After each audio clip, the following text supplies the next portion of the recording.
Hopefully you can hear me all good. Hello everybody, it's Unstoppable Stiletsy, doing another Wars of Liberty gameplay stream today. I figured, you know what, I was bent between doing an Age of Empires 2 one today because of the huge patch, and I decided, you know what, it's not as big as a DLC, so let's just stick with more good old Wars of Liberty. Yeah, if the DLC came out today with the patch and there was like 1 million Chinese subs, yeah, I'd probably do something with that. But, nah, probably not. Yeah, Wars of Liberty is where it's at. Big time. So, we're going to be doing some multiplayer games today. Hopefully, as many in as possible. As long as you keep coming, I'll keep playing them. Yeah. In order to do that, though, we need to let everybody know that the stream is live, so I'm going to get that process done now and spread the link to everybody. So we can go do that. Yeah, how you doing today? Hopefully you had a good day at work. Hopefully you're not too tired. I'm kind of knocked out right now for whatever reasons. But, yeah, I think I can handle a stream till about 2 I don't think I'll have time to do it till 2 in the morning, but I wish I could, because I would if I had time, but, yeah, I'll do as long as possible, as long as we can get more games in.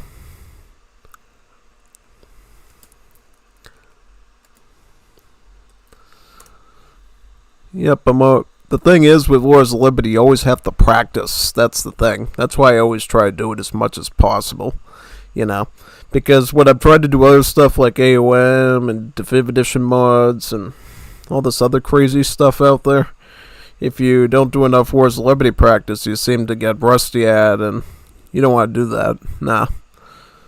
Especially since there's so few mega Wars of Liberty players out there these days. They're consistently playing, so I always make sure I'm always available if possible, in case somebody needs someone in the lobby. Yeah. So,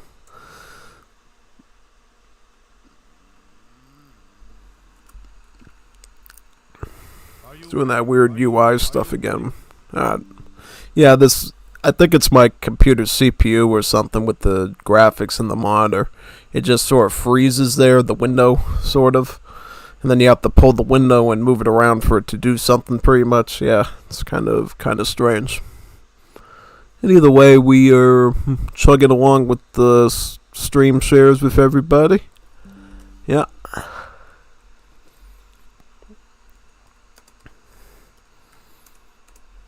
Big time.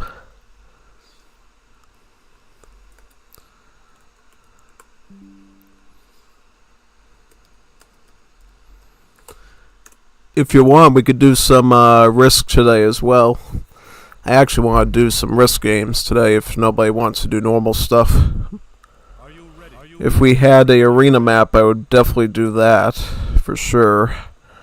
Alright, looks like we got 4 people right now. I just checked in, so once I get this stream sharing done, we can move right into the stream itself and the gameplay and everything. Let me just... oh, it looks like we got a 5th one, so I'll just leave that open in case we get a number 6, and then we can do a 3 versus 3. Yeah, that would be really good. It's very rare that you can get a good 3 versus 3.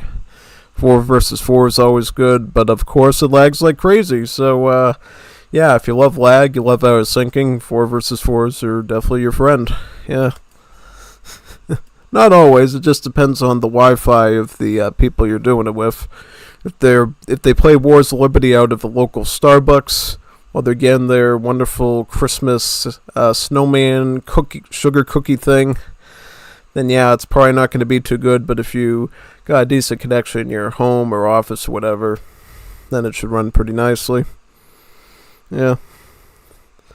Oh yeah, so how many more servers to do? Should be almost done. Alright, yeah. Very interesting.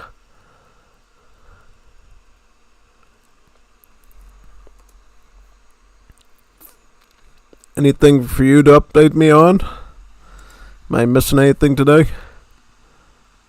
Oh, it looks like Lakota Joe PI is here. Howdy, I just want to come back to this mod and play VIA Game Ranger. Yeah, that would be pretty cool, actually. Game Ranger is definitely still a possible platform to use. You could also use the Radman VPN, which is the most recommended option. Radman VPN has better connections usually, and unlike Game Ranger, if you are having internet issues, Radman will try to reconnect you to the game, for better or worse. Well, better or worse, because if you don't need that other player, they're kind of an extra or whatever, then you probably don't want the game to do that. But if you're trying to do a fair free versus free or whatever, yeah, it actually tries to pull them back in so it doesn't ruin the game, which is kind of neat. Yeah, because we know everybody's Wi-Fi and connections isn't always the best coming into AoE 3 in general. So most definitely, how many more servers? Probably about 3 more I'm going to do, and then I'm going to check in with the lobby again.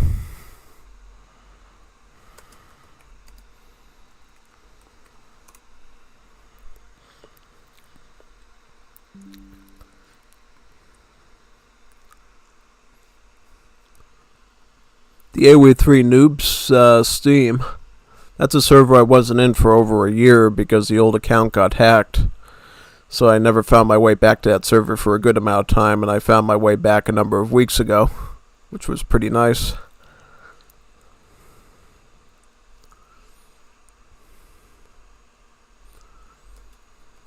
And that should be it, I think, for sharing.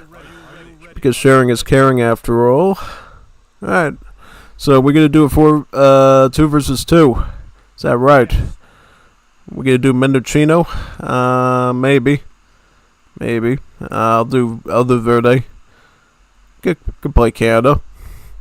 I like Canadian Civ. Yeah, it's a Civ that I got attracted to because of Chapo's implementation of them a long time ago. But definitely over the years, even when I was not that great of an AoE 3 player, I always did pretty well as Canada, so I'm always willing to go back to them. Yeah, big time. Yeah, they had a lot of changes over the years. They used to have a whole different unique unit in Age 2 for the Quebecois side. Now they got the Marine units, which they introduced, I think, around the Korean patch. So probably about a good number of years ago. Yeah. Wars of Liberty's been around for about a decade now.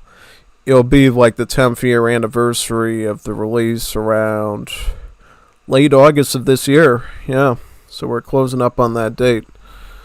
Ringo wants a random ESOC map, so we will put random in. I totally respect that. Random is good. I like Mendocino. You might like Wadmellow, or Wadmellow, not Wadmellow. Wadmellow. That sounds like a marshmallow. Yeah, it's a fish's fin, not a marshmallow. Yeah, completely different palates on the taste buds. Yeah, I couldn't imagine you sticking marshmallows on your fish. That sounds pretty nasty.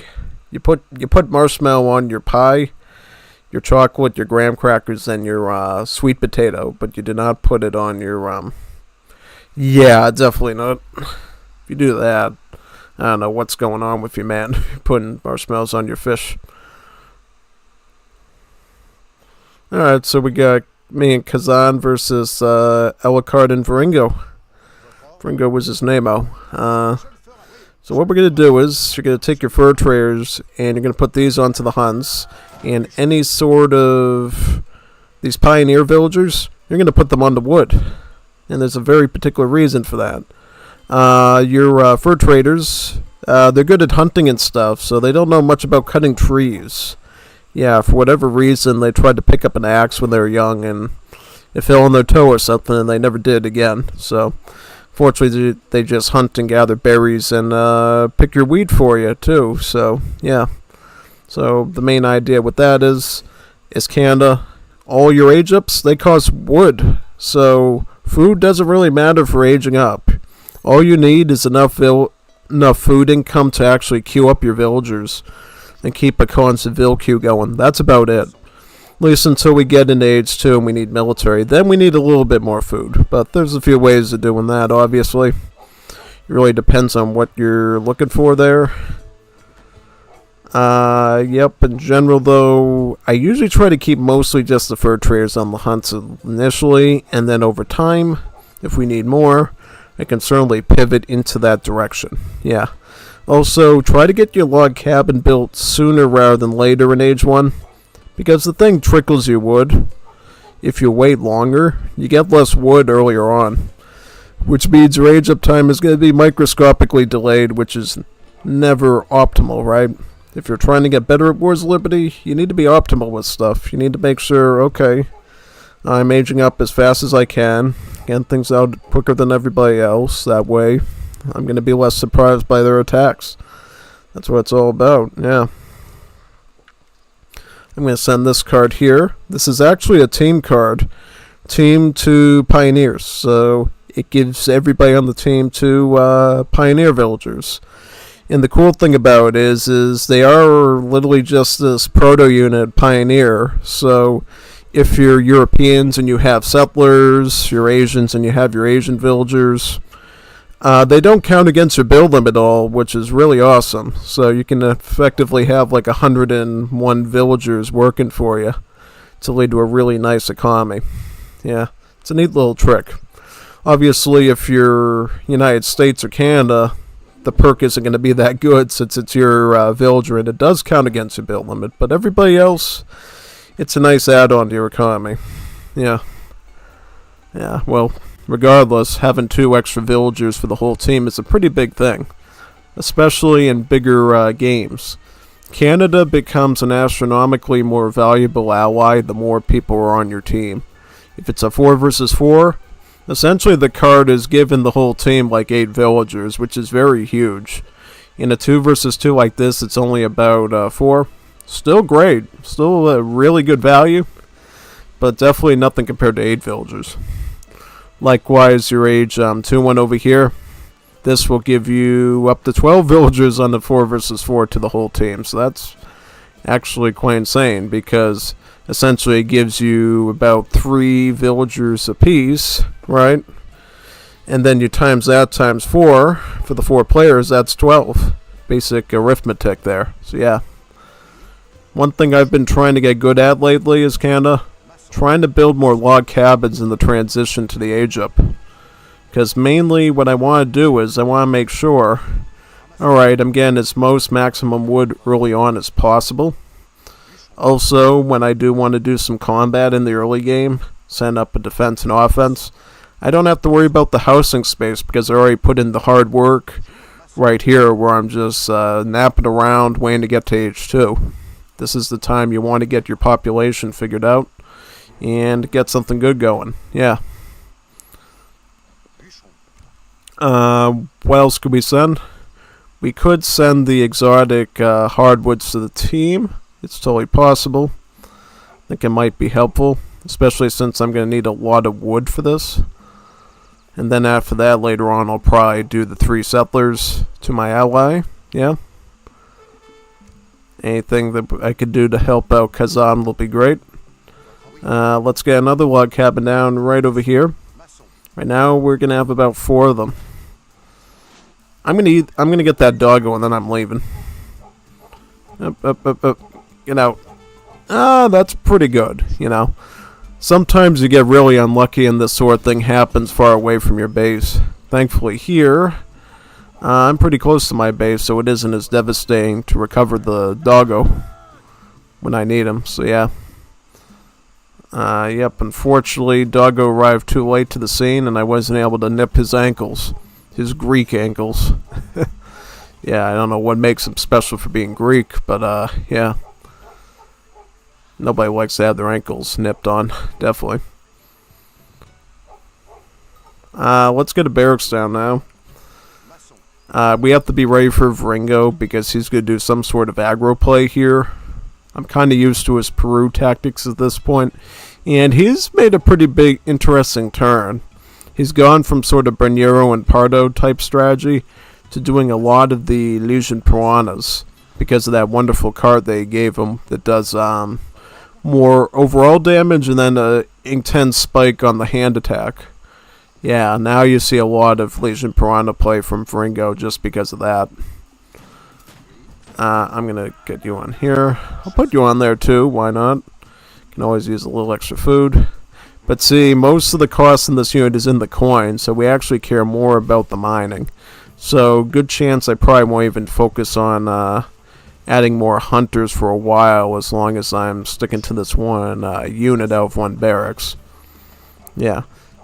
As long as I have a good number of these troopas, the unit should not be a problem from Peru, especially. Now, the Greeks are going to be a bit challenging because of their longer range clapes. That's the one I'm mostly worried about, but as long as I am keeping good numbers and I'm microing them well, staying out of trouble, I might be able to avoid getting sniped by those clapes too easily. Yeah. And I am now going to set up a log cabin right over in this spot. Yeah. Very good. Got about, how many? Got about 8 of these. If you didn't know, the Troupe des Marines are naval skirmishers. Basically, skirmishers, but not being skirmishers. They replace all their traditional multipliers for anti-artillery and anti-siege trooper. So like anti-grenadier or anti-falconet. Makes them particularly good against Peru because they don't have muskets and they have grenadiers type infantry instead. So they get completely destroyed by Canada in a 1v1 setting. And even in this 2v2 setting, they're really on the back pedal going up against the Canadian Army. And that forces them to do all sorts of weird stuff like get Lanceros, Mosquiteros perhaps, to even accommodate it.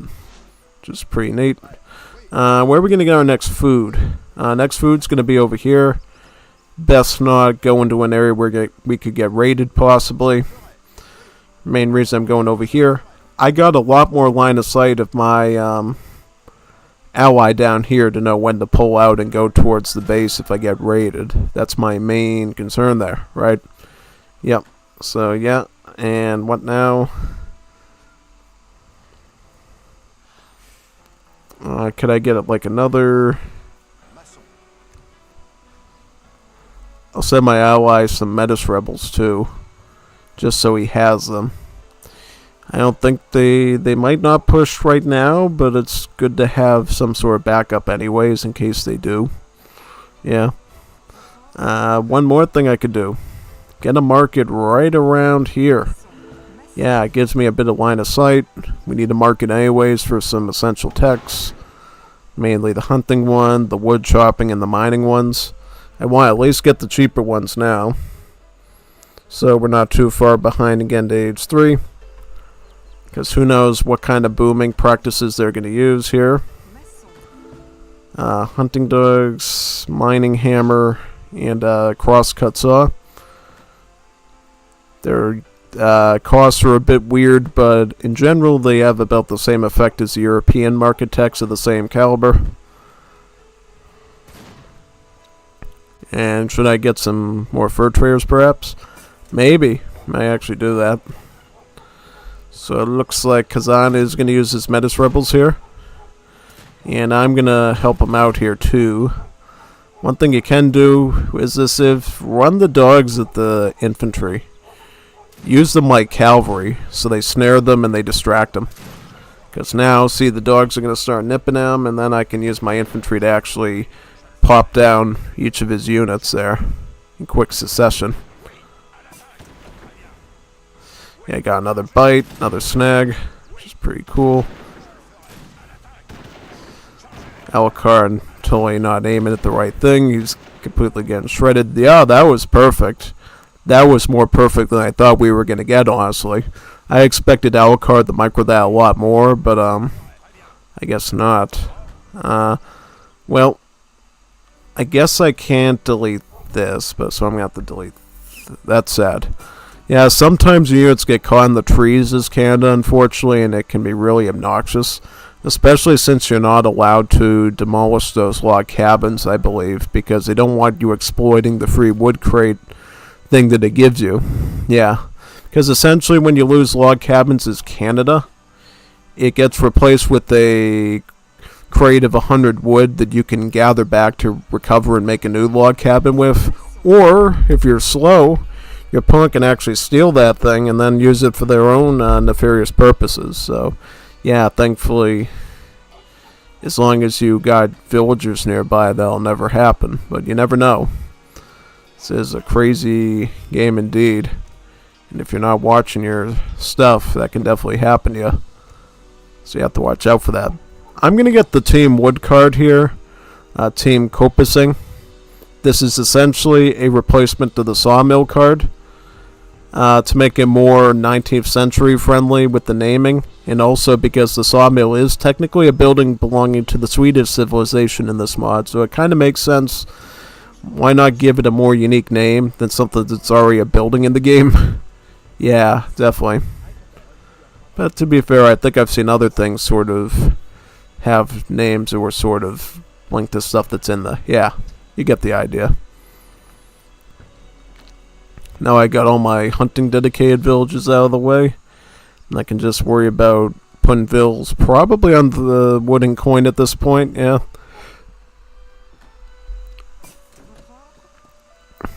I'm going to get like a log cabin probably over here.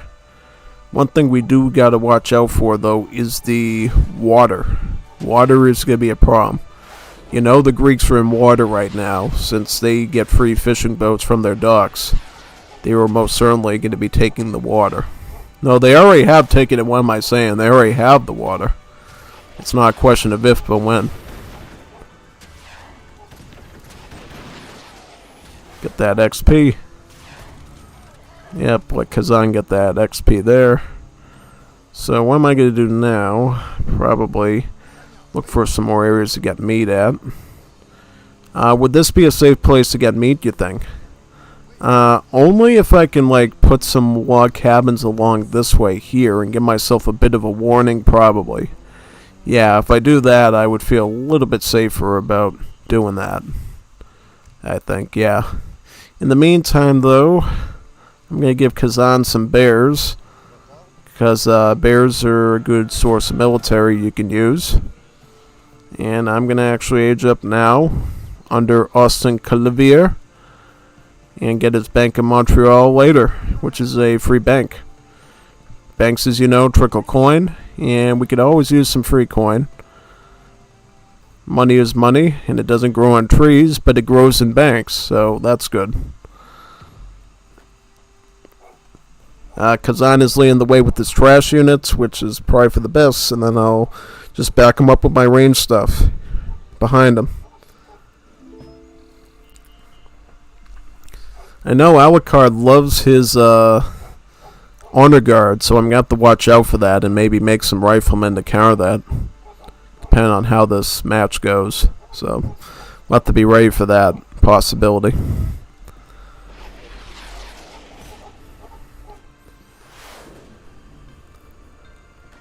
I'm just going to pick this one up now since I am wood dependentive. Yeah, probably.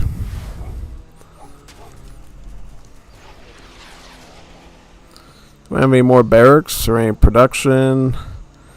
I'll get another production here. Wouldn't hurt, honestly. Not at all. Yeah, here's my bears, and then Kazan's going to send his in as well, probably. Also, I'll get some pre-pikemen from the age up that I'm doing. So a bit of anti-cav there. Because I think the big problem's going to be anti-cavalry. That's where we're going to get really attacked on here. So I have to be ready for that type of a unit right away. Get the last of my log cabins out of the way now. So we got all our log cabins in the full wood trickle. If you didn't know, mathematically, if you get all 20 log cabins as Canada, you actually gain about 4 wood per second. Since each log cabin gives you about 0.25 wood per second, and you divide that, you'd multiply that by 20, it ends up leading to 4 wood per second, which is pretty nice. Looks like Kazan is going to do a bit of raiding there to his vills. I'm just going to take some shots at these. If nothing's going to happen, I'm just going to go up to age 4. There's really no reason to stick around in this lower age, probably. Nah. I will go up and get this too. pick it up quickly using my tramway tunnel. Yeah. Canada's one of the only the Anglophone culture is one of the only ones left that actually still has more than 2 mining technologies at their market. Since, it was the World Team tried to do away with a lot of them because of how unfair it was and unbalanced against Civs that didn't get that. So yeah, that's something they ended up doing. Alright, well, we're doing good there. Got a box in the way of my mini-map, so I'm going to try to move that out of the way a little bit, yeah. I see the honor guards up there right now, so I don't know what we should do about that. I might just, I don't know. Let's see if I can pop some of them down. Let's retreat, actually. Yeah, I'm actually content with leaving now. Because he's got us all. We're not going to win that fight. I don't know about you, but I'm pulling out. Oh, boy. Yeah, mind the crates. I don't want you grabbing those. Yeah, just retreat. He's got assault units. That's a big red flag there to get out.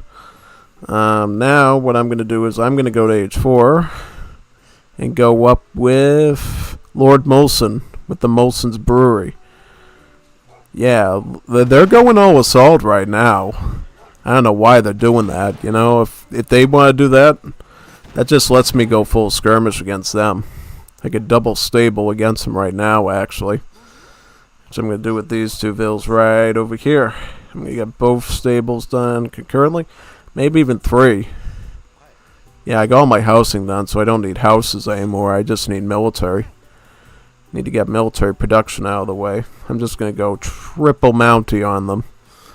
Yeah, and then as far as skirms, use all that wood to make Metis Rebels. Yeah, Metis Rebels with Mounties. Not a bad combination to do, honestly, now. And as well, we can get our 2-man saw right now. Since we are, needing of wood. I will pick up the Mounted Police Combat card, the team one. This will make all our Dragoon-style units gain more stats, yeah. Yeah, I see the Ferengo coming after us. Yep, I will stall you out. You just retreat. The goal will be to use maneuver against them, but for right now I can at least stall you some time. Yeah.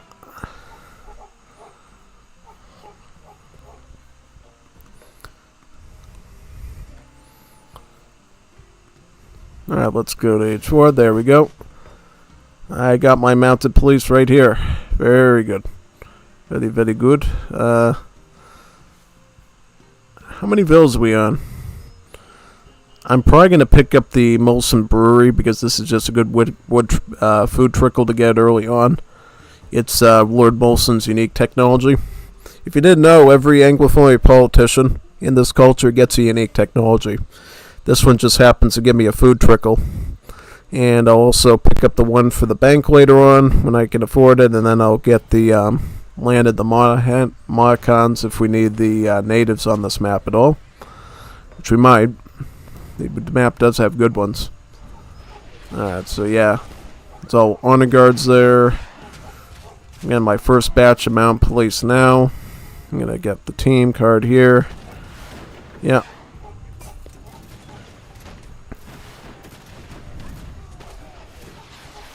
Yeah, with all these Mounties, I should be all set. These were a 3 pop Dragoons, so they have a lot of statistical damage behind them. Yeah, exactly. Looks like we are being pressed at the sea, which I did warn about early on. That was going to happen. Yep, a lot of assault units there.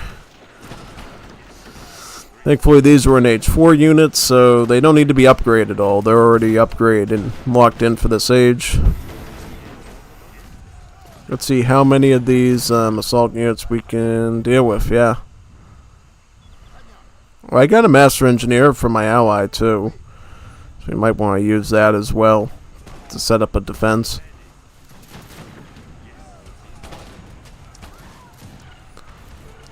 I don't have any vills there, right? Nah. I'm just trying to keep my maneuver units at a safer distance right now. I'll just get squash plantations at the moment, because I don't want to send any factories in until we know that the space is secured from any potential dangers. Yeah, I wouldn't really want to waste my irreplaceable factories without any sort of like defense on our home front there. Yeah, let's get another assault unit there, another one, and another one. You're doing quite good in that defensive aspect, yeah. And you get a plantation there, yep. Also, we have all this food, we have this coin we haven't even picked up yet, so we absolutely need that. Got the first farming upgrade. I'm just going to back up here, yeah. We got to deal with those artillery units, so that's what's going to eat us alive here. I'm going to get cannibalized by that stuff. Oh dang, he's got the Guardia Marina units. Those are Peruvian ultimate unit naval skirms. I don't know what we're gonna do about that. Might have to go Metis. Now I'm gonna get some stables in the back too for defense. What else? Wait a minute, why do I got Lycav? This is not right. I'm not going to get anything out of that. Nope. Absolutely not. That naval assault definitely destroyed a lot of my food income. Yeah. Should I get Bargain Guard Metis? At this point, probably, if he's going to be doing a lot of... Like, I need to destroy these Fenians right away. These Fenians need to go. I have to break through these obnoxious things. They do a lot of damage. But once I wipe them out, I should be good. Because you can't really train them again without getting a technology.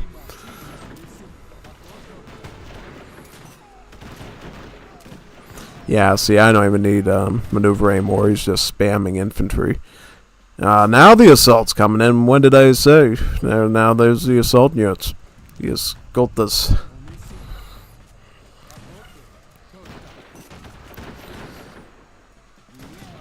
Okay. Well, I don't think we can do much about that. No. I totally did not expect the Guardia Marinas to become a danger this early. Yeah. Well, the Guardia Marinas really weren't dangerous. It's just, any sort of infantry completely ruined my setup there with the Dragoons. I was expecting to go full cav. But they added in some infantry on me as well. How much mobile armors is Alucard getting? These are heavy cannons, by the way. So this is like getting a heavy cannon from a factory, pretty much. But trainable at your artillery foundries, yeah. I guess because they're actually not that strong, the mobile armors, so they do let you actually train multiple ones in a queue. It's just the fact that once you get a lot of them, they become like a huge, big, unmovable army. They give up a lot of their damage potential for being like really tanky. 480 HP and then about 75% pierce armor. These things take a while to get rid of. Yeah, and when you have like a ton of them, yeah, they become really difficult to push away, Kazan was trying his best with spearmen and stuff of that nature, and it just wasn't really pushing back at all. No, definitely not. I'm going to boot up another lobby from my game there. Let me do that now. Ooh, it looks like I've got some messages here to read. Lakota Joe, only pros play Wars of Liberty. Medium players like me also. No, you should be able to play some Wars of Liberty, Lakota Joe. It's definitely open to really anybody, Actually, last Tuesday, I was streaming the Wars of Liberty Cast game stream, and I was about to show some games between Omar and Meadow. I actually played one at the very end, and Omar and Meadow are very low-level players that enjoy Wars of Liberty, so you can really find opponents with any level of skill. Yeah, definitely. Big time. So never feel like you're not skilled enough to play Wars of Liberty. It's definitely a game that has all sorts of different levels of AoE 3 ELOs playing it. You can have like the simplest players like Omar and Meadow or Lars or something, and then you have the really powerful ones like Ungers that are literally ESOC tournament level good doing that too. Yeah. Thankfully Rommel had a lobby waiting for us, so we can do that now. Rommel has been experimenting with the Maori Civ lately. One thing I wanted to do that I said I was going to do with you was try Central America and try a particular build. So I'm going to set up a deck for Central America right now. You don't see me do Central America much these days anymore, and I might want to actually call it Mosquicha. Oh,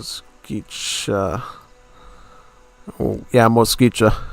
Because I wanted to set up a particular build around this card here, Mosquicha Smuggling, to see if I might be able to actually get a really cool build with that going.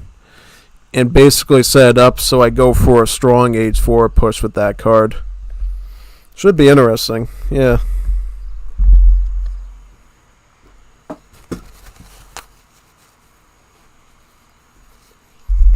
Now the question is, what order do I do the immigrants in? Yeah. Probably the order would be to go Polish, Scandi, Confederacy, perhaps. Maybe. I mean, you could go Scandi at the end and get like 1 million Explorer dogs, too. I don't know, you also have to think about the technologies. Right now, I'll just get this. What cards would be good for a Central American deck? So, this card has some pretty good value since it does give you 2 Lancers with 2 Musketeros. Not bad. What else could we consider? This can be alright. This is basically the same card, but one's available in Age 3 and the other in Age 4, so definitely get the earlier one. This one should give you a little bit more units, though. It should give you like 4 Musketeros and 4 Lanceros, or maybe even 5, which would be a lot nicer there. What else? I'll get that. I just want to have some sort of like defense in case we run into issues. This will help us with our dynamite cans later with CSA, which is good.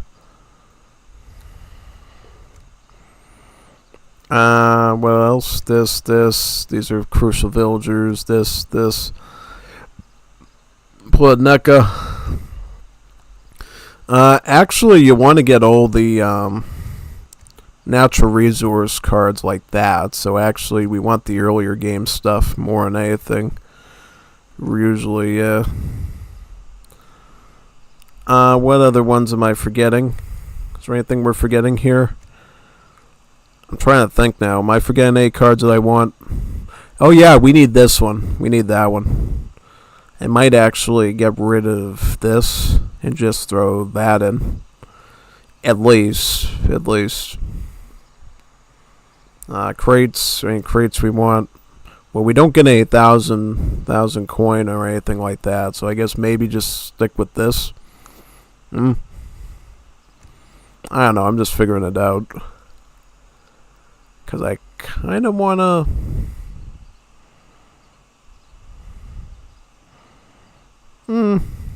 Maybe I'll subtract that so I can get at least...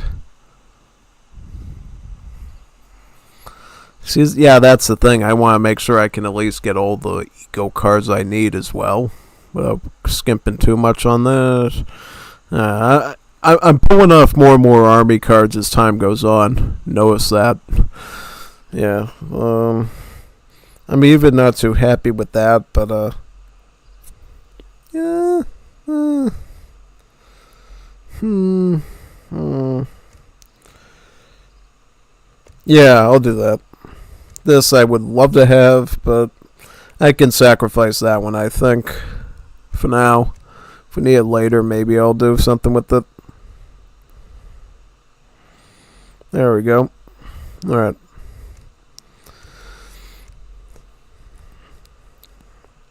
I don't know if we'll ever get to use the card the way we want to this game, but maybe we will. Maybe it's something we'll actually get to do. If we can use this Mosquicha build well, it might actually be kind of a potential future setup for other people. Yeah. So I'm teamed up with Maori with Rommel against the Peru and Greek again. This map does not have any fish on it, thankfully, so Greeks are kind of at a disadvantage. Yeah, you see water here, but there's actually no fish on this map and nowhere to put a dock, I think, either. So this map will actually kind of be good to us, yeah. Kind of a good map to play as Central America on against Greece. First treasure is going to be this one. That's going to be the first one I'm going to prioritize. And then from there I'm going to get some more treasures as well. Yeah. Yep, you just grab those crates there and we'll correct the rest, yeah. Very good. Let's see what we get here with the treasure. XP treasure there too, yeah. Very good. Also, I don't know which roster I'm going to get in Age 2. I'll answer that while I work.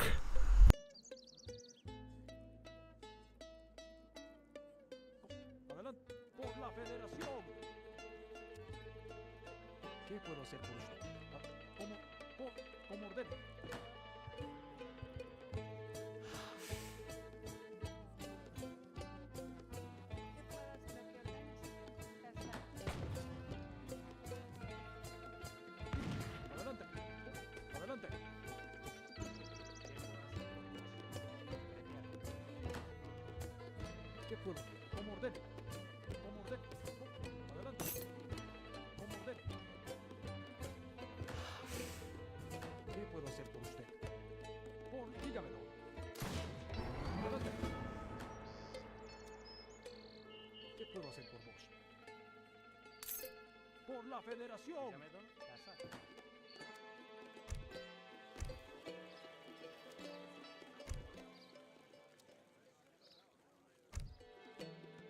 ¿Qué puedo hacer? Adelante. Dígame, don. Adelante. Por la Federación. Como ordene. ¿Qué puedo? Por la Federación. Adelante. Como ordene. Dígame, soy. Sí, señor. Casado. Dígame, don. Por la... Adelante. Como ordene. ¿Qué puedo hacer? Fusiles.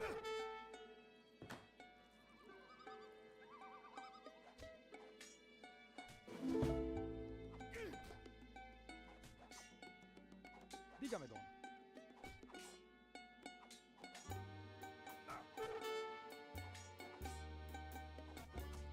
¿Qué puedo hacer por usted?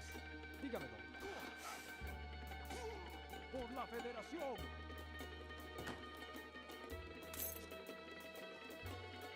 ¿Qué puedo hacer por vos? Como ordene. Por la Federación. Adelante.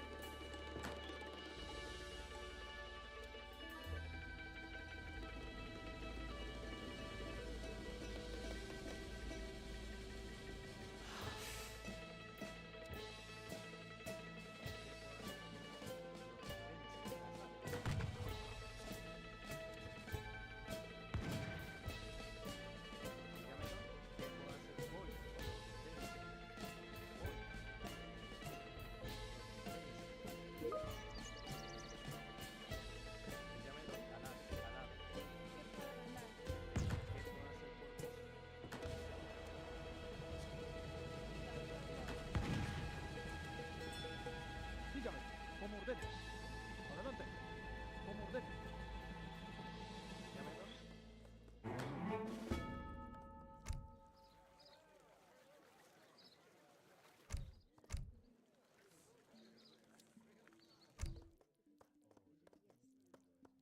Dígame, don.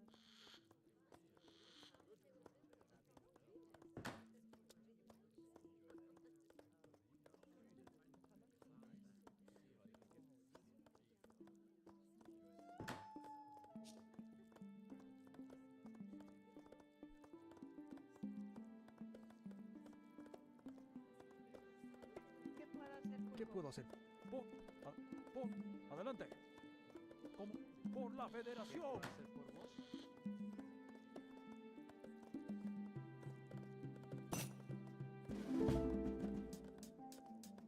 Dígame, don. Tretía. Jestem. Jasne. Budować.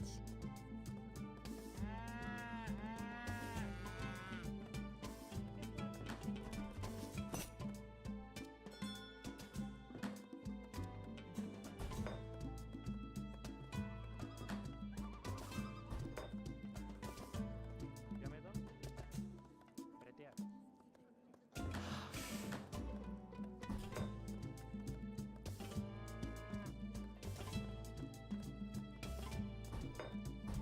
Dígame, don. ¿Qué? Dígame, don. Talar.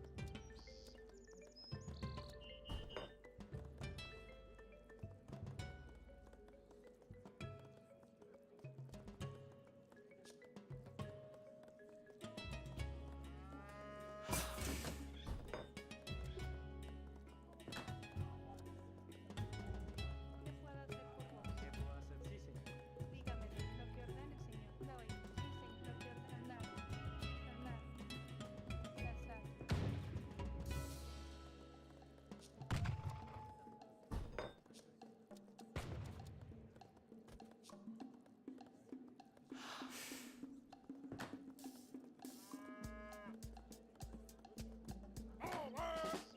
Diga adelante, como ordene.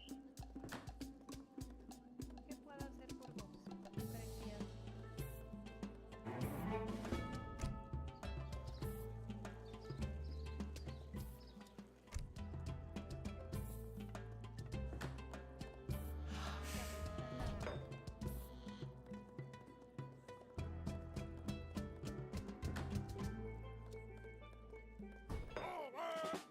Toan, adelante, como ordene. Adelante, como ordene.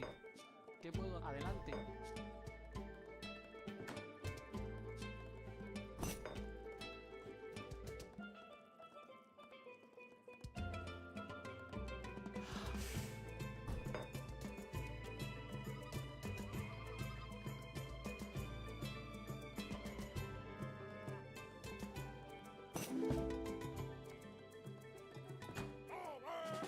Dígame, don, lo que ordene, señor. Sí, señor. Voy. ¿Qué puedo hacer? Sí, señor. Lo que ordene. Voy. Sí, señor. Casar. Dígame, don. Voy. Sí, señor. ¿Qué puedo hacer por casar?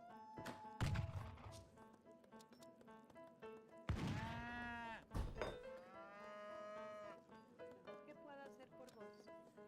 Tretía. Toan, como ordene. ¿Qué puedo hacer? Por la federación. Dígame, don. ¿Qué puedo ganar? Dígame. Adelante. Adelante. Como por la. Adelante.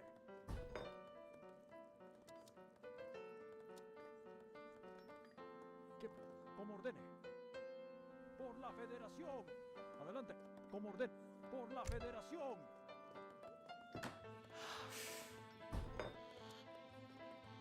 ¿Qué puedo? Adelante. Dígame. Por la federación. ¿Qué puedo? Como ordene.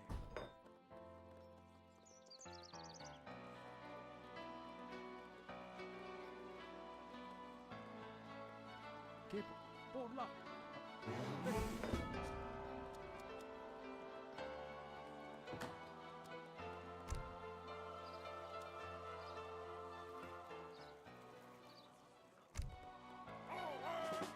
Dígame, don. Bretear. ¿Qué puedo? Por la. ¿Qué puedo? Como ordene. Adelante. Por la federación. Adelante. ¿Qué puedo hacer por lo que ordene? Voy. Dígame, don. Dígame.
Just finished the call.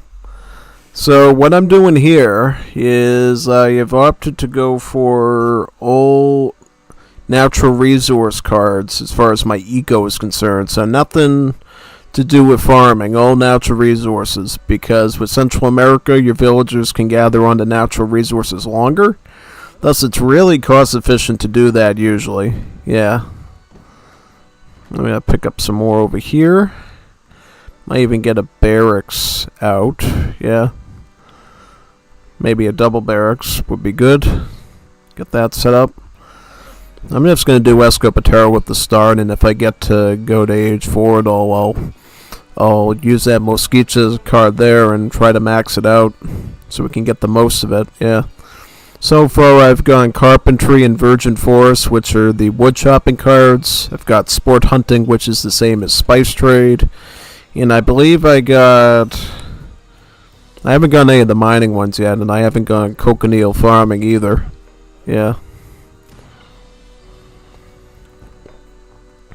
Look at how much food we got now. This is like really, really good build. Yeah. For like wood and coin economy, you get so much resources out of this. It's crazy, actually, how much stuff you end up getting. Yeah.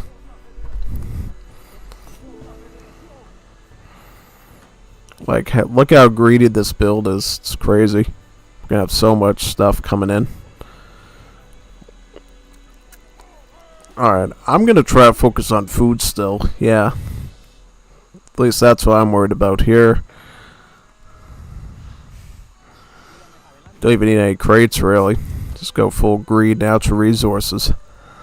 Kind of miss how much resources I used to get out of the Civ all the time. Yeah. It's quite funny, actually, how much eco they get in such little time. Now let's go full Escopetero. If they attack early, I'll go with Advanced Arsenal, pick up the Buckshot in age 2. And we'll get them with that, yeah. There's no reason not to.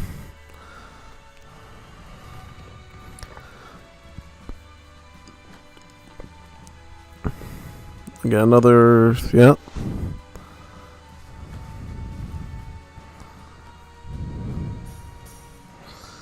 How much hunts are we going to get, though? We're going to... Oh, I got a hunt up there. Alright, I'll do that. I was just playing out how many hunts I had to see if Steel Traps is worth it. Yeah, we could do it. Absolutely, let's do it. Let's make it happen. I'll get a barracks number 3 in case we really lose over there, yeah. Have to recover. I will probably pick up my Naturalist Expedition now for a hunting raid, yep. Do that. Very good.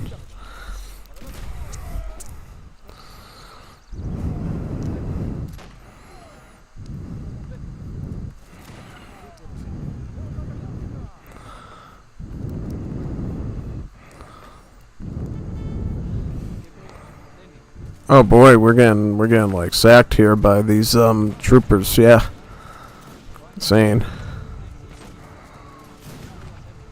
Is he Greeks? No, Serbs, right? Yeah. Man, that I'm not doing good there. Nah, I gotta get out. I'm gonna need much more units to do this, yeah. Actually, we need to change up units entirely because Skirmish is not even working against the Guard Musketeers there now. And completely washed out. I don't even know if we can even do anything now. Truthfully. I did not know that was going to be such a wash. Just because of those Guard muskets. Yeah. Like absolutely total paper units against that.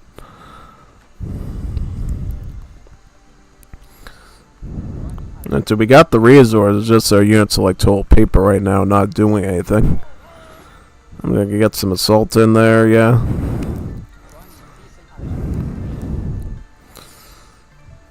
If it was any other person that wasn't Alucard that didn't know his stuff at all, we'd already be like winning really well right now. But you know, Alucard is like a legendary Wars Liberty player. You saw what he did to Jeff the other day. Jeff did not end too well in that match. So yeah. Yeah, let's do that. If I could get to age 3, that would be great. Perhaps, yeah. Maybe I'll get some banana plants over here and start on that with the cochineal farming. Yeah, maybe. Maybe it's time we do that. Oh boy, my game crashed. Did you see that? Wow. Ugh. That's weird. I was like, wait a second, I'm clicking on the banana plant and then my game crashed. Unbelievable. We'll have to do that all over again. And I'm going to look at this deck over again too at the same time. Anything we need for this thing if we're going to do this build? Well, honestly, I didn't even use this at all. So I'm almost willing to say, give me the coin. Give me the coin. And maybe give me the wood. No, I don't need wood. Definitely coin. So I can just age up. I can ramp a bit better. Other than that, I think that's good. Yeah.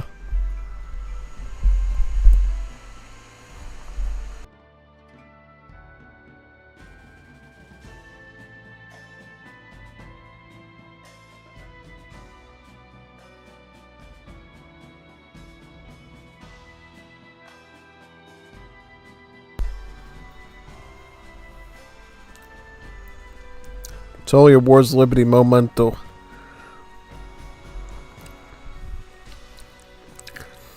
Why, Studetzi, jolly good day, sir.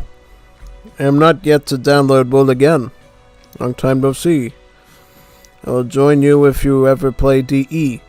Yeah, you should go get the Age of Pirates and the Age of the World mods. That would be really cool. Could do some games with you there. Especially some of those Age of Pirate maps. That'd be really good. Maybe you could do some matches with me over on that 7 Days War mod. Or the 8 Banners one. They're the Chinese ones.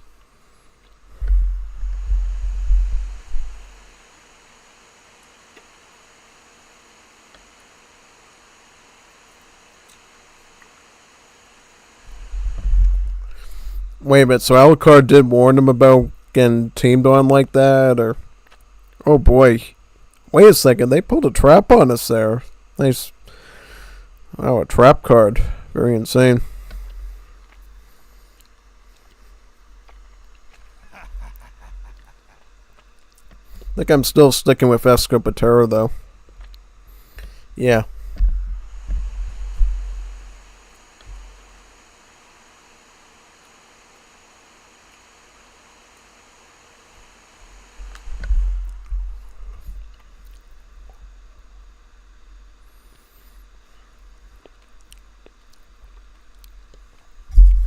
Right, rinse and repeat. It's weird how Varingo and Alucard keep getting on the same team like almost all the time. At least today they are.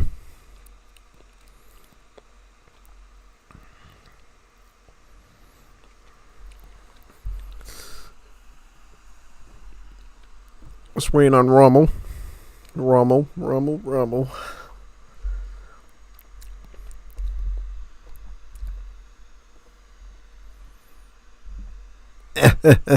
Yeah.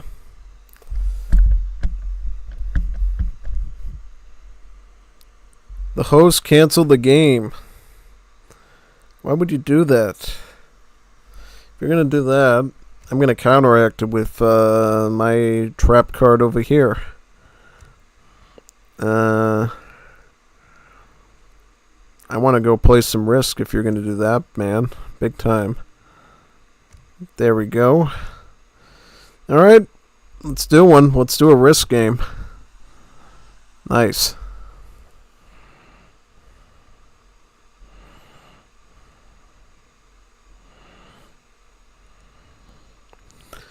Hey, don't leave. Stay. Oh, he's not going to do Risk with me? Wildcard joins. Yeah. Yeah, right. Alright, I'm joined. We need to get some more Risk games in Wars of Liberty. I think at this point I'm going to probably start telling all the Risk people in the Risk Discord, you should go install Wars of Liberty now and start doing the Risk map there and start learning that one just for fun. Because if you love Risk ships, which is the Europe one, you're going to love the world map one in Wars of Liberty even more because of all the chaos in it. As long as you have the internet for it, though. If you don't have the internet for it, you're going to crash like crazy. But, yeah. So we just need to wait for one more, and then we can start. Sounds good.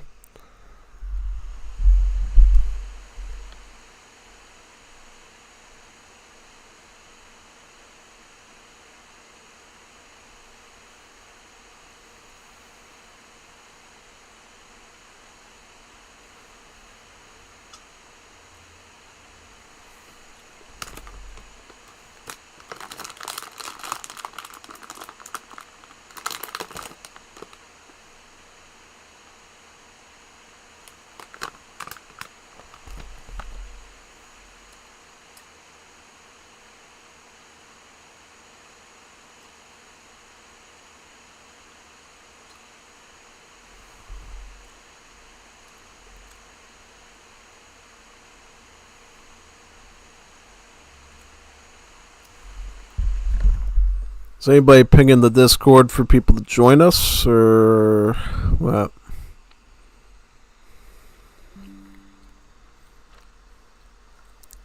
Yes, they are. Very good.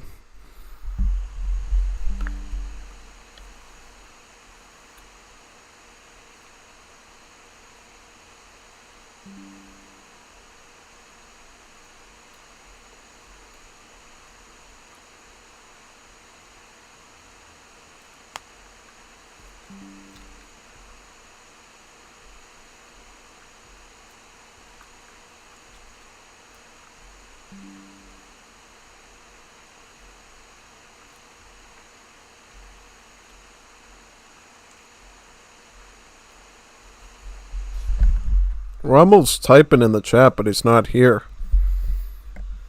What's he? He's gonna yap instead of play?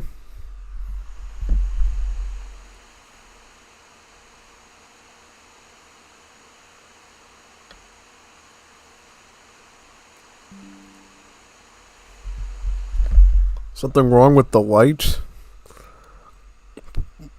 Why me was the light and no soporto las el escenario del wolf.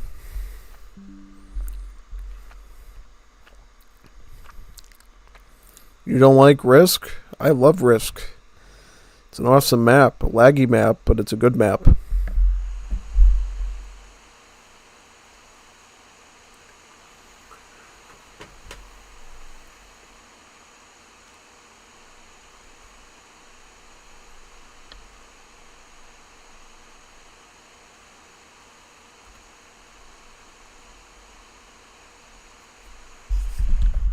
Looking at the Game Ranger too to see if there's any Risk lobby, arena lobbies going on.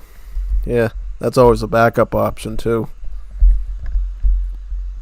No, I see Eichel on there, and I think that's Seth Clark there or something. Yeah.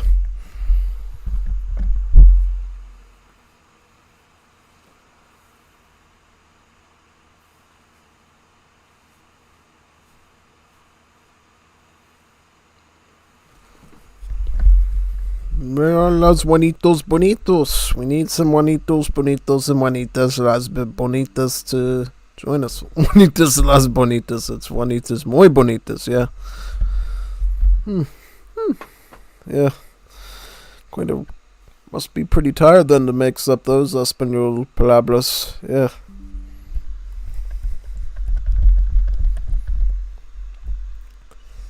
Yeah, that happens if I wait too long in the lobby. I start like falling asleep and stuff. Like ready to take a nap. Like, where is everybody?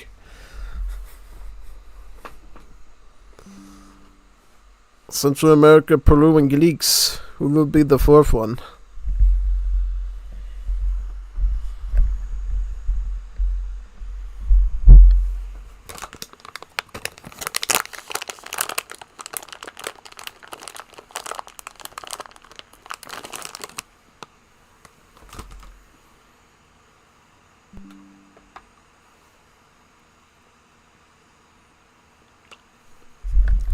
Juanito Fierro. Juanito Fierro.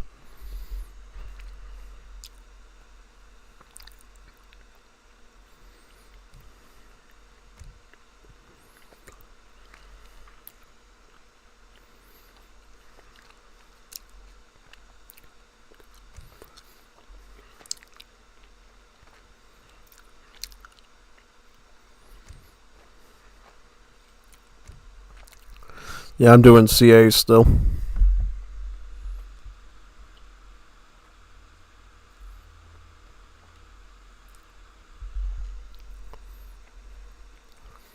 Por 6 días no puedo escribir ahora.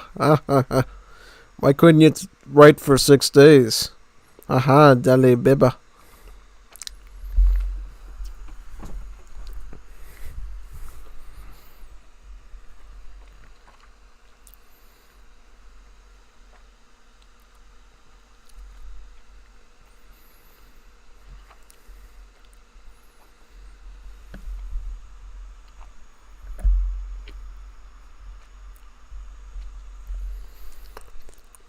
What are you doing, Fierro? Juanito Fierro. Juanito Fierro. Want Rey de Verde?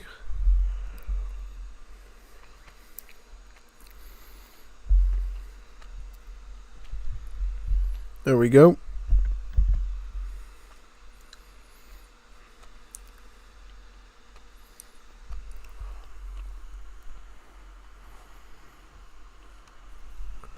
Hola, gringo. Yo no soy la novia de Alucard. So you're the novio then, right? You're the man with the pants. You have to win a best out of 5 to prove it. Then that's the rules. Whoever wins the best out of 5 is the new novio in the relationship. That's the law of the land. Yeah. You have to mark your territory. You almost did, but in that last one, you blundered your army to Alucard, Central America, and you gave up the title. So you have to go back in there and win your 3 versus 2 against him to reclaim the throne. Yeah.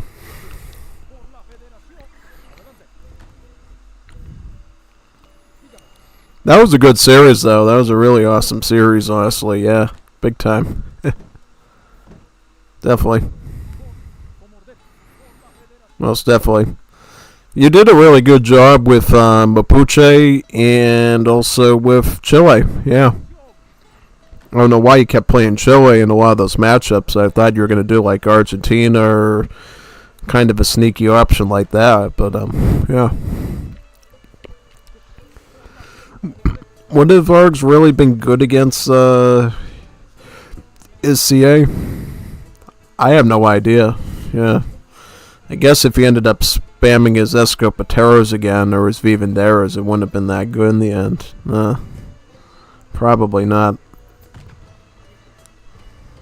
Yeah, so I guess you gotta look at it that way. But definitely your Mapuche was up to par, I think, against his CA. You were able to take full advantage of him that game, which really helped you out there in the long run. Also, where is my wood? Man, I didn't even grab my wood. What am I doing? Yeah, and is anybody going to comment on why Veringo and Alucard keep ending up on the same teams here? I have, like, no idea.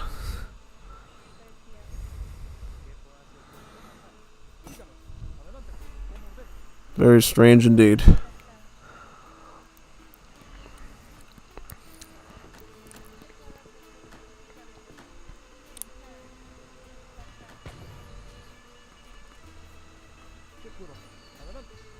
Alright, let's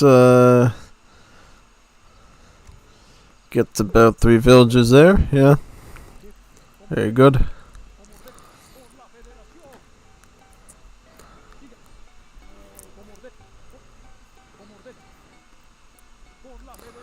Get the wood treasure. Very good.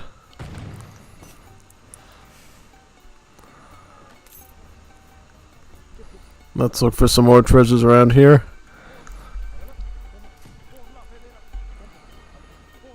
Nothing so far. Maybe I could play in 30 minutes. Ooh, Cappy. Yeah, we'd love to have a Cappy back again.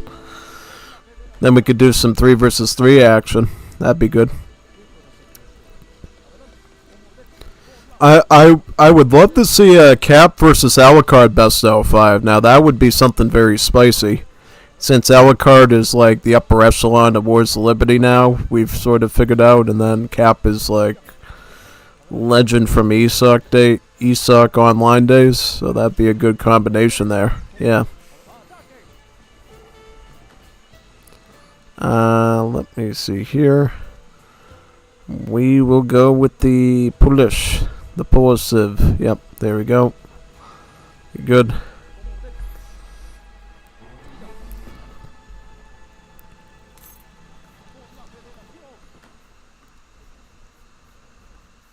Let's look for some treasures around here.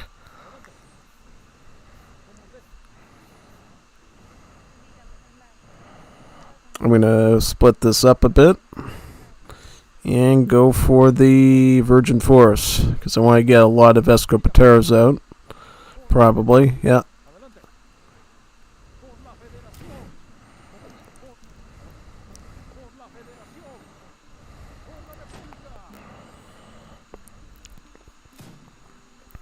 At least now I'll be able to get to age 3 more quickly, which is good.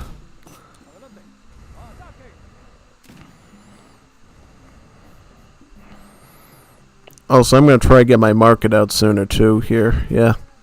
That's one area I fell apart in the last game.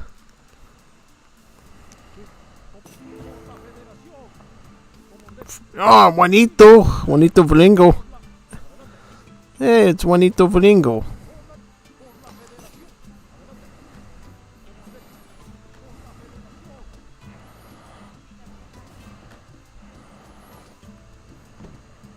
Alright, I'll go back to my TC then. Any good treasures around here? Maybe we could try to get some more XP in this direction, maybe. I actually might just grab a trading post now, because I kind of want to have some quicker access to my cards. Tak? Oczywiście. Yeah, I'll do that. Budować.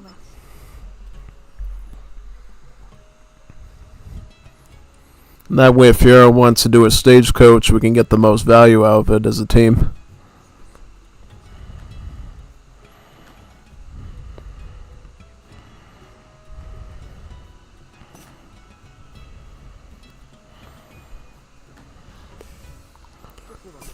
Fiora, your trees on your buildings are what? Deletable? What's going on? Oh, did he get his villagers stuck in the cabin again? Oh, that's unfortunate. In Donde? Yeah, you gotta watch out for that. You gotta make sure your villas don't get stuck in there when you send that up. Otherwise, it can get really dicey later on, yeah.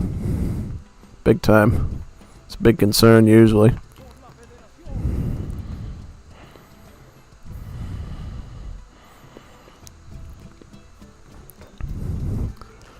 Honestly, I could probably go Los Altos at the start if I'm going to go barracks, right? Yeah. I might go Los Altos and just pick up the Royal Guard from Honduras later. Yeah. Yeah, I'll just do this now.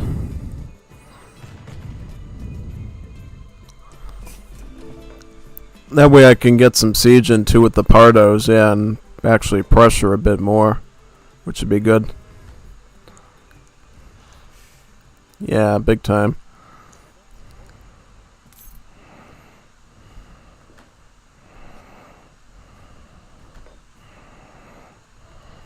Very good.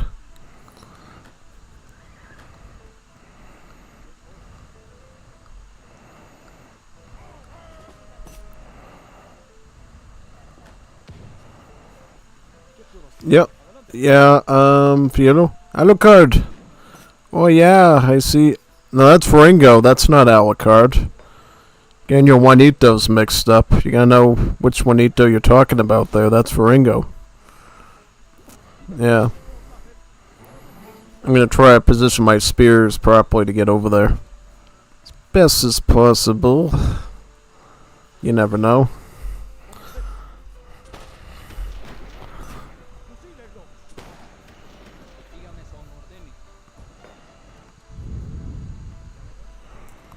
House there.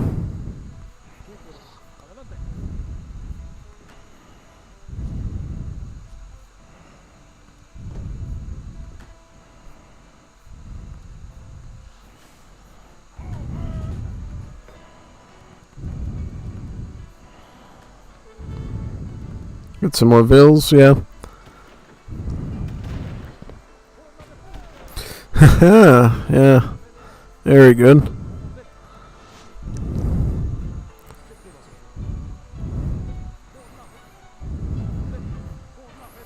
Yeah, let's just press on Ringo's base.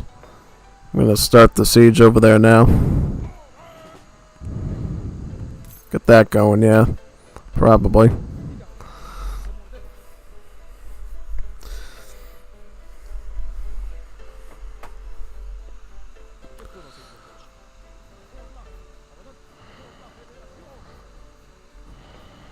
I got Spearman over here right now, so I'll actually just intercept him right in this spot. Got him.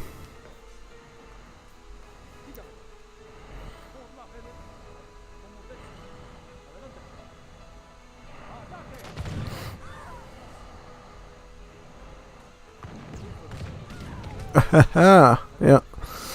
Got 2 Ringovilles in that spot. Very good. Very nice.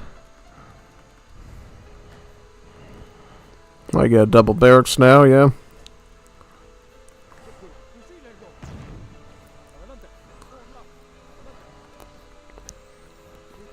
At this point, unless they come up with some substantial infantry, I could just go full spearman right now. Go that route, yeah. That's what I'm thinking at this point. I'll just get sports hunting now to help with the hunting rate, and then just go from there, yeah, with the rest. Very good, do that. Very nice.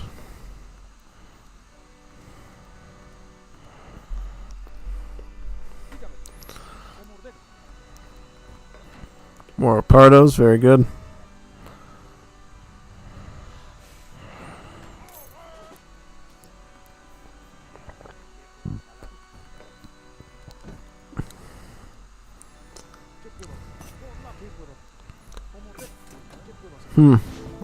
Do I have my Explorer still? I might just sit here and get these when heard, actually.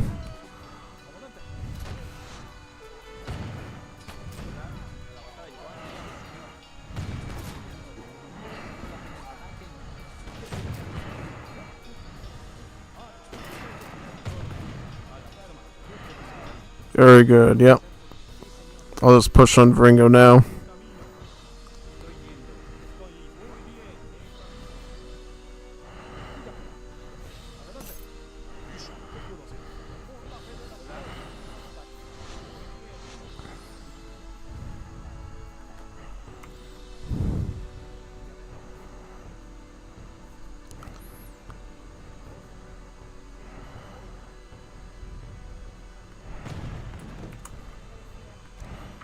Then I'll get a naturalist expedition for that, yep.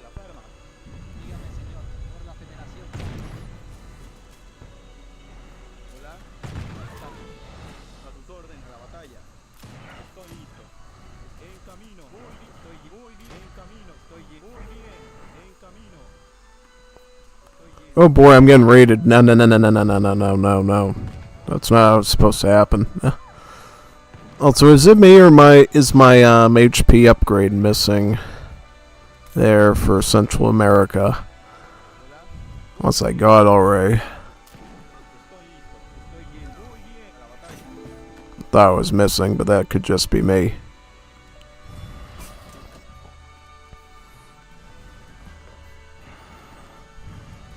Yeah, just get in some musketeers now.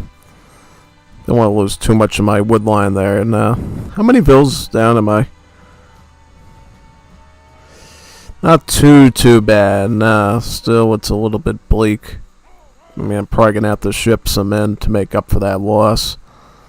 Yeah, probably.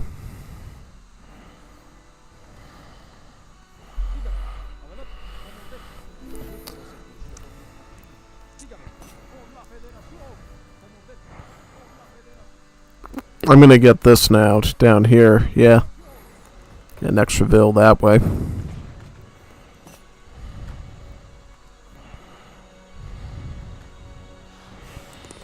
Most of these texts are kind of interesting.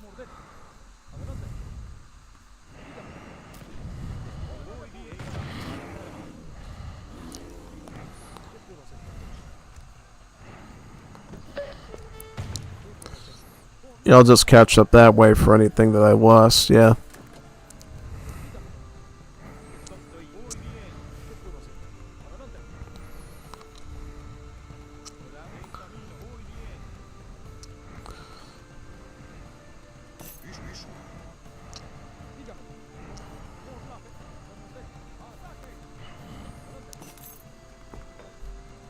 Yep, Alucard moment. Alright, just retreat. Oh boy, what is this? I'm not falling for that, man. No, absolutely not. I'm not doing that. Taking that out. Very good. Let's get some mining there.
And then just throw the musketeers around them like that. Yeah, basically.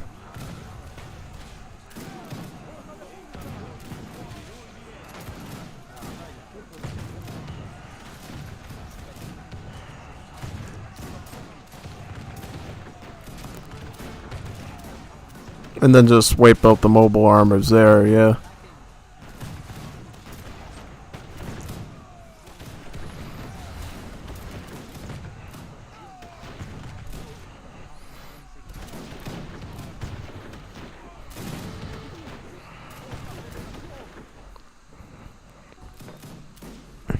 Yep, I'll just get another barracks now.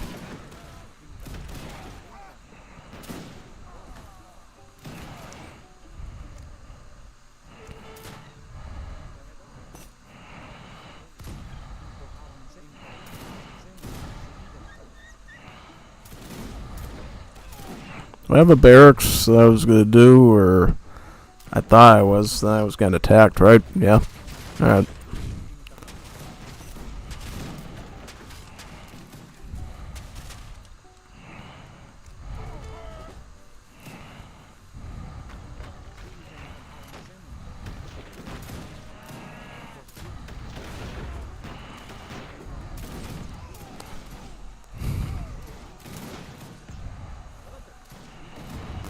And then just back up, yep. Behind the wall, very good. There we go. More vills, yeah.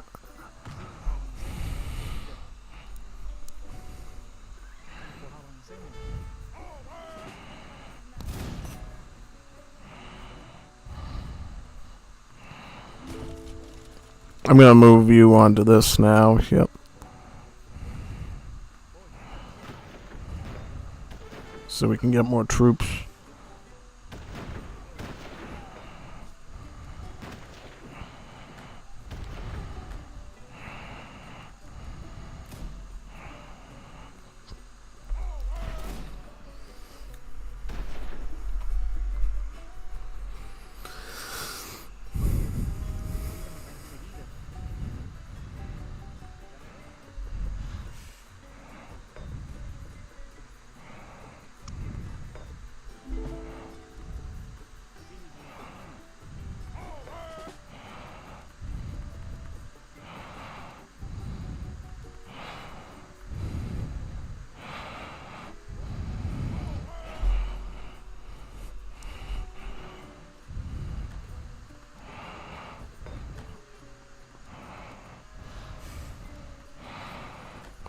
I'm gonna go up now with Scandies, get some doggos. Then we're gonna try to make mounts as best of a defense as possible.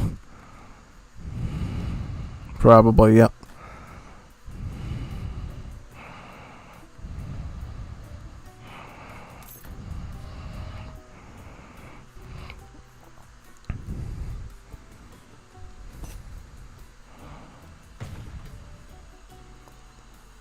Ya atacan así hacemos ri. Por Fiero. Manito Fiero.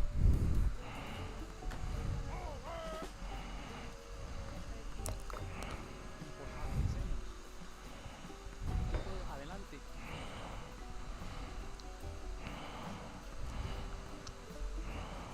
Dígame con ordene.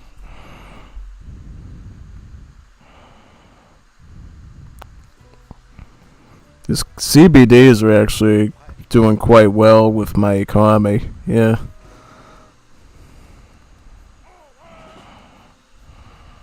Adelante. Dígame con ordene. Adelante.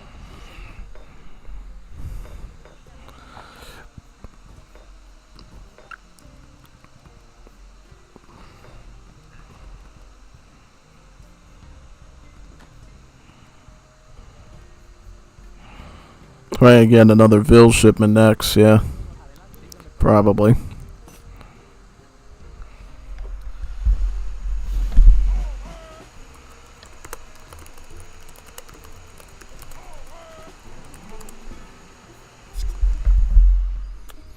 Yeah, that's my main goal right now, just trying to boom. Keep the boom up, yeah. So that's all we can do against this sort of a composition of all this craziness. Need like big armies of stuff here, yeah.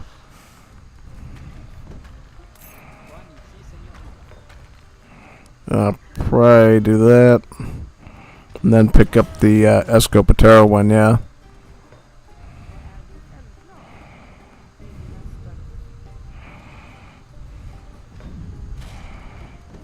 I thought I got the veteran upgrade here. Am I wrong? Okay.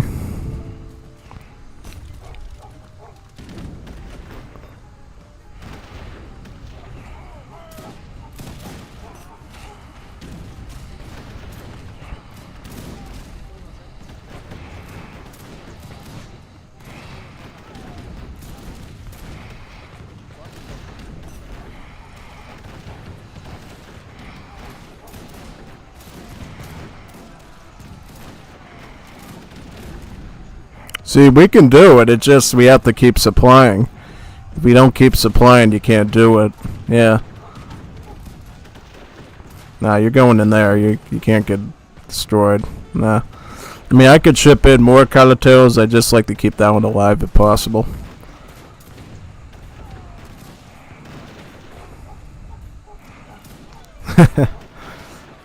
Take out the rest of those, yeah.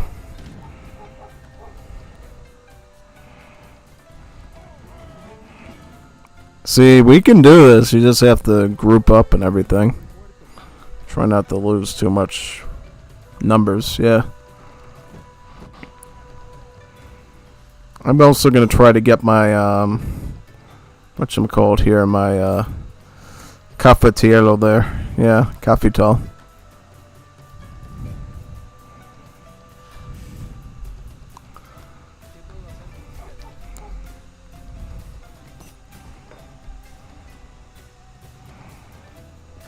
Do we have an arsenal yet?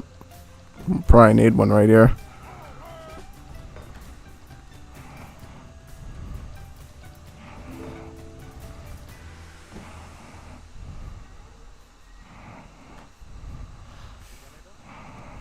Try to get some more production too on the side.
Also, all these vills back here should actually just be on the coffee plants now. Yeah. That'd be quite helpful to me. Yeah. And some Juanitas to heal up.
Nope, mobile armors are too powerful now. Yeah.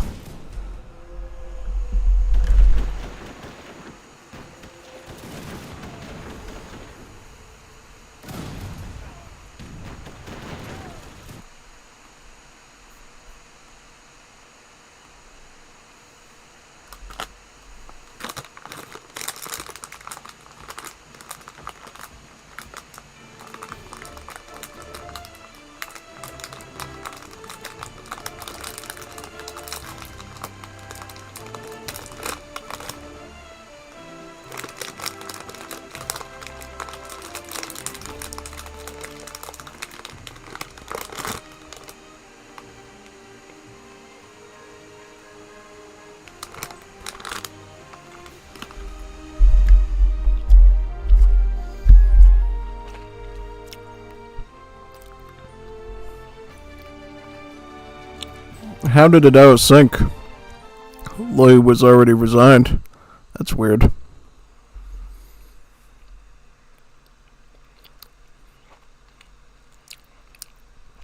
Trying to grab this gummy bear out of a bag, and then there was like 5 of them mixed together and all melted into each other. I'm like, trying to pull it off. I'm like, whoa, why aren't you pulling off? It's like a huge wad of them, so I have to eat that.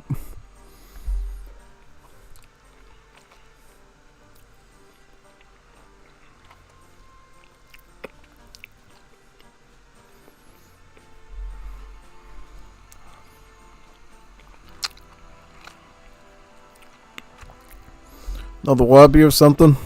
I'll set up the room.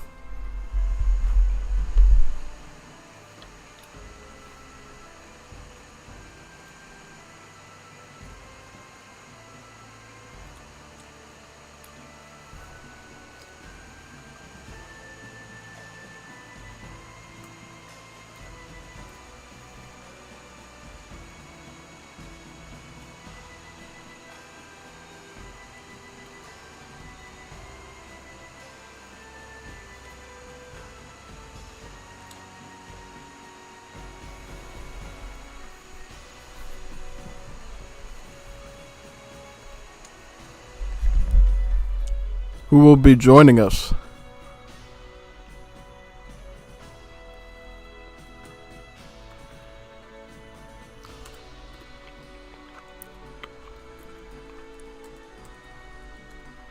Room open.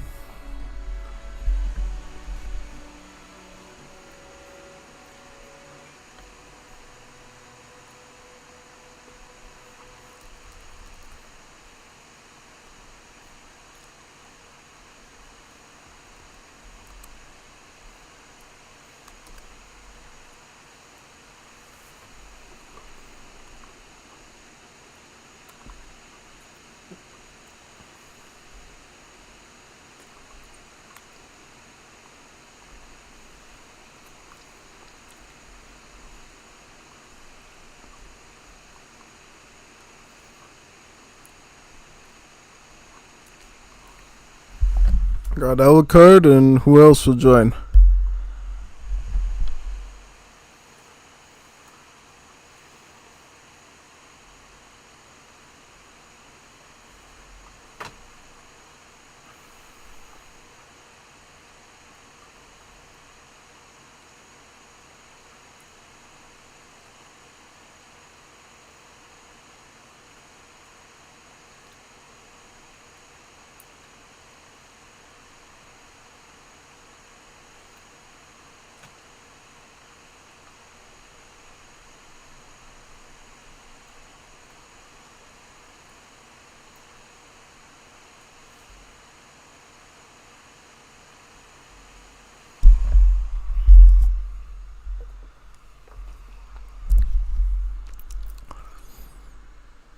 Juanitos, we need some Juanitos bonitos.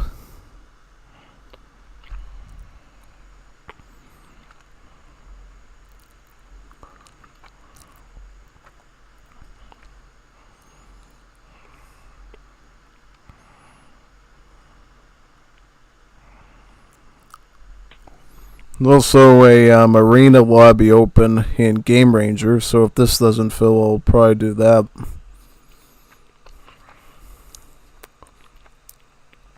Keep both options on the table.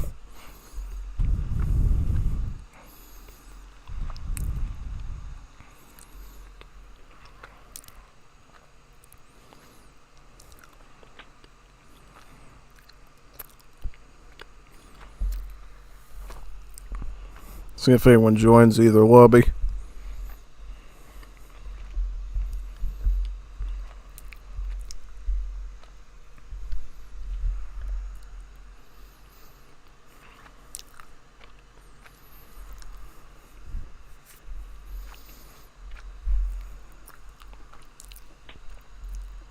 Maybe. Just wonder if someone is going to join. Because right now, I see Baked Potato in there, me, and Celtic. Need Aiko in there maybe, and whoever else is on.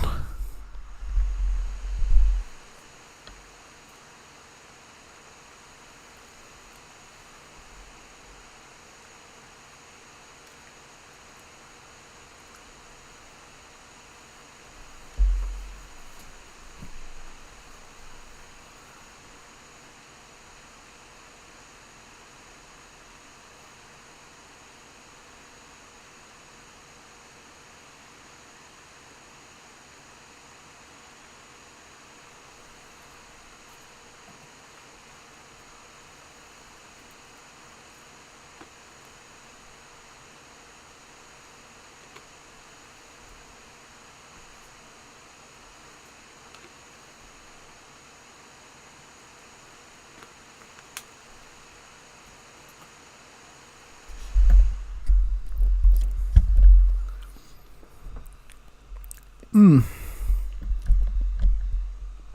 great race of Arena versus Wool. Let's see which lobby fills first. Whoever wins gets the gringo to have it as part of the stream.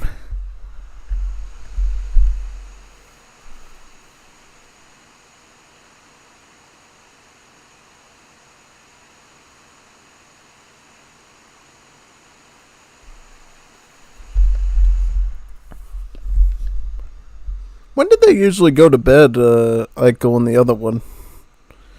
8, 9, 10, 11? Back in the old days, I used to...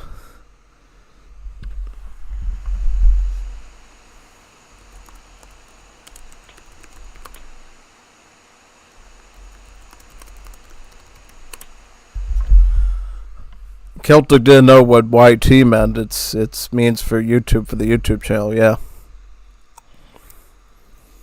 Yes, I guess some people don't know that. I think there's some people that cringe when you stick that in there, your username YT. Because they're like, oh, you're advertising your channel everywhere, you must be desperate or something. And it's like, no, I just want people to know they exist. So if they're playing a game with me, maybe they'll check it out or something, you know. You know, the Google algorithm isn't always the most friendly when it comes to getting new subs and views. Sometimes it's phenomenal and sometimes not so much. Yeah. Like certain uploads, like that Serene Republic of Venice one, that one blew up like a balloon. Even bigger than the Age of Mythology Divine Edition one. The Age of Pirates people were really happy for that one, yeah. To know that over like 10,000 or so people were in that, yeah. Akun wants to start with just 4 people. I would say probably not. Probably not. It might be too soon to do that. Yeah. I wouldn't start with just 4 people. Let's try to at least get one more. Do like a 2 versus 3. Could do 2 versus 2, but we have to be super duper skilled on, have like really balanced teams to make it fun. If the players aren't balanced in a 2 versus 2, it gets really boring very fast, so you always have to make sure that we got like a really skilled player in there to complement Potato. I'm pretty good too. I don't know. Does Akun know Arena?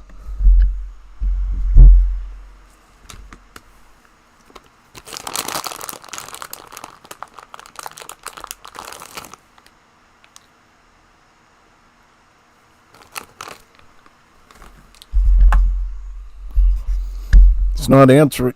He says yes. Yes to the dress.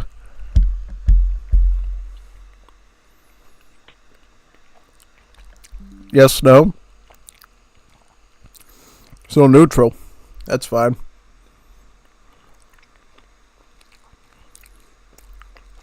We've all forgotten something. Don't forget someone. Parked cars get hot fast. Check the back seat. Oh yeah, it's like it's a PSA. Yeah. Can you believe people do that? They like in the middle of the summer the car gets really hot, they have all the windows up with no air conditioning and they just leave like a dog or a kid in there and they're like, "Oh, I'm just going to go in there and have like a donut and a chocolate milkshake or something." The kid's like literally turning into a piece of bacon in there. It's like, check your kid every now and then, yeah. Hey, are you okay? I'm here for you. Be the friend who listens. Unstoppable Streletsy is always listening, even when you don't want him to.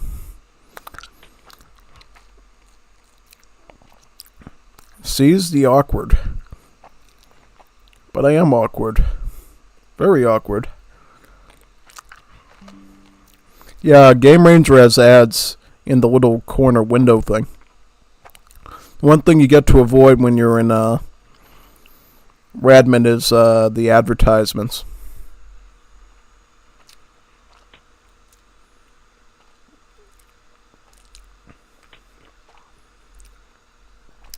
Don't delete units. Yeah, that's the most important one. Don't delete units. Once you're cheating, then you can delete units.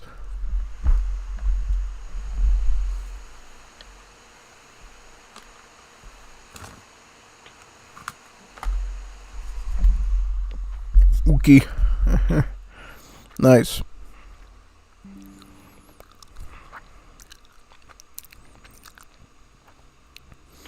If I see Potato loading the lobby, I'm gonna turn Wool off and get into that. Asking game if anything else.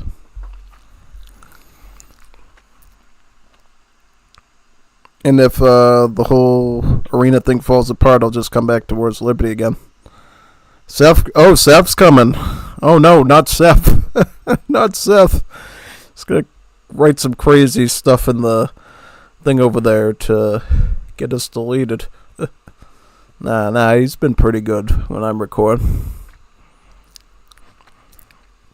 I think when you're in like a long stream and it's somebody else who's writing the weird chat or whatever, there's not much you can do about it, so yeah, whatever.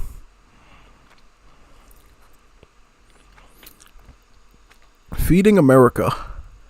Make your retirement fear disappear. Hopefully I get enough retirement from this YouTube channel when I get old. Well, actually, I don't plan on retiring, thankfully. I plan on staying in till,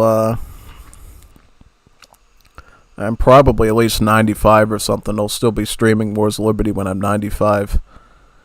I'll be old and wrinkly and gray-haired and stuff. Maybe not even have any hair left. I might be bald, and then, yeah. Puerto Rico Sam. Who's Puerto Rico Sam? Who is that? Who's Puerto Rico Sam? Oh, it must be. It's that.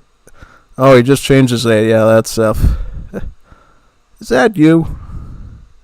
Of course it's Seth.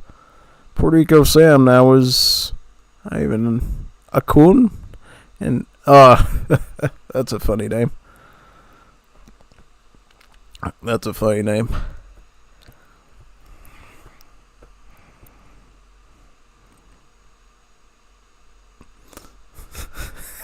A coon? Yeah, he just changed the spelling on it. A raccoon? Yeah, I don't know. LOL. Yeah. Seth loves to change his name to Game Ranger. Fun fact: I ran into a raccoon this morning. I've seen raccoons before, but I've never been next to one before. Like I was doing some stuff near the door in my living room, and I heard some weird sound coming from outside. I looked through the screen door to the right, and I saw a big, giant raccoon on top of the bench thing out there. Big, giant raccoon. It was huge. I'm like, wow. Thankfully, I got the screen there. You know, didn't have a screen there. Who knows what that thing would do? The thing was like huge raccoon, like the size of a small human or something. Huge. Actually, bigger than that. I was walking to my moped to go to school, and I ran into a raccoon munching away in a chip bag. First time I've seen a raccoon in years. I haven't seen a raccoon in probably 6 or 7 years. That'd be my guess. 6 or 7 years. Si es pero se lo existe, Alucard says. Yeah, I figured I'd check the chat too while I'm reading the one in Game Ranger. So are we going to have anybody else join, like Eichel, or is it just the 4 or 5 of us? You know, if we have Seth here, okay, so we're going to do some arena now. It looks like they're loading up right now. So I'm going to exit out of this before Baked Potato gets the game booted, so it actually boots on time. Alright, yeah. If we're going to go back and forth between Wool and Arena, there's no reason to put the Windows stuff up on there, I guess. Yeah, alright, here we go. Yay, Arena. I had the EXE already configured, so we didn't have to worry about that at least, yeah? Awesome.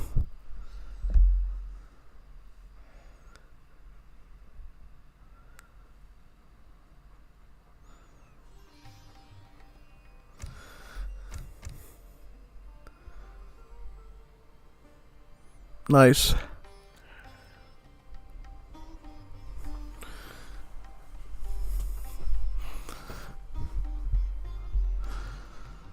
And Akun. Very good. Wonderful.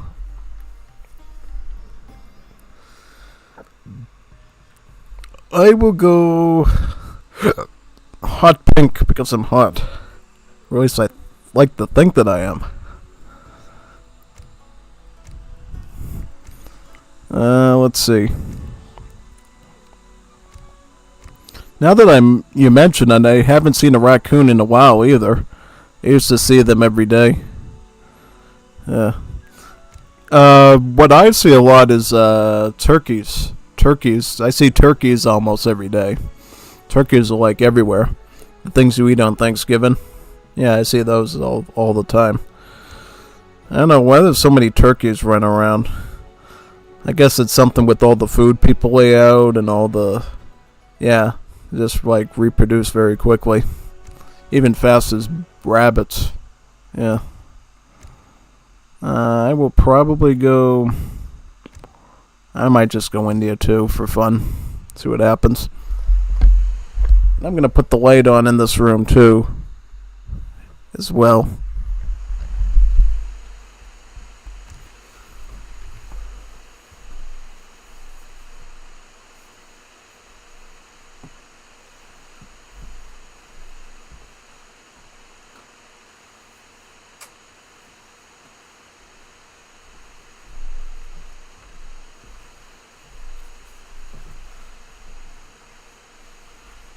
Yes.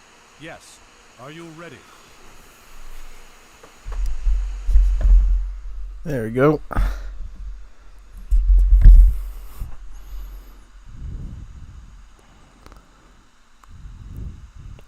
Raccoon. Are you ready? Are you ready? Are you ready? I got an even team. Yes. What if me and Bake go on the 2-man to make it fair? That could work. Totally. Now let me set that up. I'll set it up to 1. Yeah, Baked and Seth can take team 2.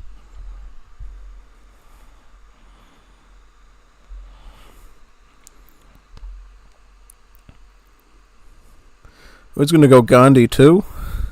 Gandhi 1 and Gandhi 2. Who knew? Who knew? Are you ready?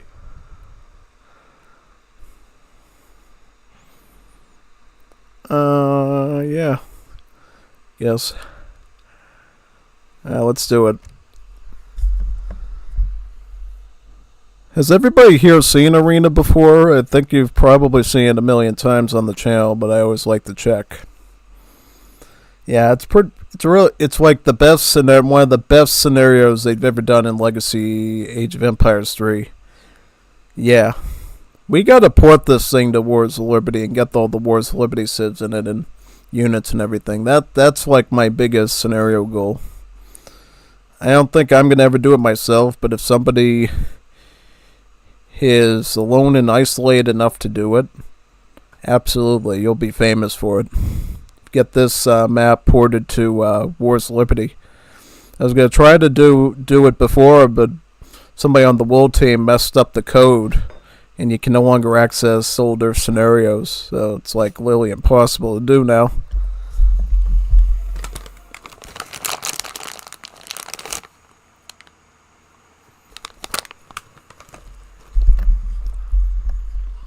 What we're doing with the Spain and in India.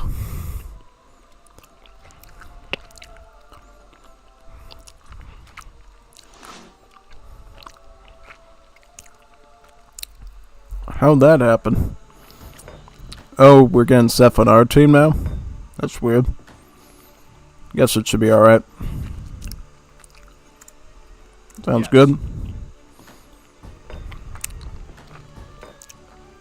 Let's just see what they do. I've learned over the years to get more passive.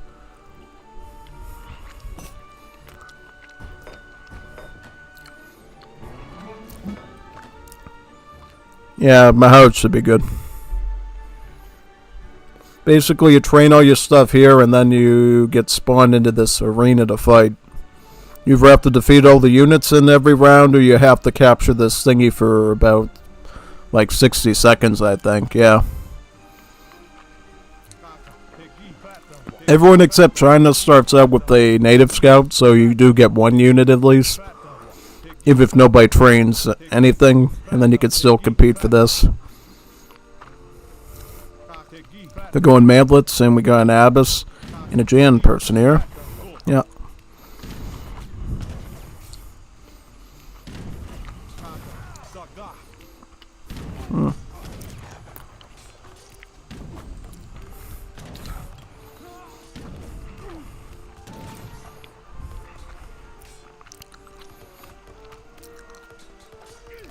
Yeah, Seth goes with the Mahouts, I'll go with Roomies.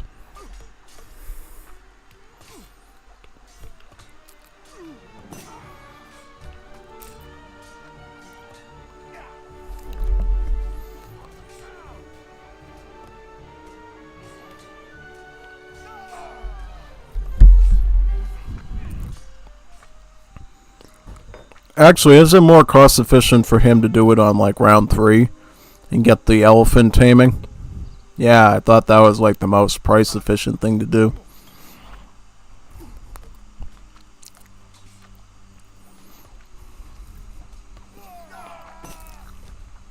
Stroll it, my dear boy.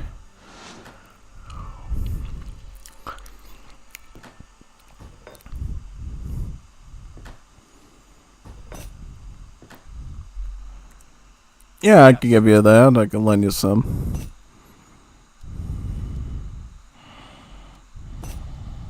There you go. I will get some Arumis, so they can't do Conquistadors or Pikemen. Good wombo combo.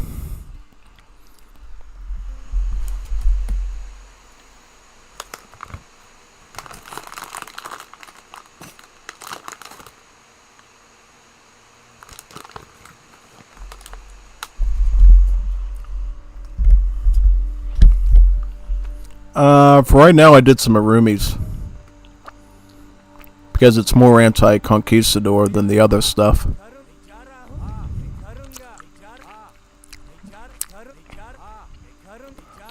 I could certainly switch that later, but I'll start with this.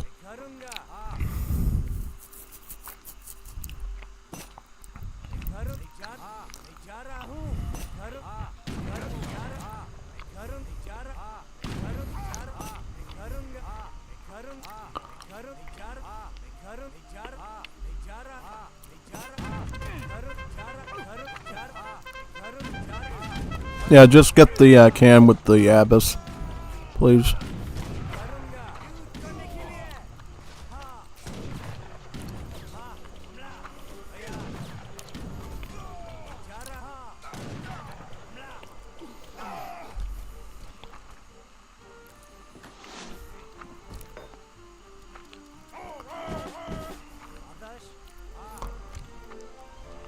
Probably gonna spam as many of the Arumis as possible.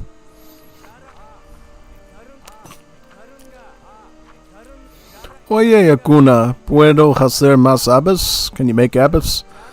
Like how he assumes he's a Juanito Bonito right away.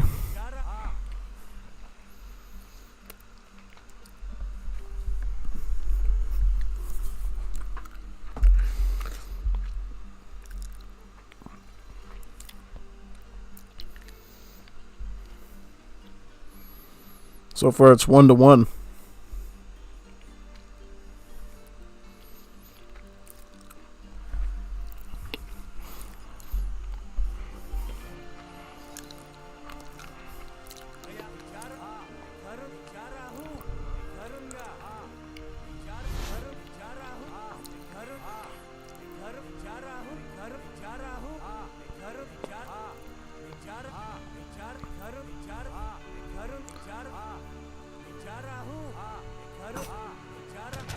Yep. Bone guards. Bony guards. Bony guards. Yeah. As long as he gets the Falcons, we're good. I can fight my way through the rest of it, probably. Yeah. There we go, alright. Yeah, the Arumis were actually working quite good against these bone guards, yeah.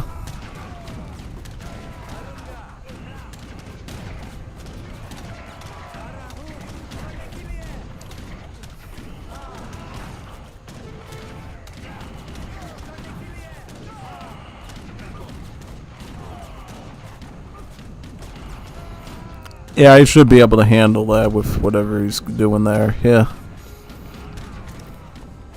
Yeah, get the Mantlet down first, and then the Bone Guard. Well, yeah, you could get the missionaries too. Yeah, it should be all right there.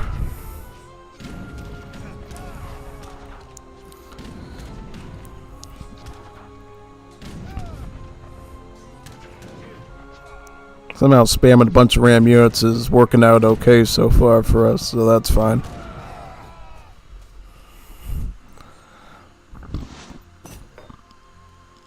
Hey, Stwartzy.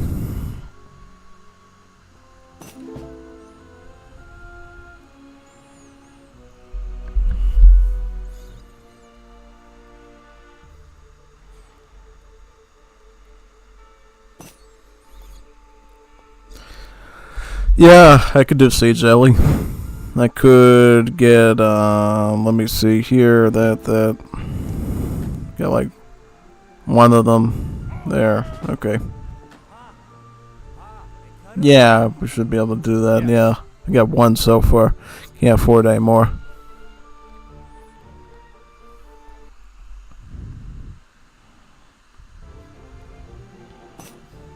I'll make some as well, as he is gonna probably make mass LC spam. Oh yeah, long can spam. So yeah, probably. So yeah, we gotta be proactive for that. Definitely.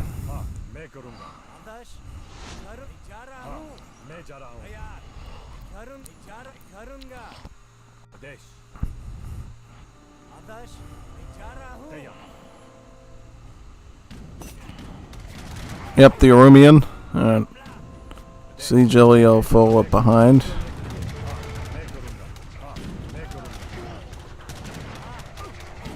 And over there.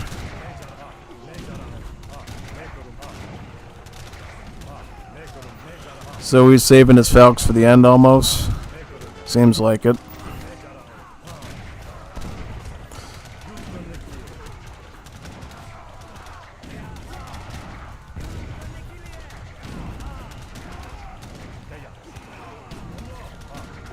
And just making sure nothing happens to the Siege Alley at all.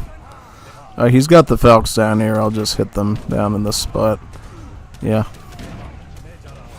Yeah, my Siege Alley is practically immune to these things now.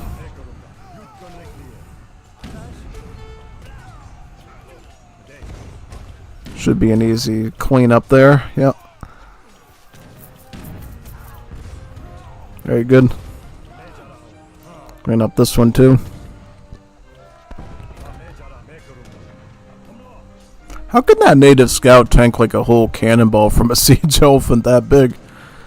You know, see how big that cannon is? Like, that native scout could take a cannonball that big to the cranium. That's pretty big. What's up? Good job, mate. Another Arumi. Another Arumi in the Arumi. I'll feed you for a Arumi. Yeah. Very good. Very good. Basic Arumi. Yeah, because I'm a basic kind of guy. Very basic. Yeah, well, definitely not in terms of my age. 15. 15 of them, yeah. Kinsei, to be exact. Kinsei. I'll feed you until you get Trenta then. No, that's not bad. Could definitely use Trenta.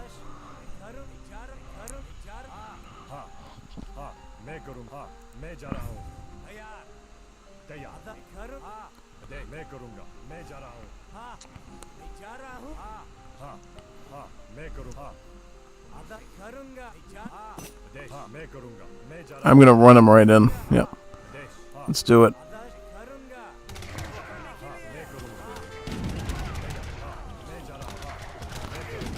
I'm gonna get the Falcons right now here.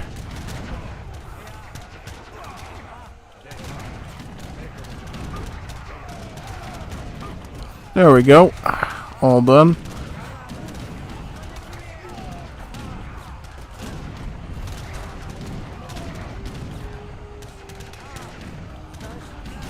Yeah, see, with all these Arumis, now we're basically immune to the...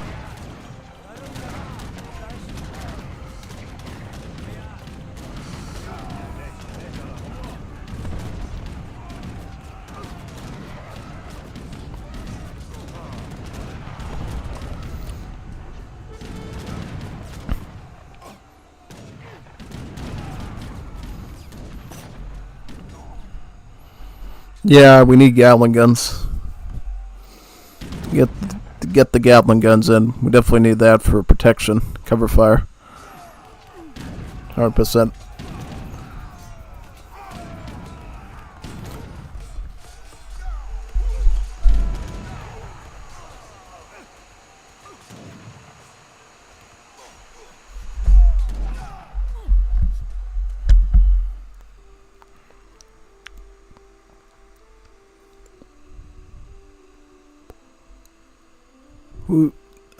Yep, that's me. My bad. There we go.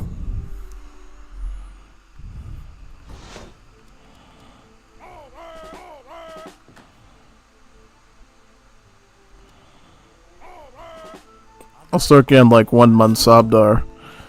Start stacking in Mansabdars with my Arumis, yeah.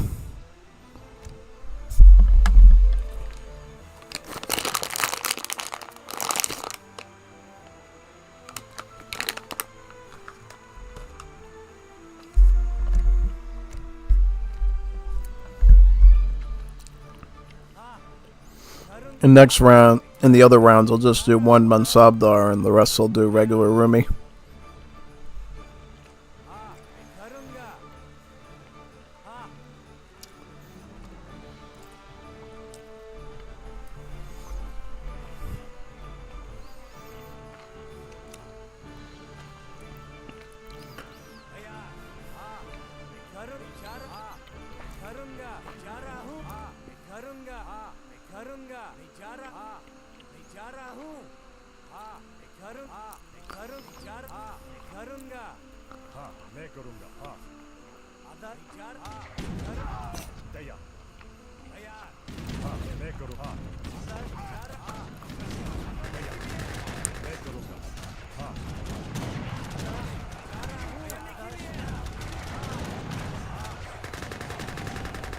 I'm gonna get him in the position for that Falk there.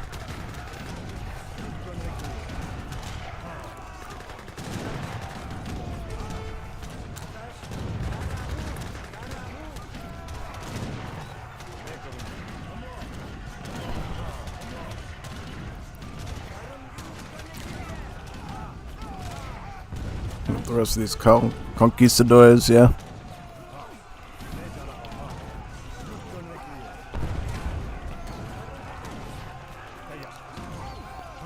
And focus the siege always on the stuff there. Get the booty here now. Alright, let me see how many of these I got. I got a good number of them. I'll just run those here.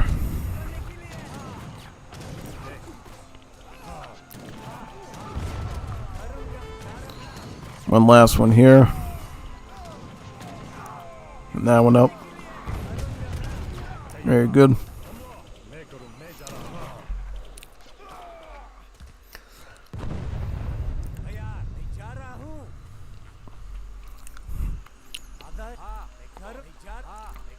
I'm gonna trace that one over there, yep.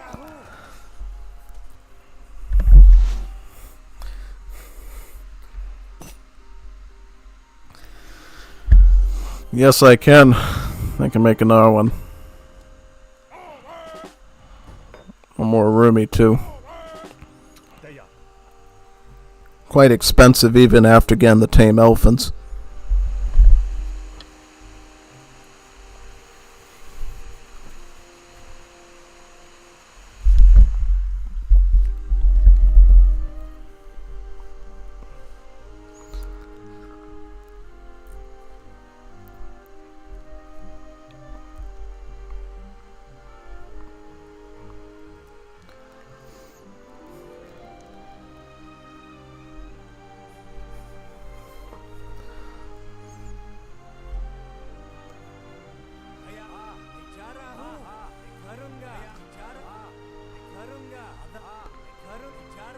Alright, let's go forward. Gatling's in position. I'm going to try to position my siege jellies to get the Valks.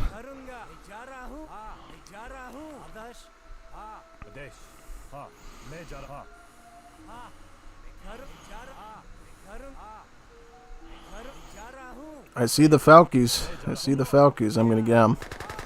Right there.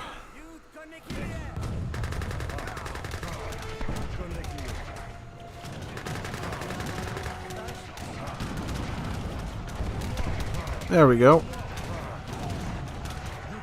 All done with that.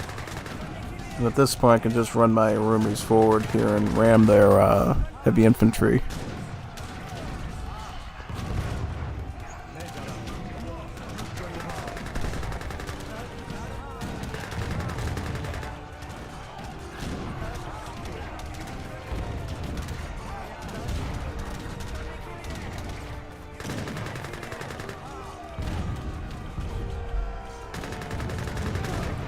Yeah, we don't need any more siege elephants. We need anti-infantry and anti-light cav.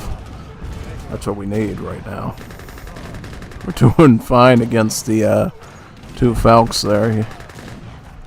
Yeah, 3 sieges is a little bit excessive. We still did good.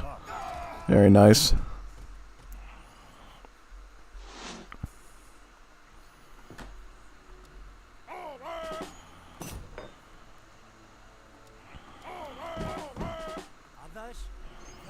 Decided to get one more Mansabdar.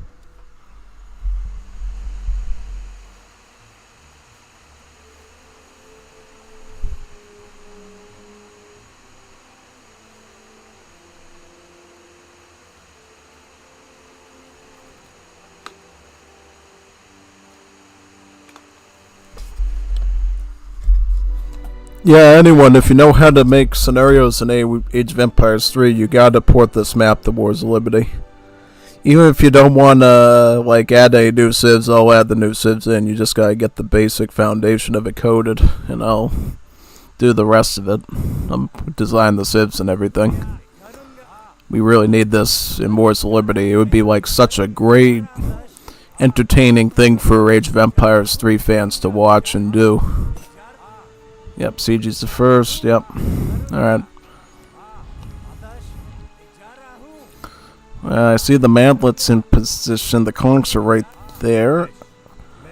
Where are the Falks? I don't see the Falks anywhere, but I see all the... I'm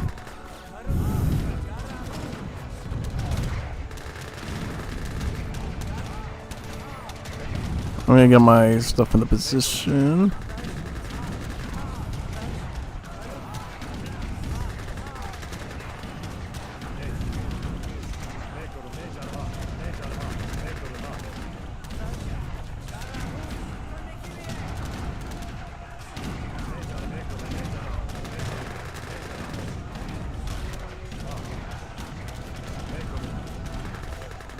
Did they put the Falks over here? Up here they are. I found them. Why did the man forget to use his falconets? They're right over here. Completely wasted them. That's why I decided at that point. I'm just doing a roomies. I'm not even doing anything else at this point. Yeah, roomies is probably gonna be the much better play here.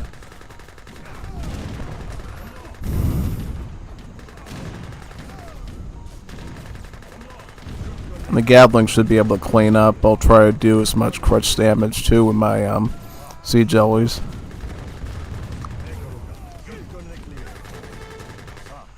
Now these things are like tanks against everything. Takes like forever for things to take them out.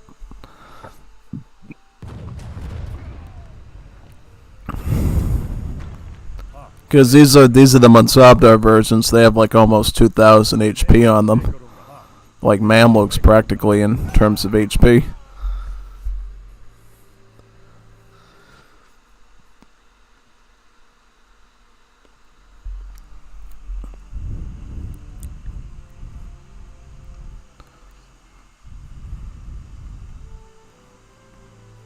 What else are we doing? We are probably... I want to get all the Mansabdar's out of the way and just train up more roomies here. Yeah.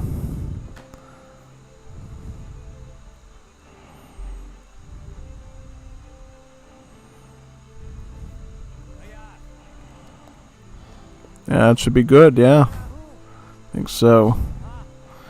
Certainly got as much damage as possible out of these.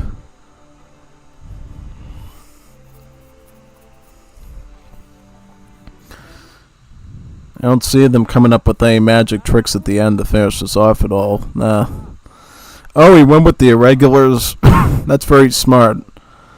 So, if you didn't know, that Strelid icon you saw at the Shamanar Gate, that's actually for these irregulars. Yeah. It's a nice little trick you should know how to do. Pretty much, yeah. I'm going to go behind them with the Sea Jellies and the Arumis and just catch them off guard. Yeah. Yeah, he can't outrun me with all this stuff down here. This is like a really bad formation to find yourself in. Big time. I just run in right over here. Go right in their back area.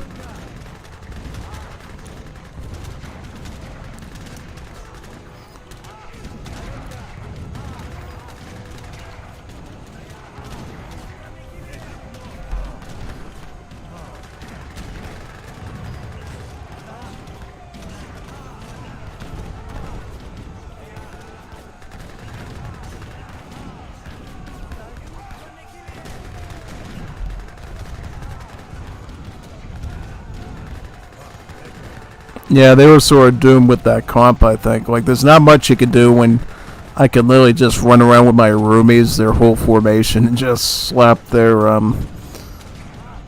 conquistadors and bone guards in the back like that, yeah.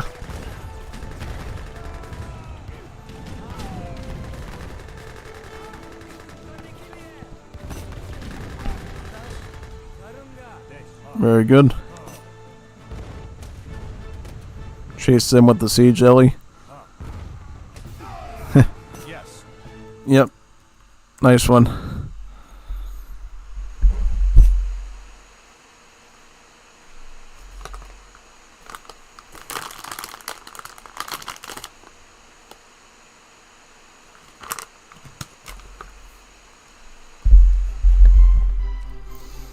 I got look at my count. I got the best. I got the best count.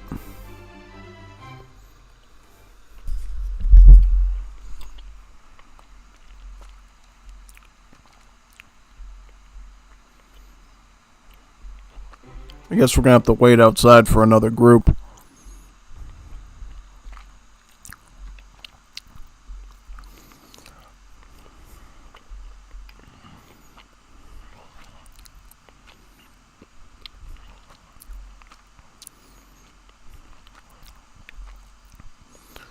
I'll check my Wars of Liberty decks in the meantime. Yeah.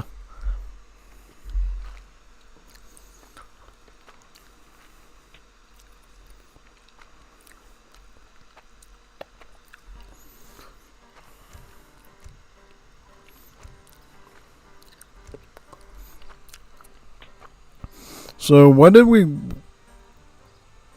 So I got a note for this deck that this is only good in like big team games. Yeah. In mini team games it really doesn't do well. Nah.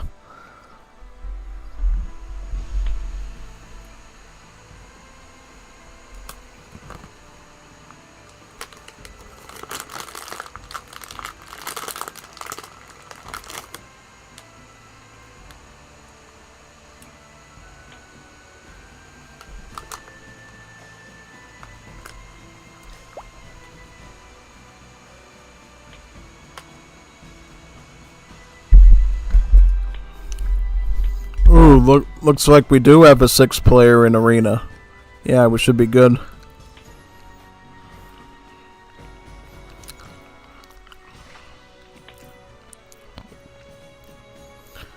It's some Juanito from Argentina, it seems like, yeah.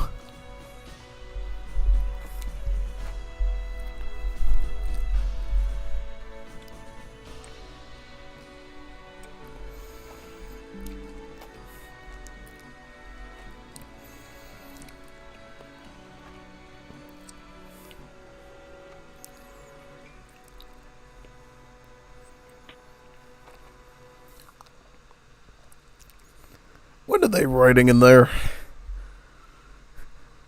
Haven't seen you in a while. Yeah.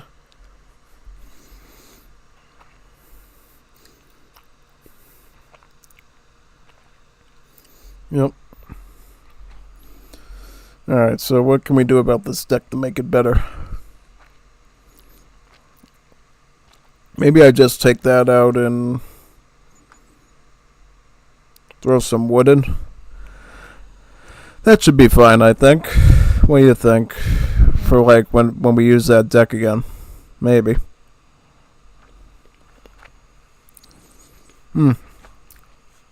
Yeah, probably. Alright, so yep, here we go again. Here we're going for 3 versus 3 now.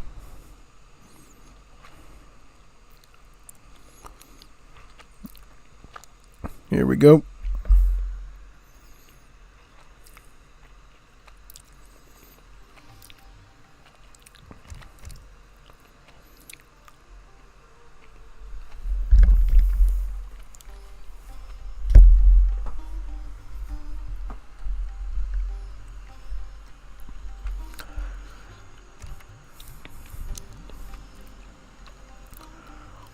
I'm not going to do India again.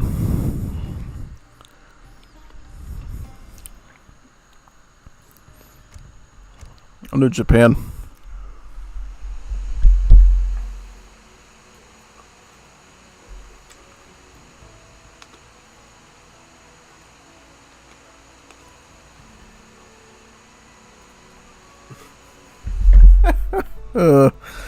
Yeah, I guess.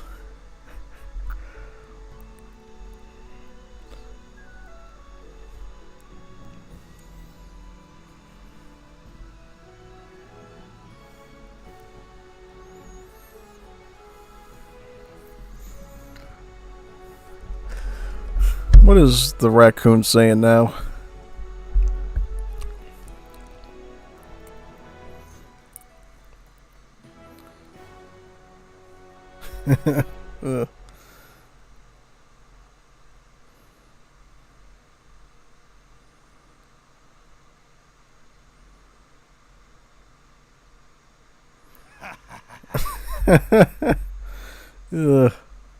Yeah.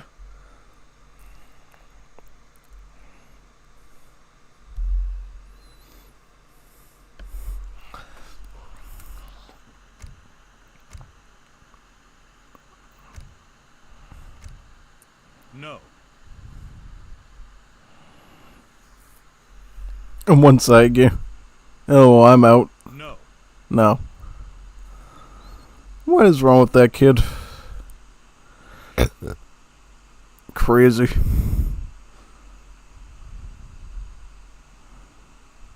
He seems good.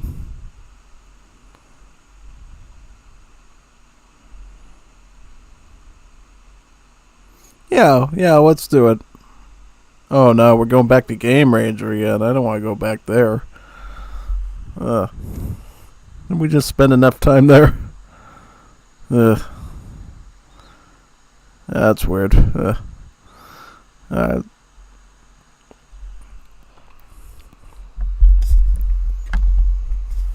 Hopefully we can get a 6th player. Anyone wants to join on Game Ranger? The lobby is called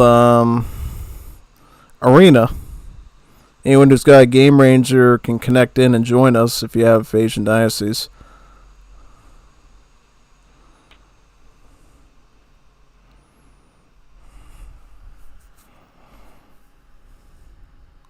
Oh, someone's joining. Good. Thought we weren't going to get anybody to join. Hopefully it joins in very quick. Here he is. Alright. We're all set. Game should boot up again in a matter of seconds. Yeah. Oh, I think that's Stormtrooper. Yeah. From Peru. Oh, he's another Varingo, but he knows good English, though, unlike Varingo. Actually knows good English. Yeah. Pueblo Peru. Yeah, exactly, Sagawai. A fellow Varingo. Yeah. Yeah, we go. Here we booted up. Imagine picking a Sir instead of Sibs and then somebody just leaves the lobby because, yeah. You know he's seen way too many arena games to know to do that.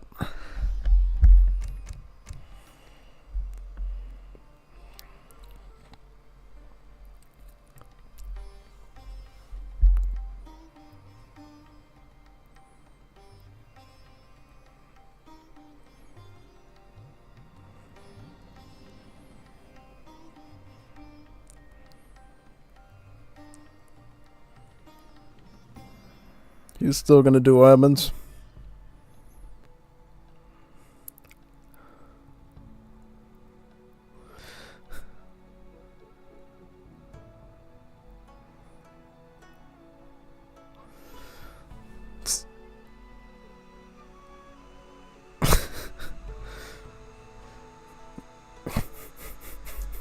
Ugh.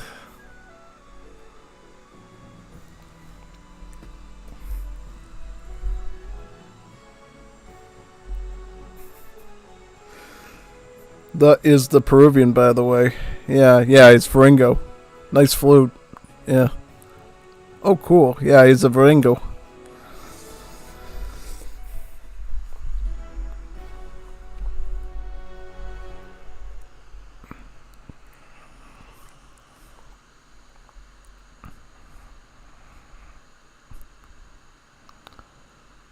I think these teams are a little bit unbalanced, so I'm going to have to go with something really secure here. If one of them's going to do Japan, I'm going to have to go Japan probably. Play this really tactically, yeah. Oh, wait a second, I'm team, right, yeah. Yep, why did I put one in there? There we go, okay. All set.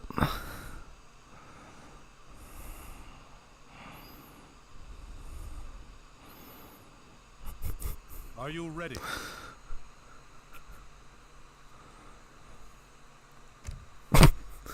Ugh. Maybe, you never know. No. 'Cause I said so.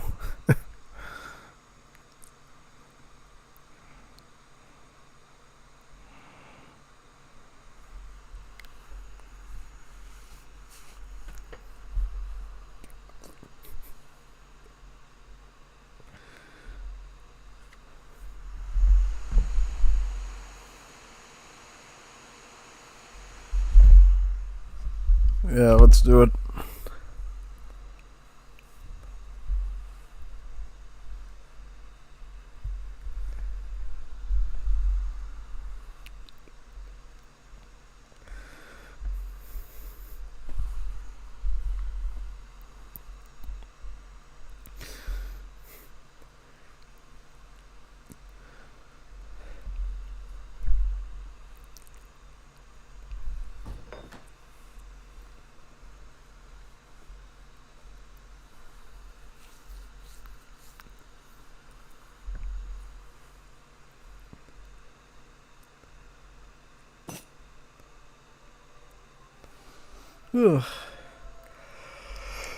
Alright, so what we do here, wait it out until they do something and then respond. Carefully, yeah. If Fakun wants to make some stuff in Celtic, maybe a cannon or something, that's fine. Then from there I'll come up with some sort of counter to whatever they do. Probably.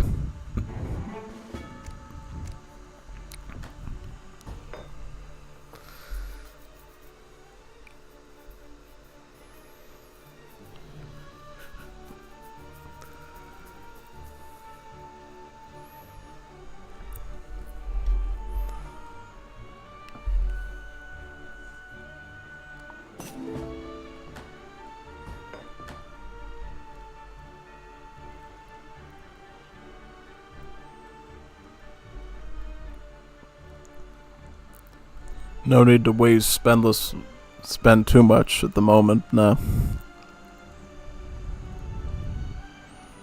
So we got some Mantlets from Celtic, some Abbas from Ottomans. That's a pretty good start.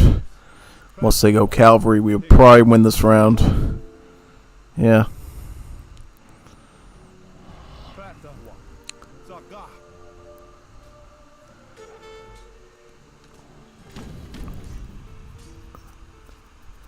So we got mantlets from both sides.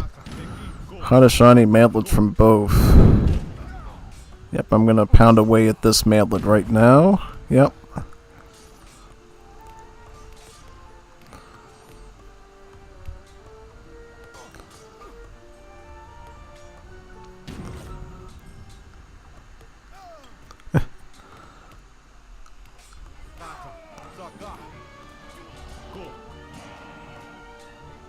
Yeah, I'll just help with this native scout. Yep, there we go.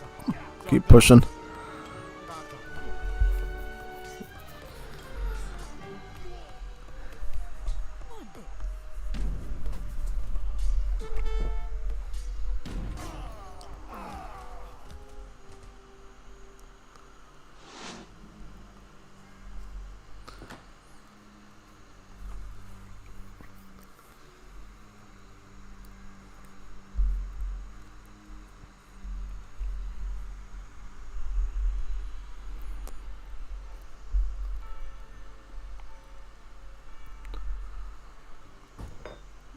Yeah, I'll give it another round before I do anything.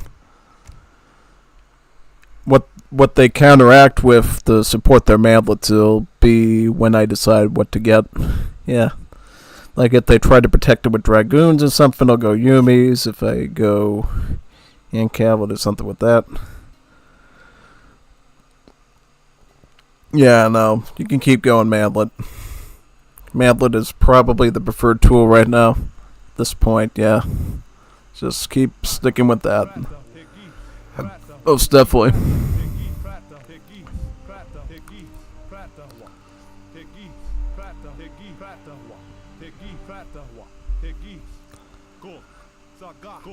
Get the natives. Ooh, they got Sawas. Sawas. Ooh, Sawas. What do we do about those? Probably could get Sohai, we could get Ronin, get all sorts of stuff to deal with that. So who is this? This is Potato, this is the... Oh, that's Seth. Oh, that went with the Dutch. Very interesting, yeah. Alright. The question is, what do we get for that?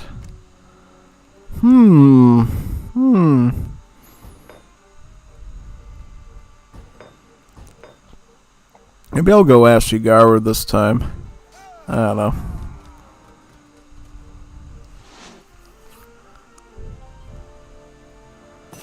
I could go Ashigaru. Maybe.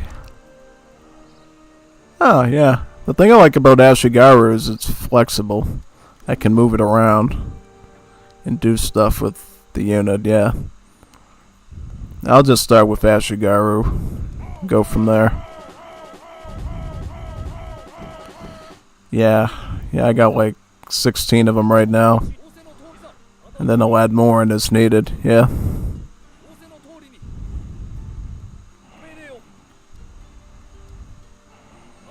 There we go. And then I'll keep saving until we need something else, probably, yeah. And then of course I can use the Ashigarus in melee as well. And micro them around that way too, so it's not like they're useless against the mantlets either.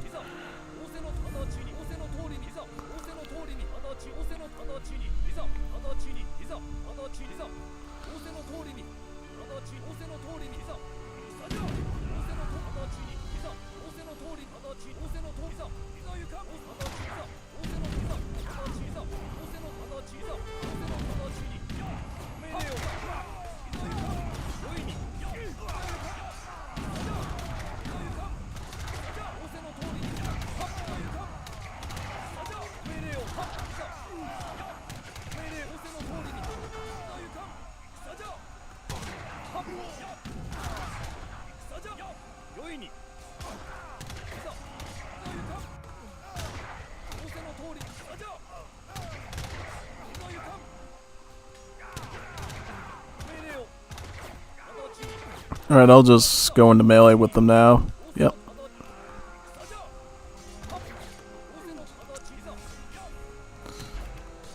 Yep, go into hand. Very smart.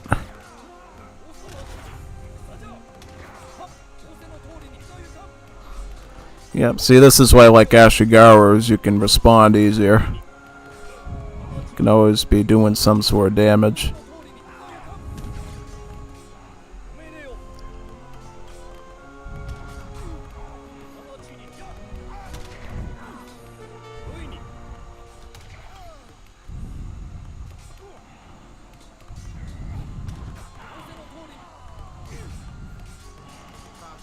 I have a native scout here too I can throw in.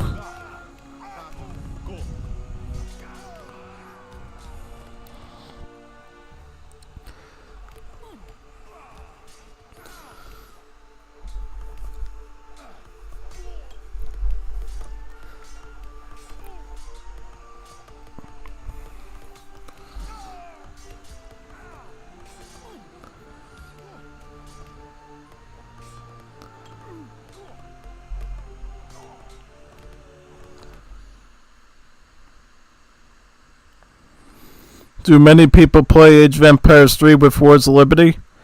Yes they do. Our multiplayer Discord server has up to, I believe, 255 people. Which is a pretty good number. Yeah, considering Legacy is no longer being sold in most places. The fact that we still have like 250 people ready to go to play games is quite nice for a game that's been abandoned like this. Yeah, because there's times in Definitive Edition where you don't have that many lobbies, so yeah. Quite a lot of people, and that's just the people in the multiplayer server. We got like probably like over 1,000 or so people in the Wars of Liberty official server itself too, which is quite nice.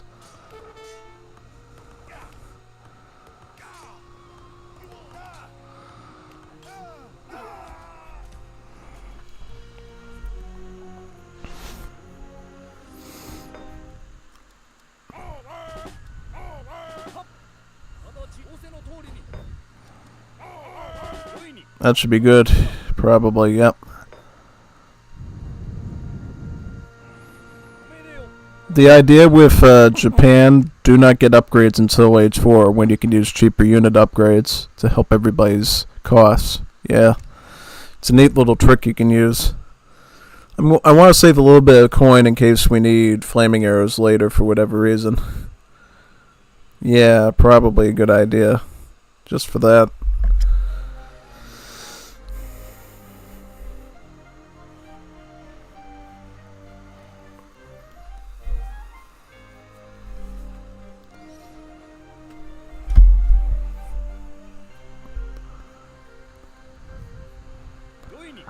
Very good.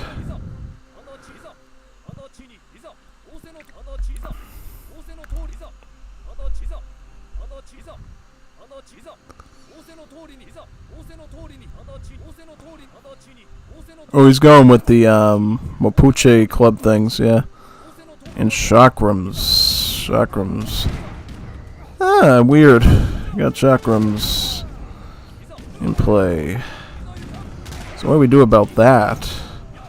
We can get ninjas for that. We can get a number of... I'm going to get ninjas now. After this round, yeah. We're going to need ninjas for that, probably. Yep. Looks like a ninja-able situation.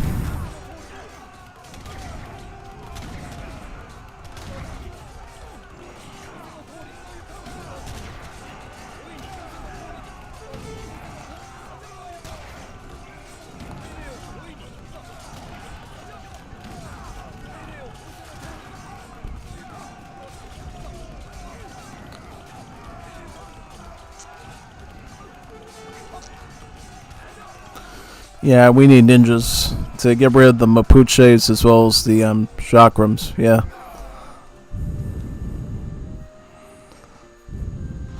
Go full ninja on them with that. Yep. Pretty much.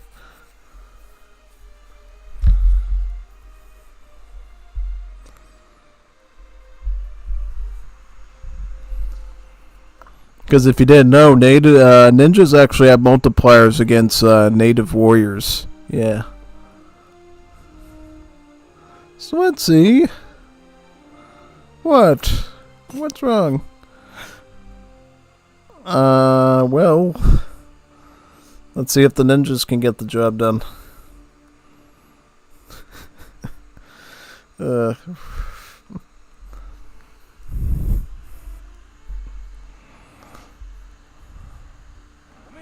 Yeah, let's do it. Ninjas.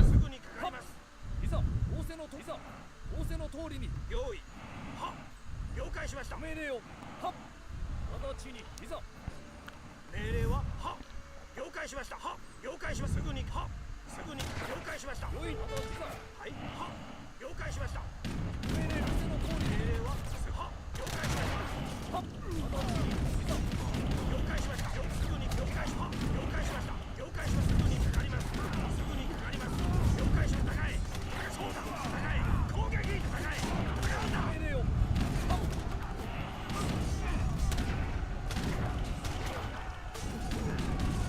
用意すぐにかかります高い戦うんだ高い戦うんだ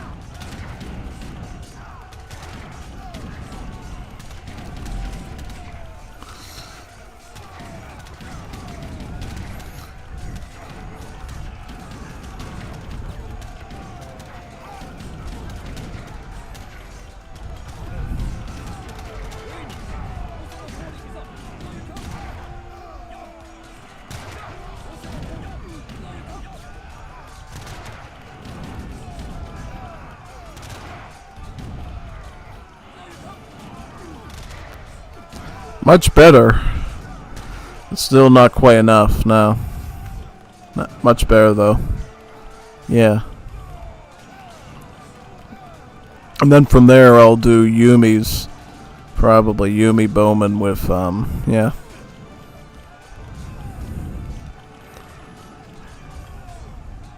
We could do Naganatas, too. We could do Naganatas. Naganatas with ninjas. That could work. We could actually do that. So we're gonna do this. Let me get that and that.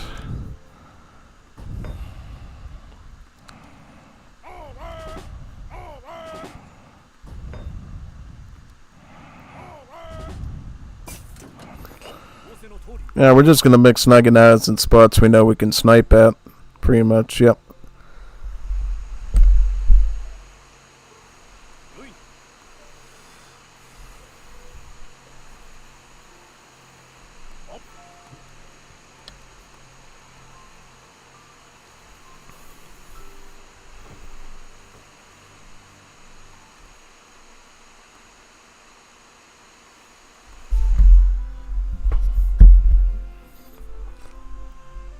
Here we go.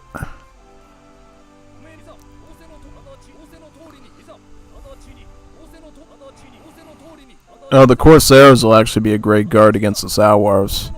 Big time.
Yeah, the team's like severely imbalanced.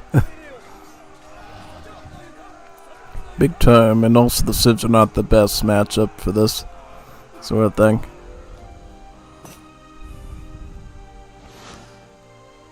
One forgot Star Wars are Lancers. No, they don't have multipliers against the Ashigarus, though. I'm doing the right thing. I don't know about the others, though. They're the ones I'm worried about.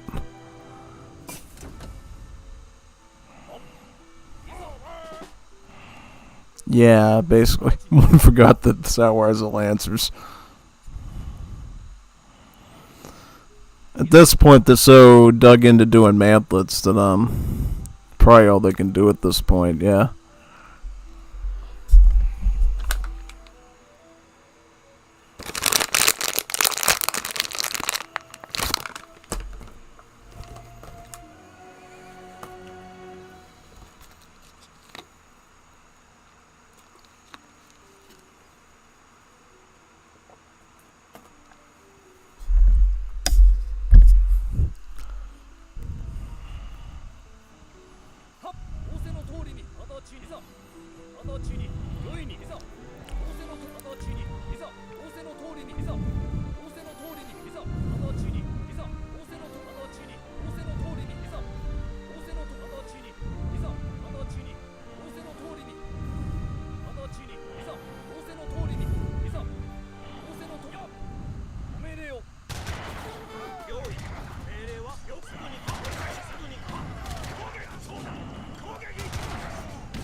Up.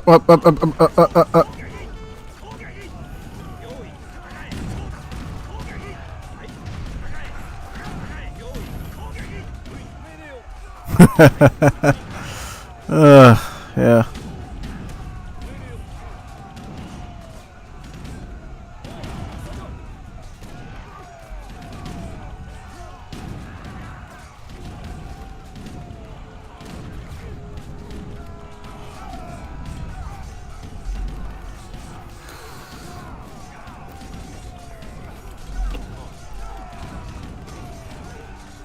Yeah, now I'm just gonna spam in Nagis to blast down the mantlets and do some decent damage to the chakrams as well. Yeah, it's the only thing I can think of at this point to deal with those. Especially since chakrams have like 70% pierce armor, which is even worse, yeah.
Yeah, I'll just add in 5 more.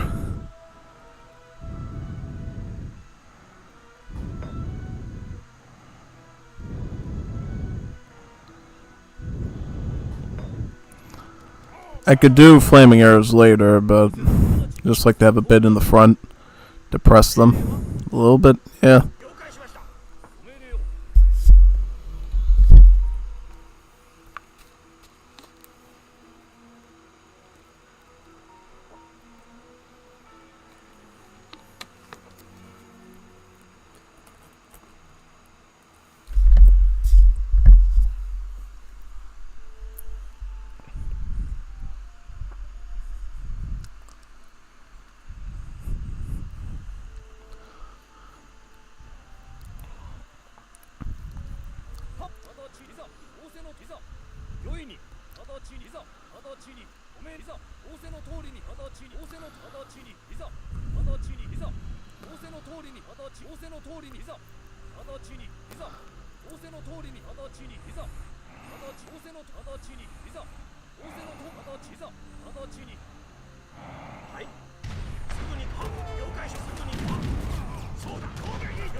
Oh great, they got the circular formation.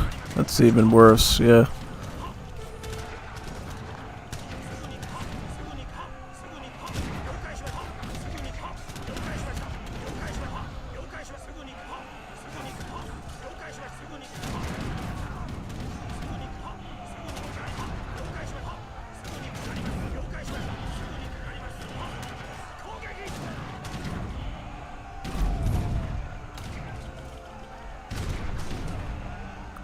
Yeah, if they're gonna do that, we need flaming arrows to deal with the bombards. Yep. That's all I can think of.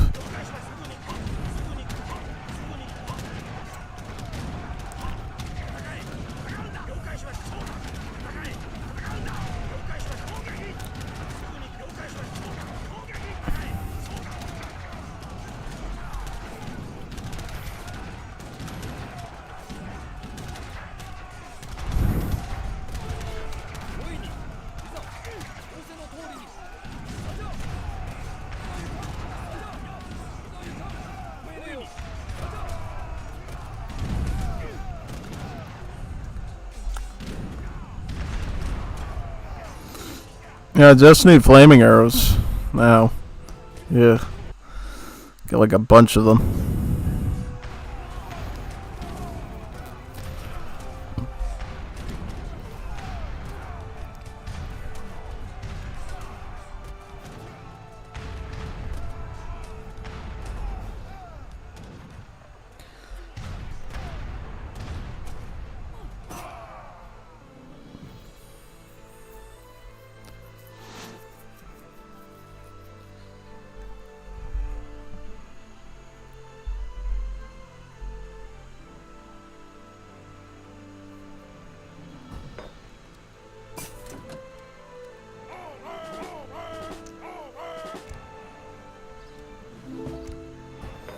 Where did I get that before? Could have saved some coin. It's alright though. Alright, there we go. Not feeling too hopeful anyways with the odds at the moment.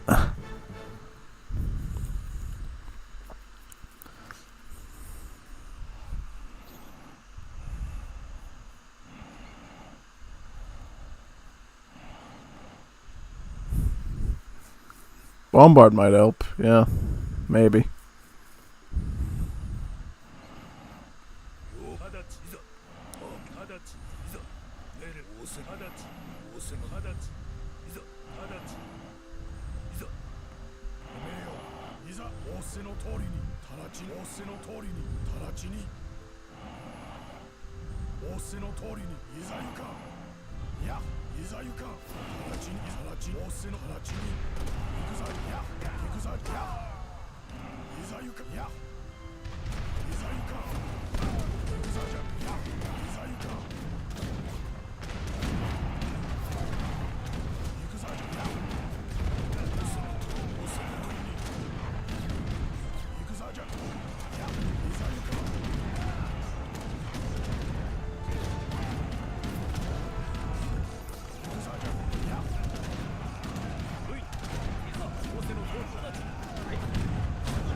Quite a tight one.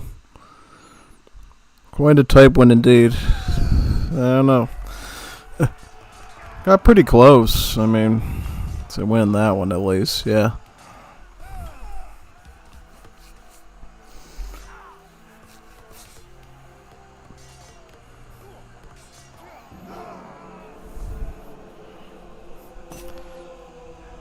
Re and land. Good idea. Yep.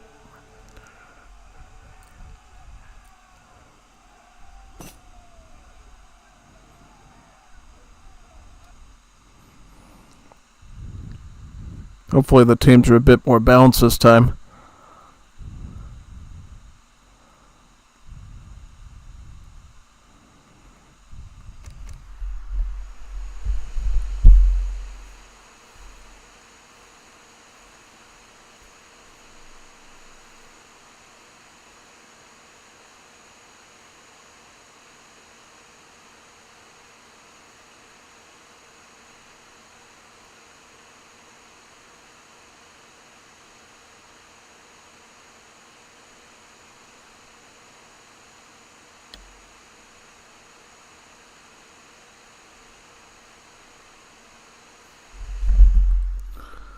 That's weird. It's not booing in.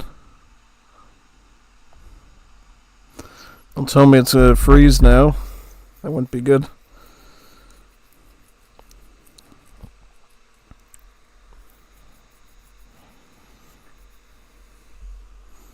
Yeah, it's always annoying when this happens. A game like host cancel game.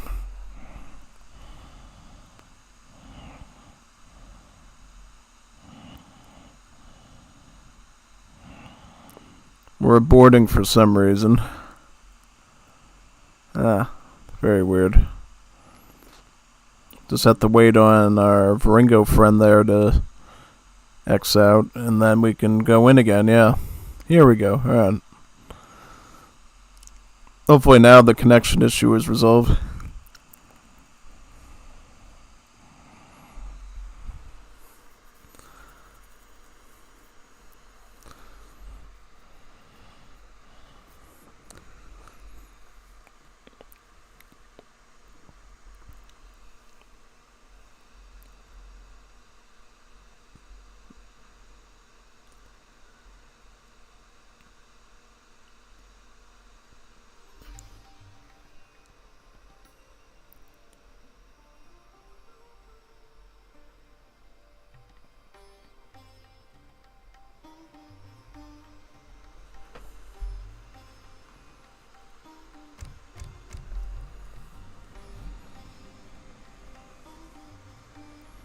Alright.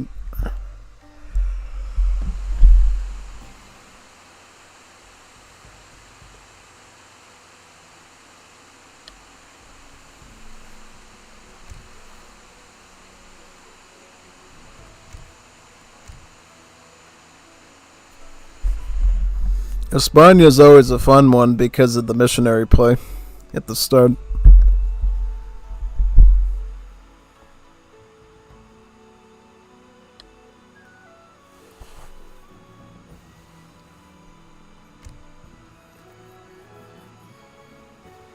Yes. What's the raccoon want now?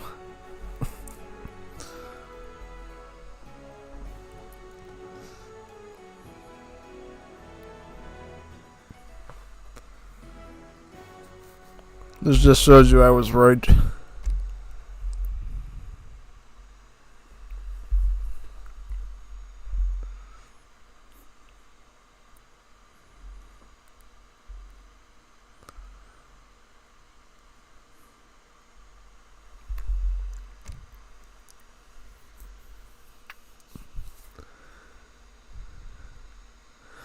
Good things happen, yeah. Ugh.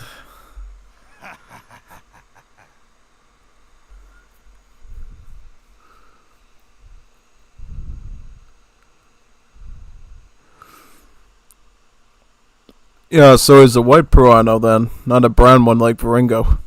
Yeah, there are some white Peruanos, very rare though.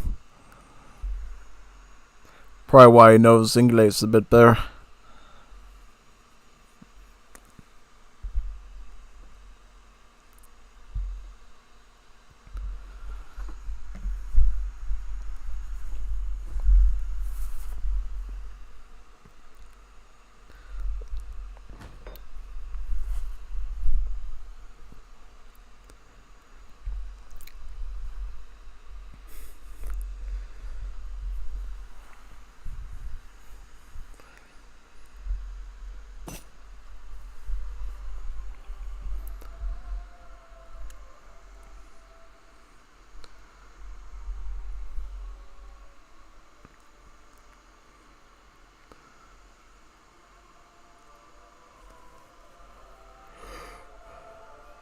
Oh, they're all going on the same team again, huh? Trying their little formula out again, I guess. Let's see how it goes. One thing you always do with Spain is get the missionaries first. That's always a must. Yeah, there's no reason not to get the missionaries usually.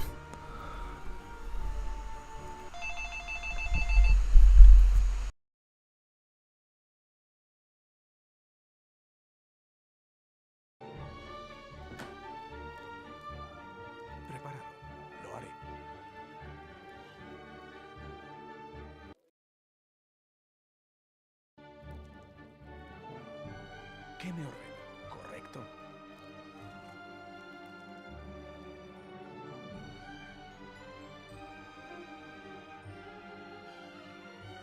Sí, sí. Correcto. Lo haré. Sí, lo haré. Sí, lo haré. Sí. Lo haré. Sí, correcto. Lo haré. Sí, correcto. Lo haré.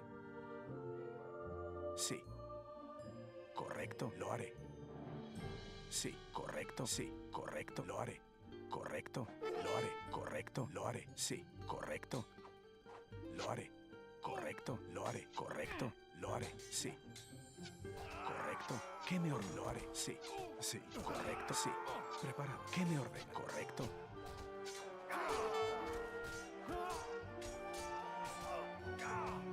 Sí. Lo haré. Sí. Correcto.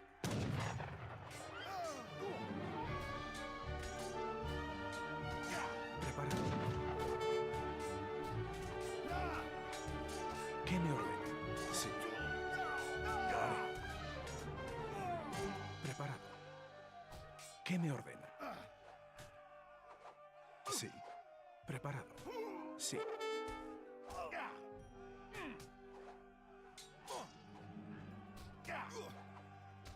¿Qué me ordena?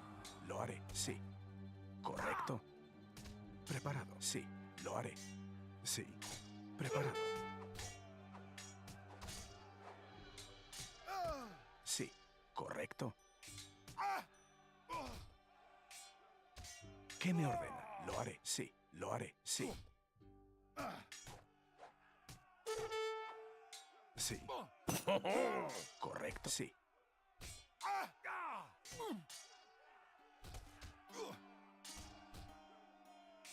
¿Qué me ordena? Prepara, lo haré. Correcto, lo haré. Sí, correcto.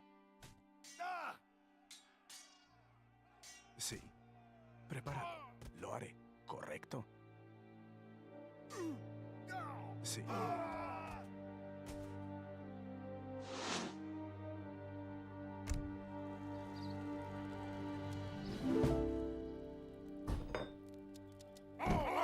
Preparar, sí, lo haré. Voy a hacer, sí, voy a hacer, sí, voy a hacerlo.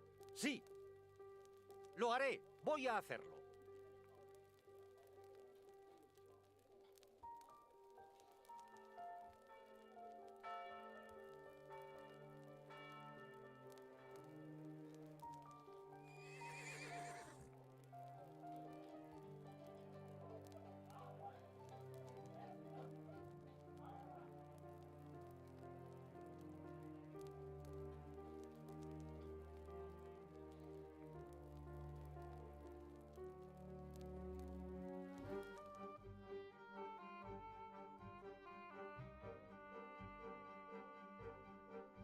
Prepara, lo haré. Sí, correcto. Sí, lo haré. Sí, lo haré. Correcto, lo haré. Sí. Correcto, lo haré. Sí. Correcto, lo haré. Sí. Correcto, lo haré. Correcto, sí. Correcto, sí. Lo haré. Correcto, sí. Correcto, sí. Correcto, sí. Correcto, lo haré. Sí. Correcto. Lo haré. Sí. ¿Qué me ordena? ¡A las armas!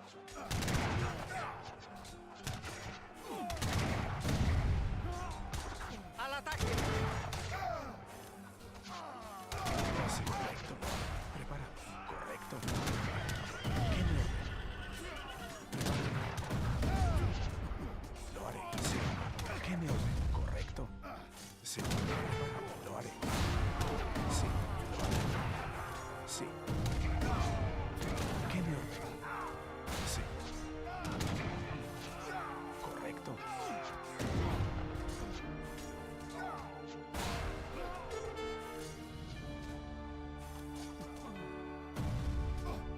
¿Qué me ordena? Sí.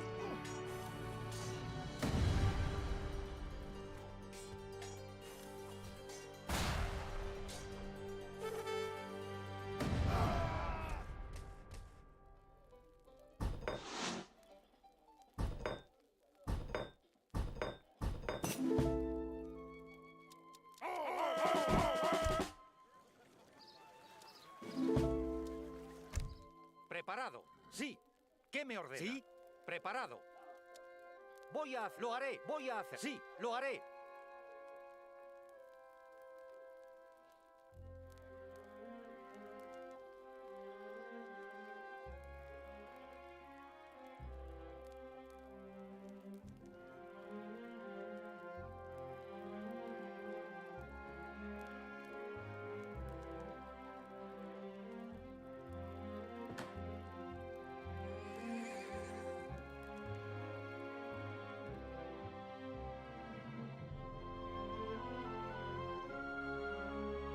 Sí, voy a hacer. Sí, lo haré. Sí, lo haré. Voy a hacer. Lo haré. Sí, voy a hacer. Lo haré. Voy a hacer. Lo haré. Sí, lo haré. Voy a hacer. Sí, lo haré. Voy a hacer. Lo haré. Voy a. Lo haré. Voy a hacer.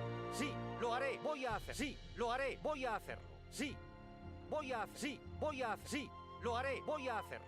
Lo haré. Voy a. Sí, voy a hacer. Sí, lo haré. Sí, lo haré. Voy a. Sí, lo haré. Voy a. Sí, lo haré. Voy a. Sí, voy a hacer. Sí, lo haré. Voy a. Sí. A las armas, preparado. Sí, lo haré, voy a, sí, preparado, lo haré, voy a, sí, lo haré, voy a, sí, lo haré, ¿qué me ordena? Preparado.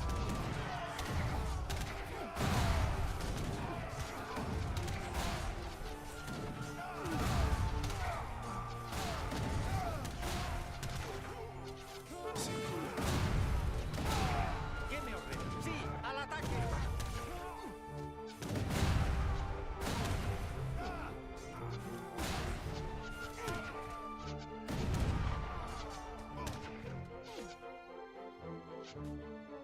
Preparado. Voy a hacer. Lo haré. ¿Qué me ordena? Sí, voy a las armas. Preparado. Lo haré. Sí. Voy a hacer. Al ataque. ¿Qué me ordena? Sí.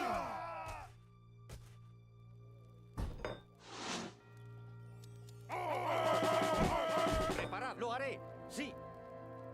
¿Qué me ordena? Voy a hacer. Sí. Voy a hacerlo. Sí. Lo haré. Voy a hacer. Sí. Preparado. Lo haré. ¿Qué me ordena?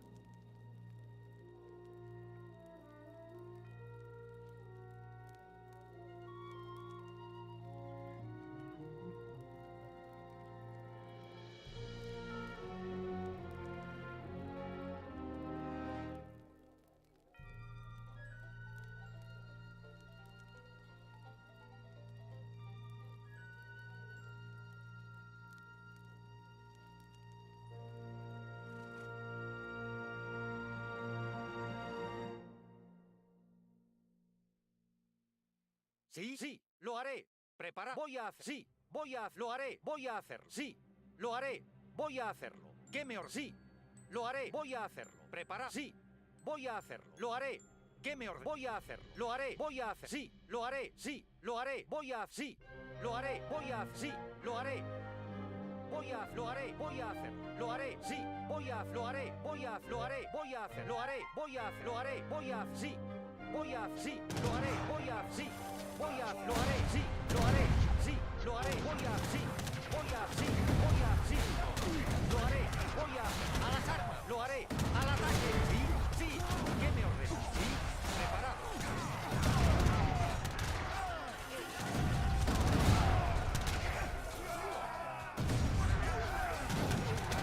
¿Qué me ordena?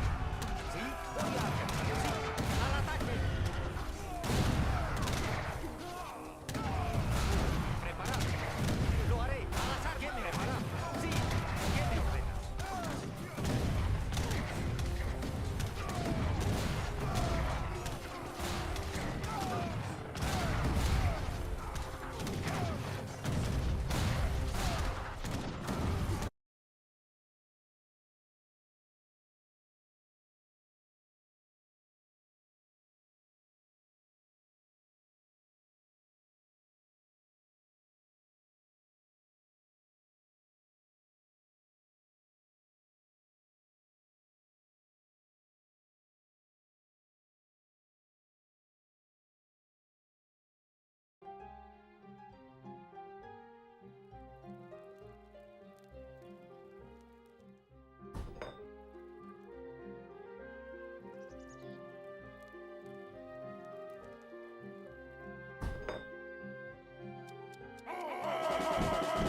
Preparar. Sí, voy a hacer. Sí, voy a hacerlo. ¿Qué me ordena? Sí, voy a hacerlo.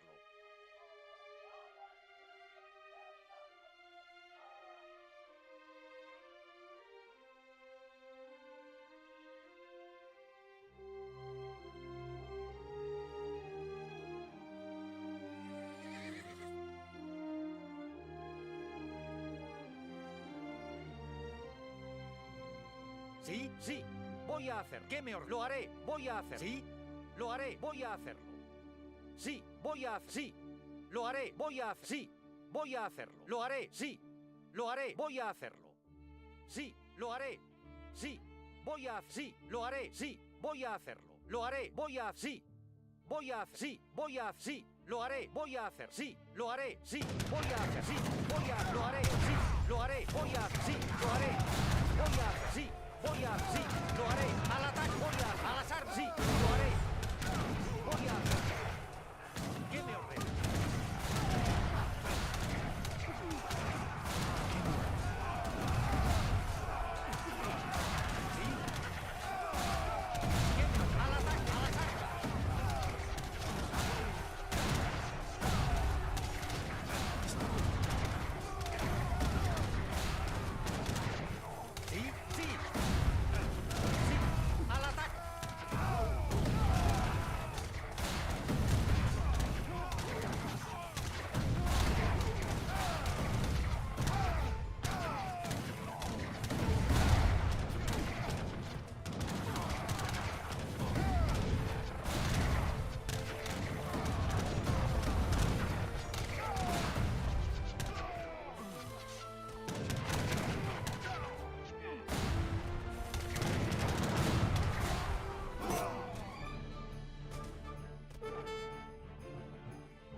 ¿Qué me ordena? Voy a hacerlo.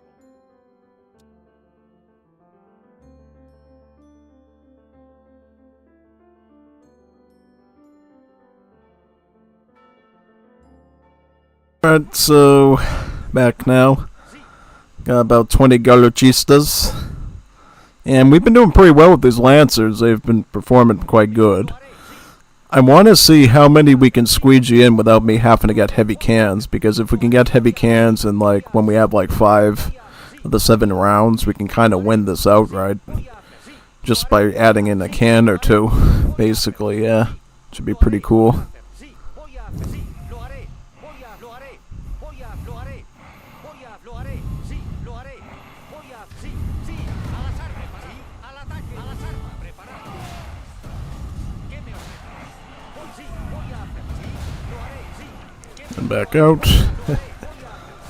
See, they're going for cannons, which is pretty interesting. Quite expect that.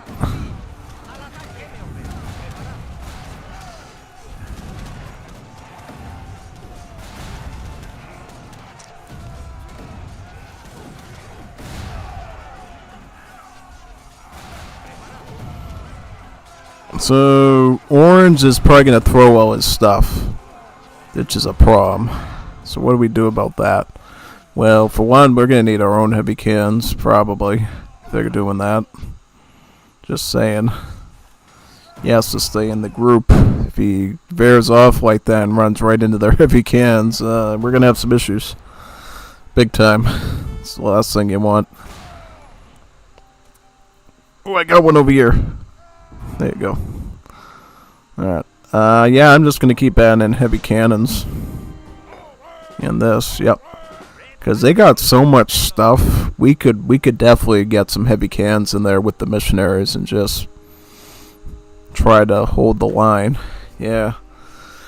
Fortunately, they don't have enough native warriors to justify spies, because then I would just make the spies and just run those in too. But they're not really doing anything like that, so I really can't do anything with that pretty much, which is unfortunate. Yeah.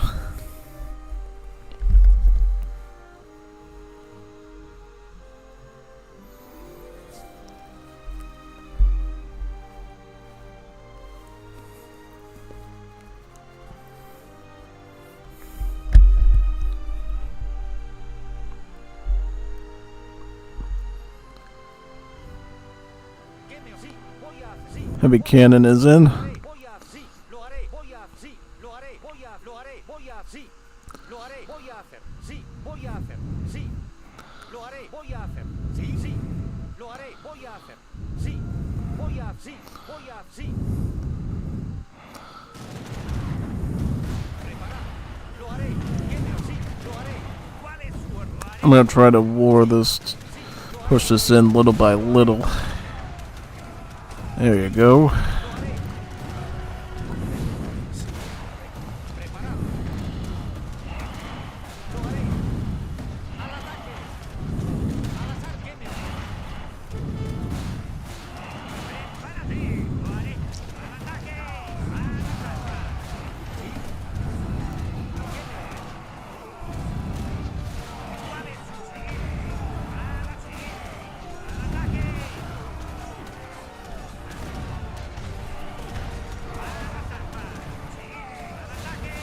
Oh, now they got Urks. They got Urks. They got Urks. Not necessarily. Nah, we can fight this. We can try to. Nah, we got plenty of rounds to come back. We just need to bear our composition. Probably culverins and heavy cans. But somebody's going to have to feed me them. Or somebody's going to have to go Cove. Somebody goes Cove, I go heavy cans. We try to make a formation. We can probably do this. Who knows at this point?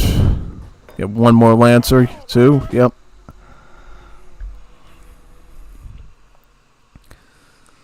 Heavy cannon sort of threw us for a loop there. Yeah.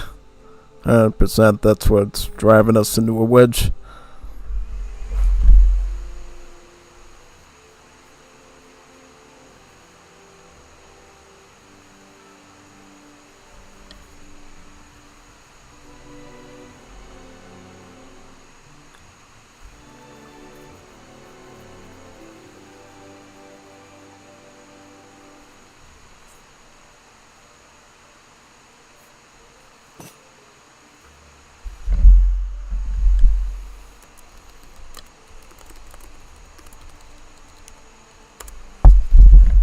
Yeah, we need Culverin for the heavy can.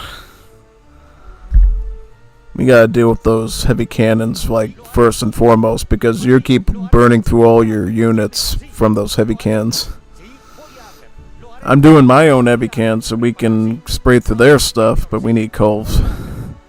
Yeah, Culverins is gonna be really important here.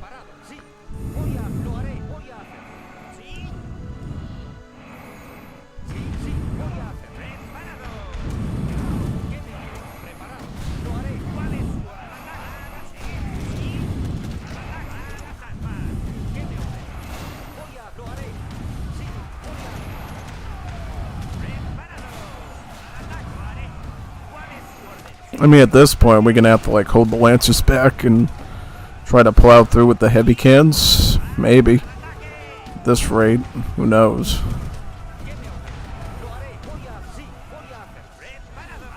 We don't have Culverins, right?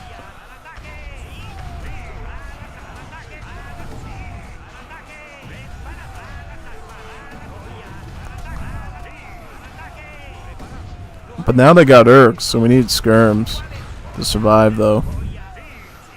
I don't know if these guys can do that. Yeah, no. It's getting really dicey. Well, we need Culves first and foremost because we need to be able to have everybody's skirmisher style units survive, yeah. Russia did a lot of skirmisher stuff with the Klamaths, but they're just not living, so there's not much you can do about, yeah.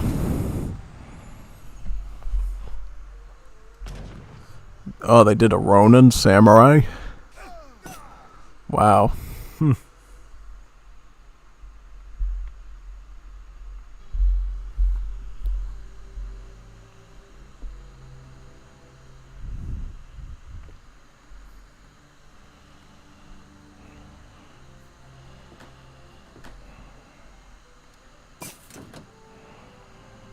Your natives are legendary now. Yay!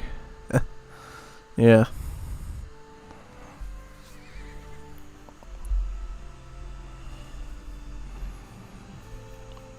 I could go Bolas Warriors, perhaps. Potentially. Yeah. Might be worth it. Who knows? I just want to get the Imperial Heavy Can out of the way. So we can get Heavy Cans with probably Bolas Warriors mixed in. Because I don't know what we're going to need to clean this up. Is anybody getting Culverin? No. No Culverins? Okay. Well, we're going to have to do this the hard way then. The real hard way.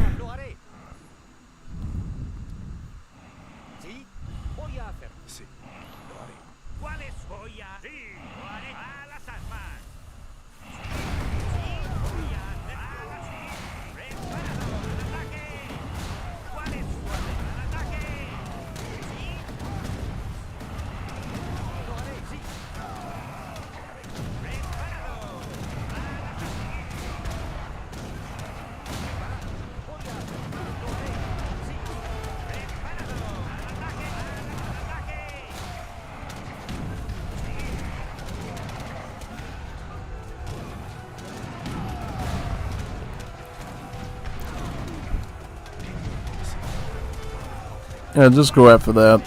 I'll try to blast them with heavy cans.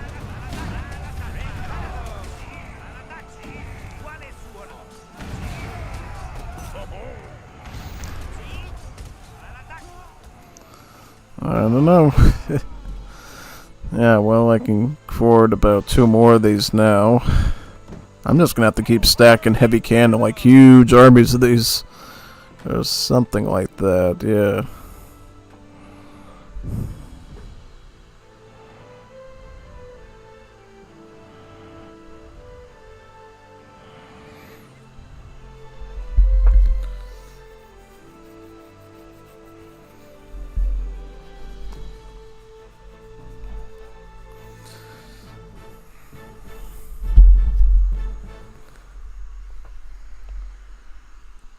Alright, I think 4 heavy cans might not be enough. We'll probably need 6 if we're gonna go no cove.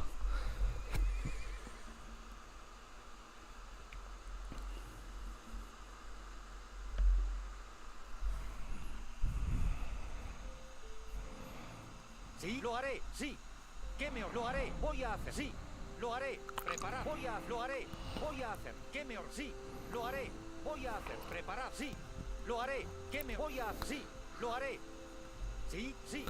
Lo haré. Preparar. Sí. Lo haré. ¿Qué me ordena? Sí. Sí, lo haré. Sí. Voy a hacer. Sí. Voy a lo haré. Sí. Lo haré. Voy a lo haré. ¿Cuál es su orden? Sí. ¿Cuál es su orden?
We will re-in Game Ranger. Sounds good.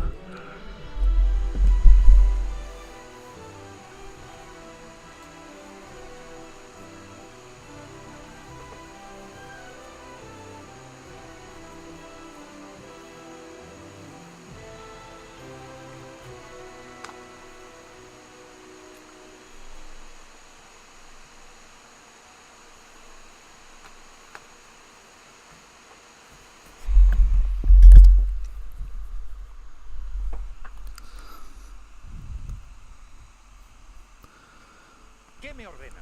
Sí, lo haré. Sí, sí. ¡Preparado! Lo haré. Sí, lo haré. ¿Qué me ordena? Lo haré. ¿Qué me ordena? Correcto, lo haré. Sí. Sí, sí, lo haré. Sí, lo haré. Preparado. Voy a... Sí. ¿Qué me ordena? Lo haré. Voy a hacer. Lo haré. Voy a... Sí. Preparado. Lo haré. Sí, lo haré. Sí, lo haré. Sí, lo haré. Lo haré. Sí, lo haré. Voy a... Sí, voy a... Sí, lo haré. Voy a... Sí, lo haré. ¿Cuál es tu orden?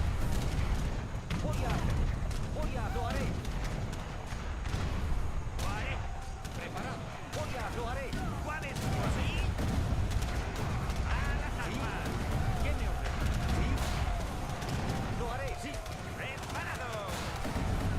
lo haré. Voy a... Sí, voy a hacer. ¿Cuál es tu orden? Sí, lo haré. Sí, voy a... Preparado. Voy a hacerlo. Lo haré. ¡Al ataque! Voy a hacer. Sí. Voy a hacerlo. Sí. A las armas. ¿Cuál es? Lo haré. Sí. A las... Sí. Preparado. ¿Cuál es su orden? A las armas. Sí.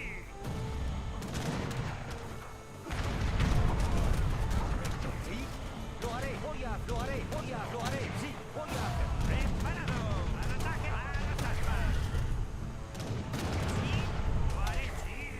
Voy a las armas. Preparado. ¿Cuál es su orden? Al ataque. A las armas. Sí. Al ataque. A las armas. Al ataque. A las... Sí. Al ataque. A las... Al ataque. A las armas. Sí. Al ataque. Sí. Al ataque. A las armas. Al ataque. A las armas. Al ataque, sí, al ataque. Preparado. Sí, lo haré. Voy a... Sí. Lo haré correcto. Prepárate. Sí, voy al ataque. A las armas. ¿Qué me ordena? ¿Cuál es su orden? Sí, a las armas. Sí, lo haré. Al ataque. Prepárate. Sí, ¿cuál es su orden? Al ataque. A las armas. Lo haré, sí. Sí, lo haré. Sí, ¿cuál es? Al ataque. Preparado.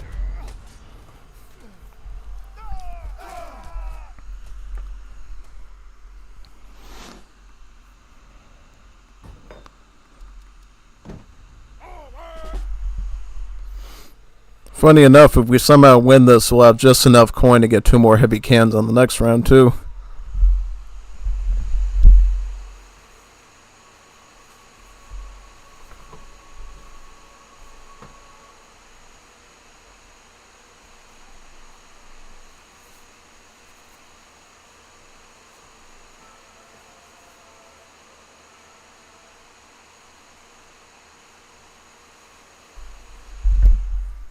Heavy cans are actually saving us quite good here. If we didn't have those, we wouldn't be pushing this back at all. Yeah.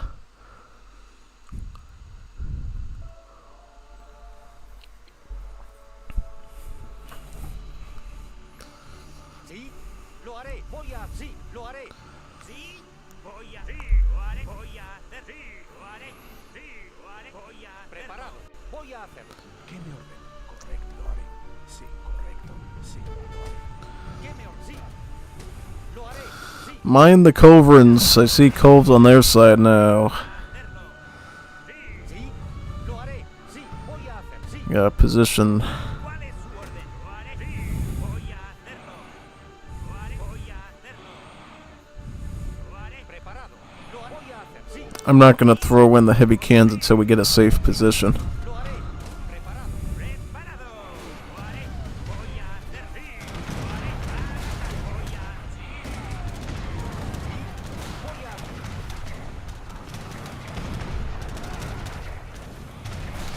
voy a hacerlo. Voy a hacerlo. Sí, sí.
Yeah.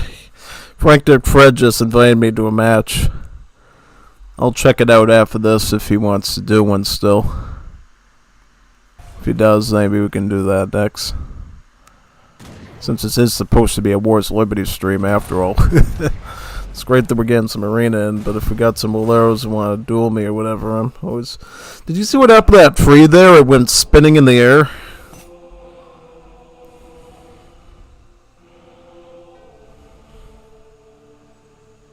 Unless they want to re-and land.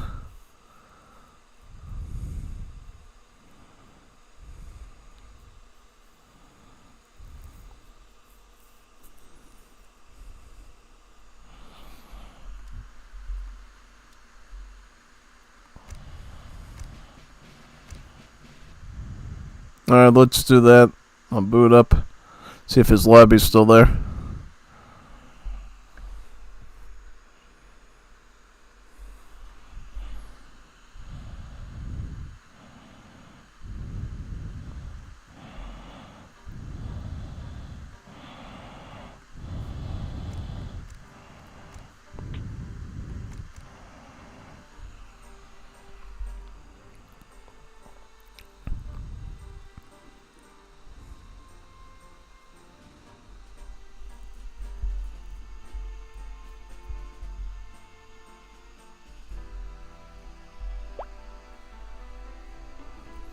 Actually, never mind. Let's do another arena. Medici just showed up.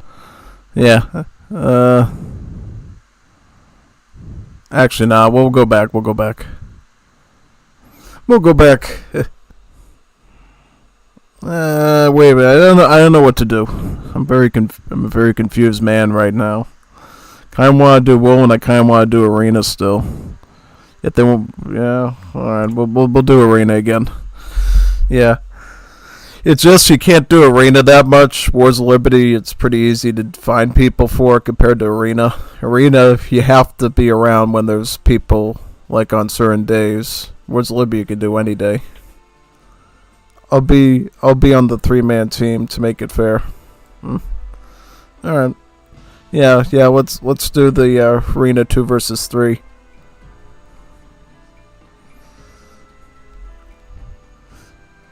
Yeah. Yep. Yep, alright, let's do some arena right now. Very good. Here we go. Nice. Yeah, I was like on the fence. I didn't know if I should go to Hishay's lobby or I should just keep doing arena. I was like, yeah, let's just keep doing arena. I love arena.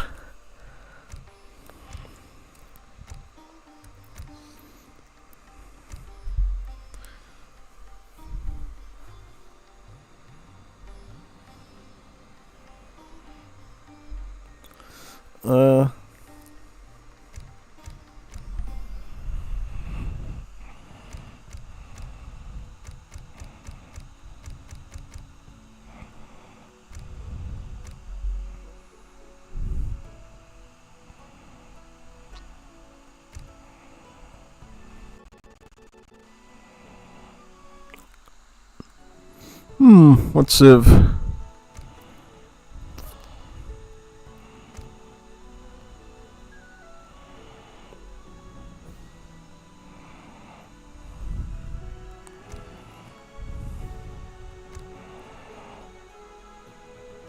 He's going Lakota.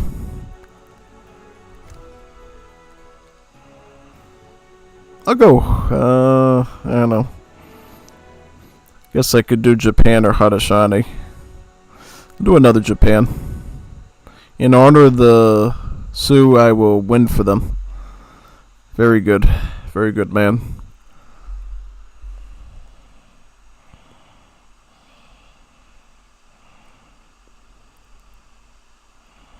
So how are we doing the teams here? How are we doing the teams in this one? Is the question.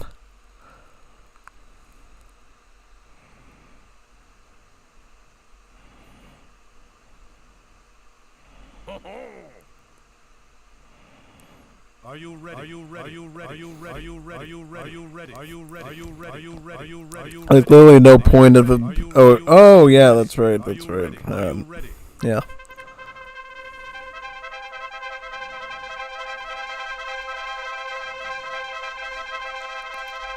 Really? Such Ask a not new... for whom the timer ticks. It Check in your ticks for pocket. thee. Where is my mother? Is me too.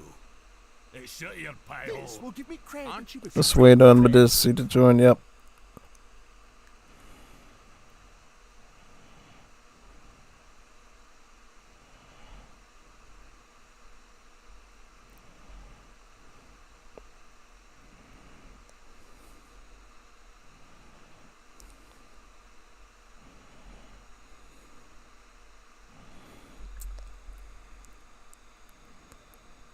Loading.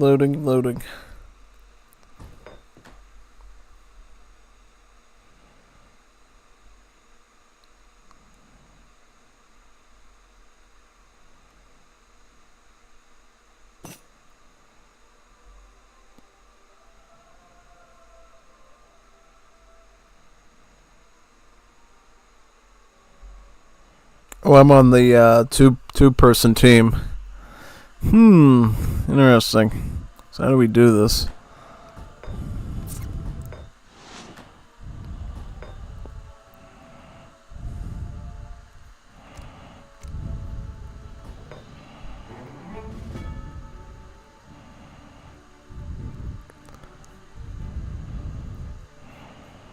What is Medici gonna do actually? Is he gonna go flamethrowers or...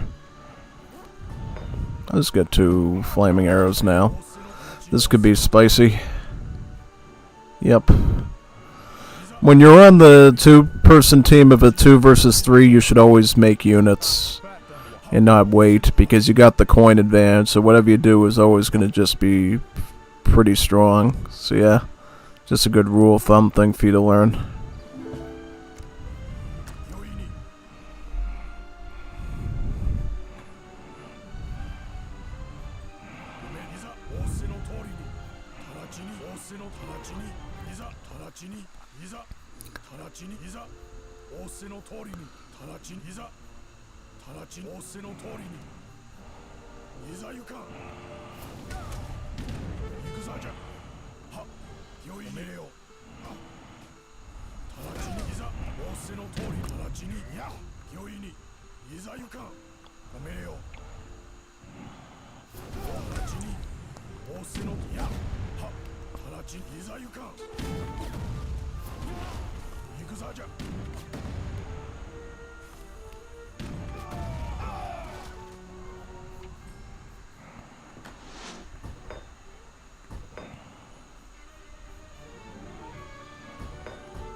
Oh, he's going Kizik, so we're gonna go Kizik flamethrower.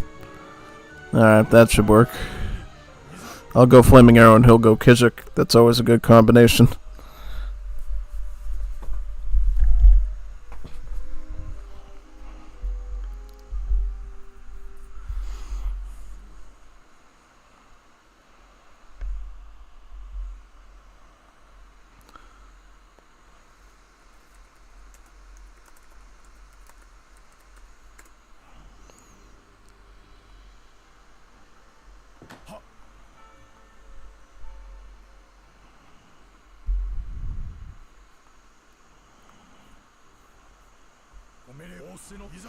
Bring my flaming arrows forward.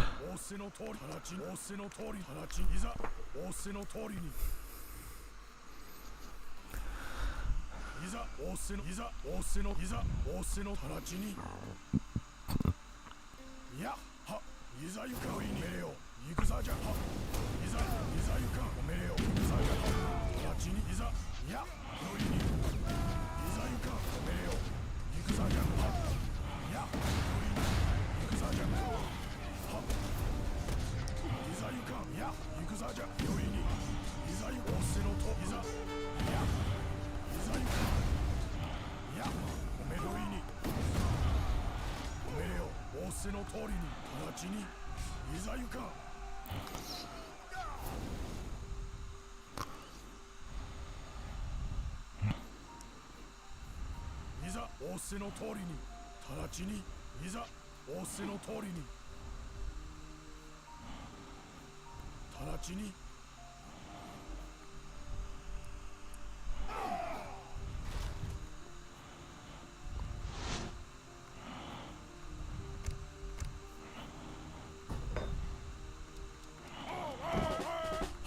I can get 8 of them, which is even better, yeah.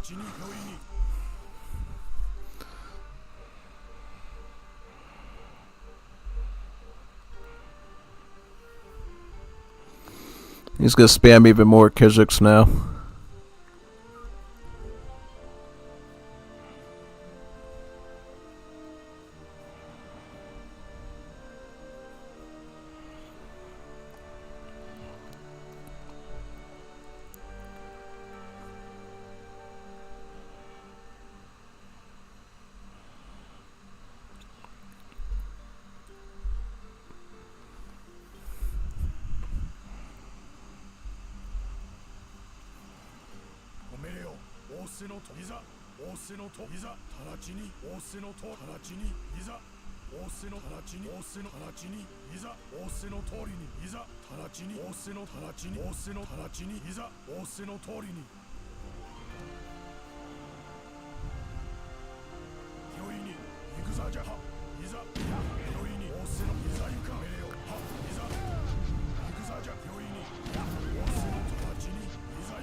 May as well get some Yumis. Yeah, I'll just get some Yumis too. No reason not to get Yumis at this point, yeah. How many Yumis can I afford? I can get a lot of them. I can get like 14 of them. Get Way of the Bow and Yumi Archer Attack. Now I got some Skirmishers to protect against the War Clubs. That's even better now, yeah. And that way, if I want to get more Flaming Arrows, I can maybe wait till I get my Veteran Battery and get some really cheap spam of them going, yeah.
Oh, they going Cove now. Oof. We might need Flaming Arrows now then, yeah.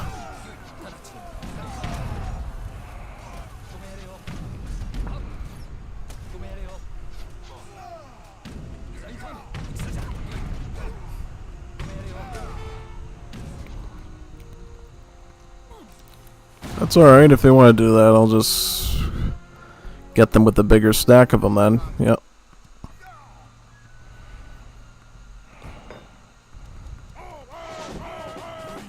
I'll get so many of them that their coals can't even stop them. Yeah. That's what you do. And later on, if we want to stack on the Yumis, we definitely can. Like, mass Flaming Arrow, mass Yumi is the way to go here, I think, honestly. And then just have some, like, Yumis or whatever to protect against the War Clubs.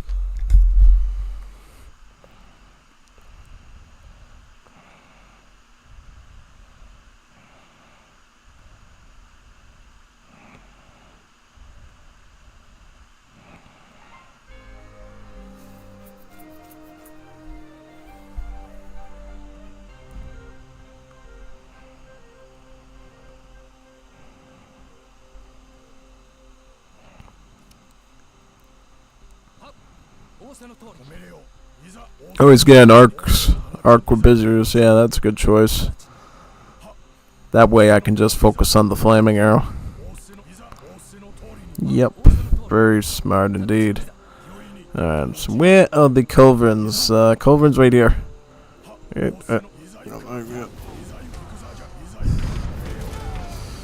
I thought I aimed at that one too, which makes no sense. There we go. Where are we gonna aim this one at? And that one.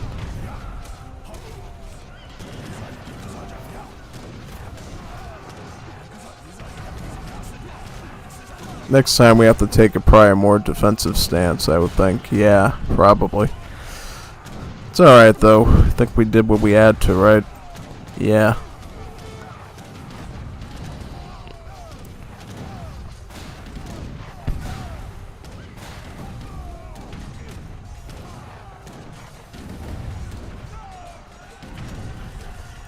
This round we'll be able to get this and this and get super cheap stuff.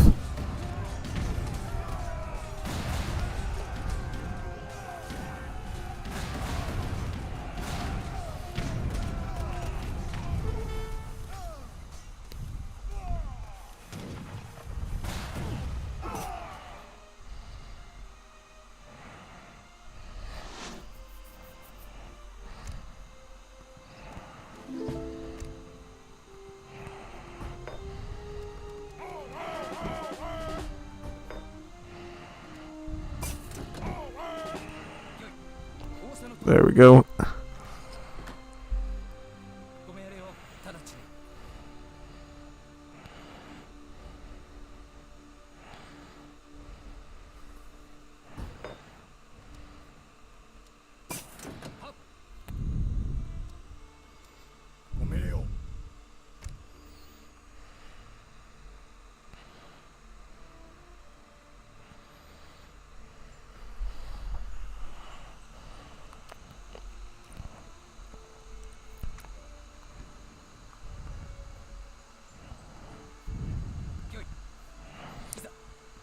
Hand mortars, that's the key to it all for the artillery. Yeah. Let's get the flaming arrows into a safe position so the coals can lock on right away. Yeah, that'll be important.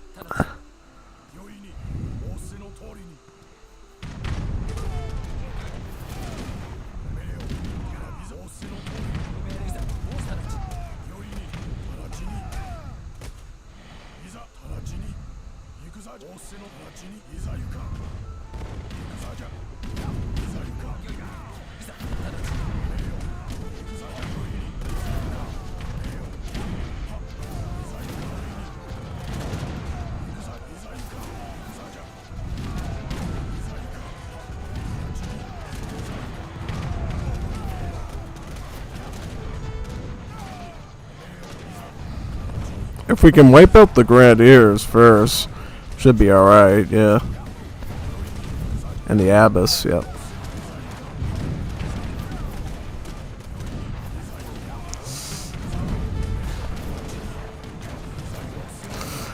Yeah, at this point, because yeah, let's just focus down the Abyss. Yep. Very good.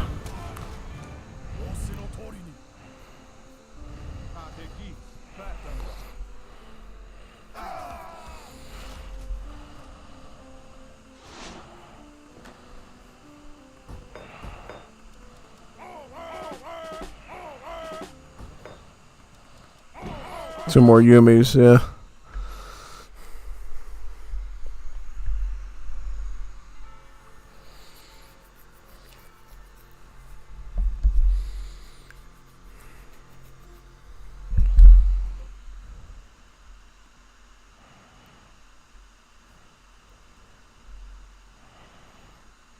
Let's see, do you want to cast the best out of 3 between Jeff and me? Yep, yes I would. I would.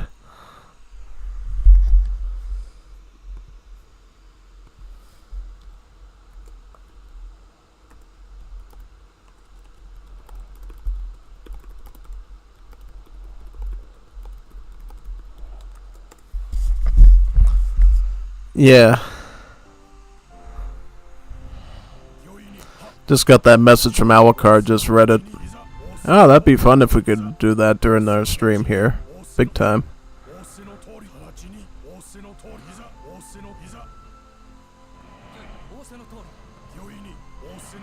Don't fall into their covies, though. Just don't... Yeah. Alright. I'm gonna back up. In the position. Oh, he's got those there, though. Let's get in the position there.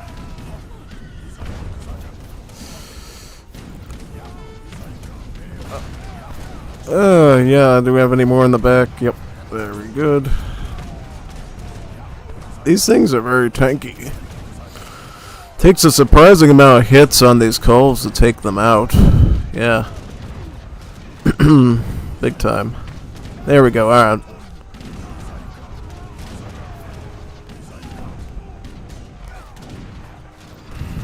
Alright, I'll stay back with these now then. Try to work the Yumis. Yep.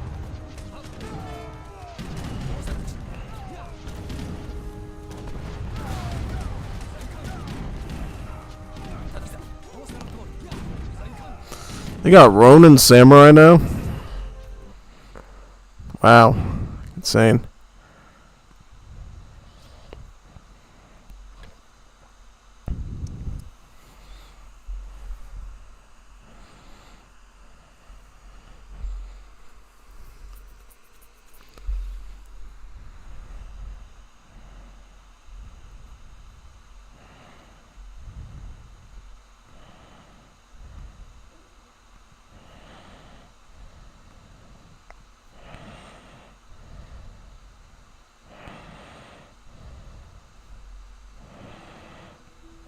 Trying to think, what do we need here now at this point? Well, probably just more artillery. That's all I can think of. Yeah. Let's get max out more artillery at this point, yeah. And just stay way in the back until the hand... Yeah, I think the problem is I keep throwing the flaming arrows in the front. And we really need to wait for the handboars to do their job before we can even... Yeah. Seems like it. Because if I can take out the Abbess and the Grenadiers, we always do good here. Yeah. I'm going to hang out in the back with the archers. Just let the handboars do all the work, yeah.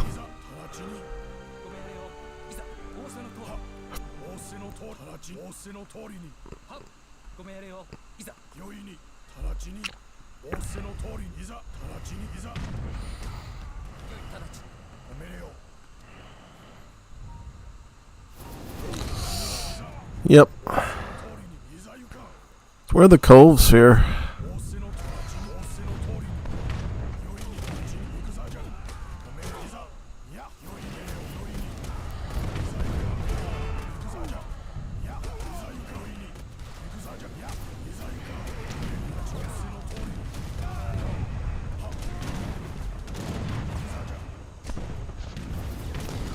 There we go.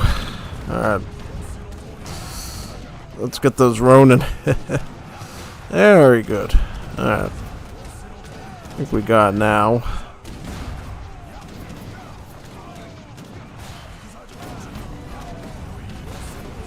I think we got it finally. Yep. Gotta push forward with these and hit the targets.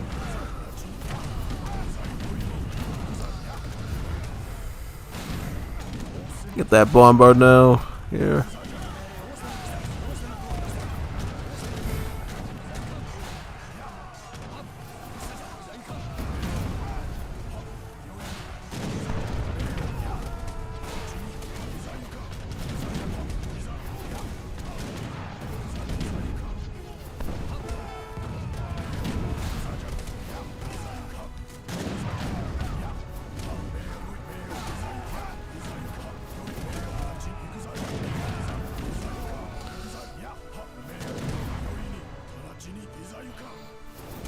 Yeah, at the end of the day, the flaming arrow spam just destroys everything if you keep them alive at the initial part of the round, it seems like, yeah.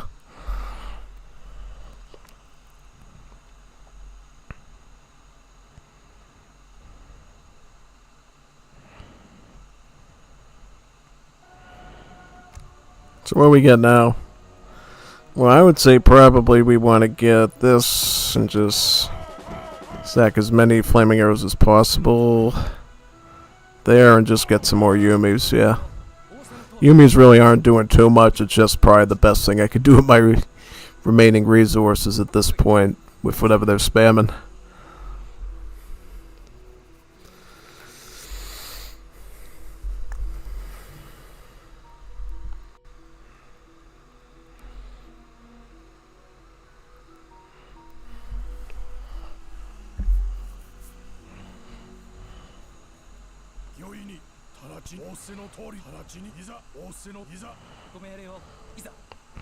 Yeah, just stay in the back until the mortars fail. Basically, yeah. The mortars do the work first, and then you can bring in the flaming arrows once the hand mortars get expended.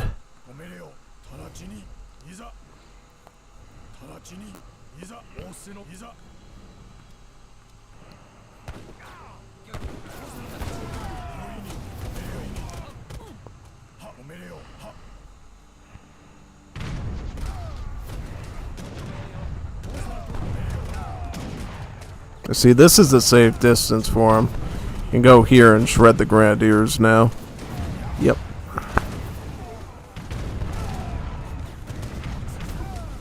Yep, let me get those.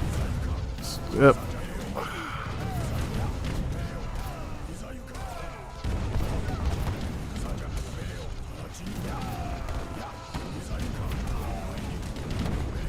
And then I'm going to back up now, get into that position. Because I mainly just want to get the Abyss Gunners. To get the Abysses, you're in much better shape. Pretty much, yeah.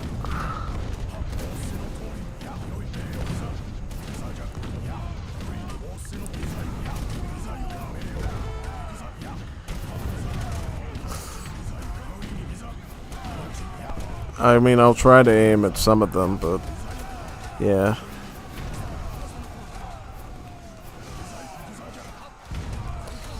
I see a cove, I'm gonna blast that one out. Very good. Alright, very nice. Yeah, once you get so many flaming arrows, there's really not much you can do there. They kind of just... yeah.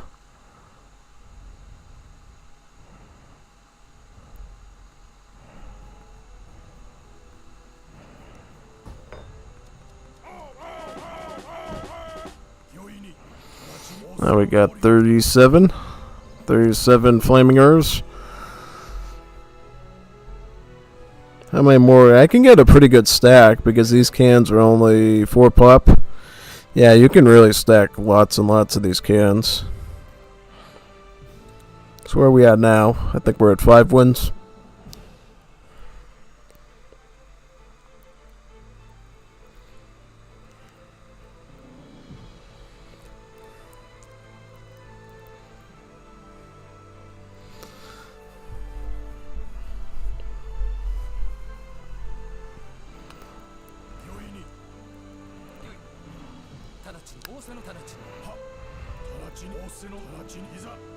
Yeah, I'm not going anywhere until I see the hand boars make their movement.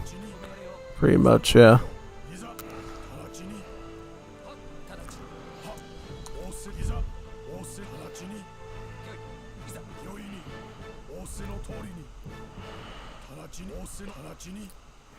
So that's where they're positioned. Alright, get the hand boars in. And I fall in to a safe distance behind. Yeah, something like that. Let me see here. I might stop right in this spot, right there. Should be good for right now. Back up, back up. Well, if the hand boars go there, then you probably want to just do that, yeah. Alright, well, I got Yumis here, so I mean, I can just shred them with all these. Yep, I'll just shred them now. Comancheros will beat them. We just have to focus them down. If I have to, I'll get more Yumis for them. Yep. There we go. Alright, I'm going to reposition now and just spray all these. Very good. So we might need more archers for that. Maybe. I don't know. It's really undetermined yet if we really need more. But okay. Position. Again, the position here. I see he's got a Culver in there. And that's going to be an issue. It's a big issue. Yep. But in the position now. Get the Kazakhs in there. Yep. Yeah, see, when I have to move forward with all my flame arrows, that's when I'm getting cooked by these things. Yep. I mean, we're beating him, but it's just by the time I do it, then he's got other things. And so we need to get a solution to all those Comancheros, probably. Yep. So what do we do about that? We get Yumis, yeah.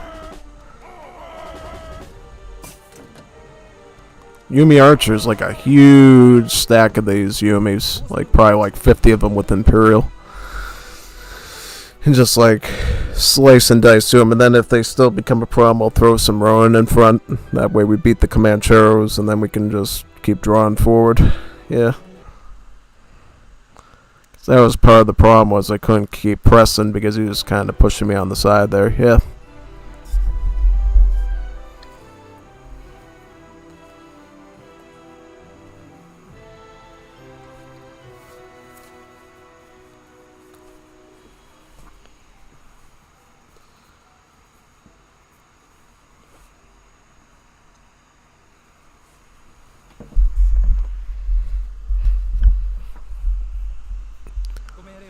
Alright, Yumi's, Flaming Arrows, in the position.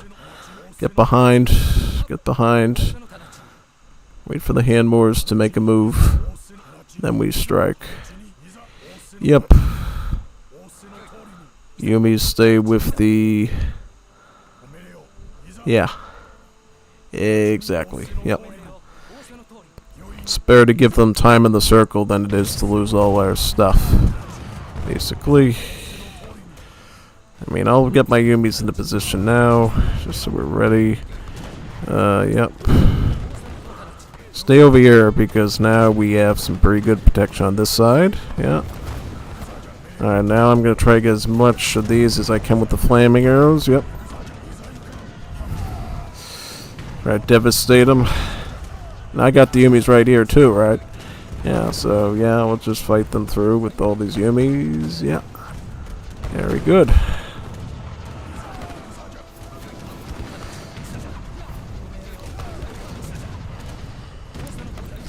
Very good. Yep, we targeted all those. Get the Grenadiers now. We have to fight these. Yep. Exactly. Alright, there we go. And now we gotta start thinking about tactics and how to push. Well, when you see a cove, just go in with some of them so we don't lose them all. Ooh, that was beautiful. That's the type of stuff we need to do there. Yeah, that's right. Very good. That is right. Okay. That's the way we like it.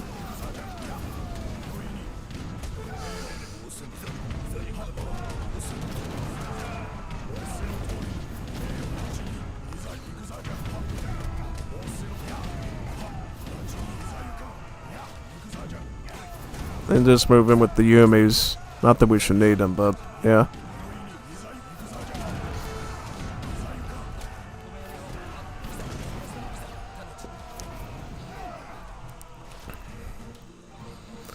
Yeah, and I think that's what we do here too. I mean, I could get a few extra Flaming Arrows, but at the same time I kind of just want to get more Yumis as well. Up to 42, 2 more Flaming Arrows, and then just sort of do a mix and match from there. Pretty much, yeah.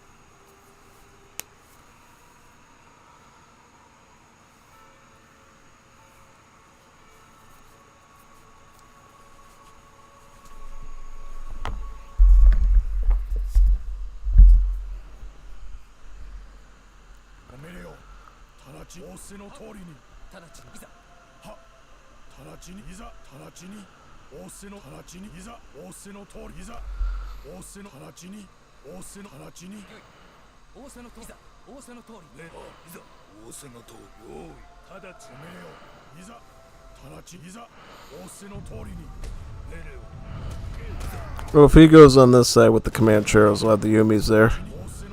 Yep.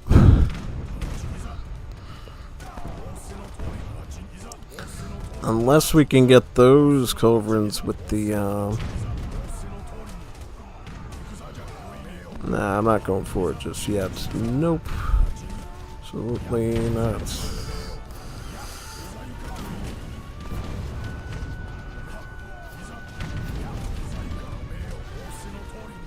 Up, Yumis, get into position right now. Right there. Very good. Alright, let's do it.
There we go, got it. Very nice.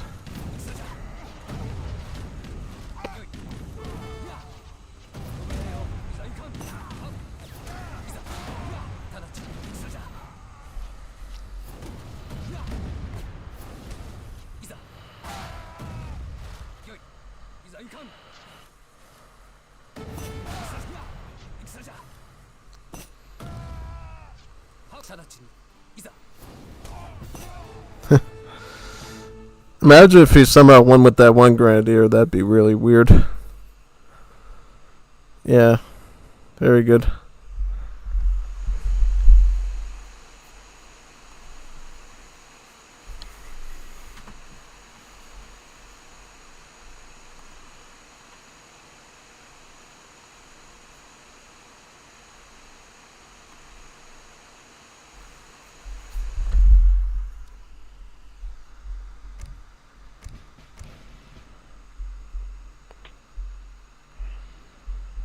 So what are we doing now? Are we continuing or what?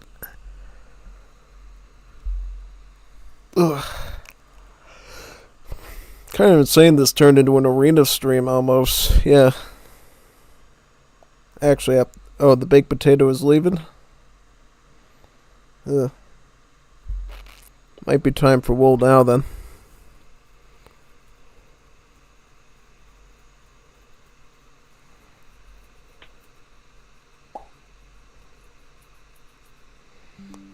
If Celtic Rain has to leave, then I'll probably look for a lobby and wool. Oh, last game, alright. But this will be the last one, then we can do Wars of Liberty afterwards. It's up to them if they want to do a 2v2.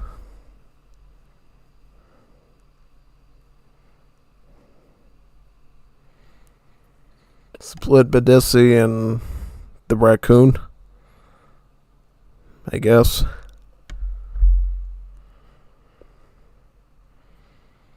I don't know. It's up to them.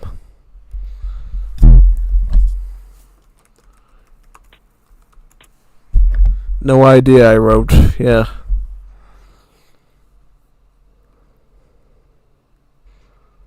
I mean, I'll boot up Wars of Liberty just in case.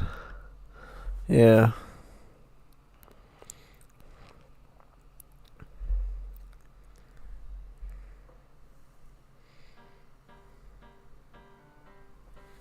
Here we go.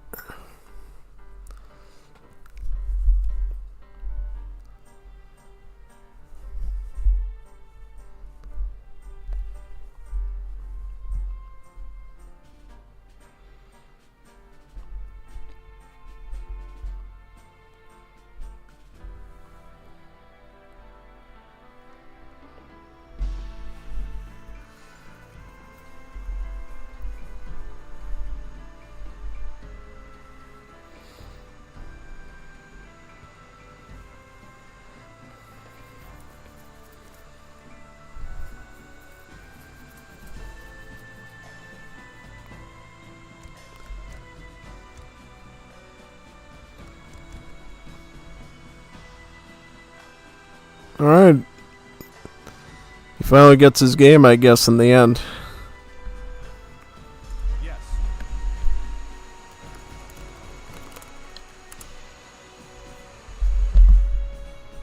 Yep. I want to just make sure I have a good deck for him. So I'm playing at my prime.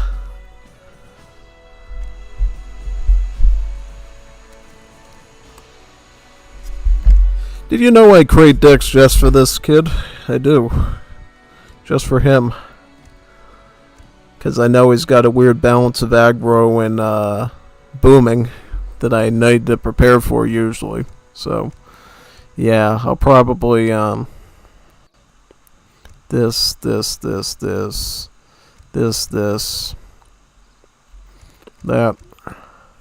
and that. Right. These.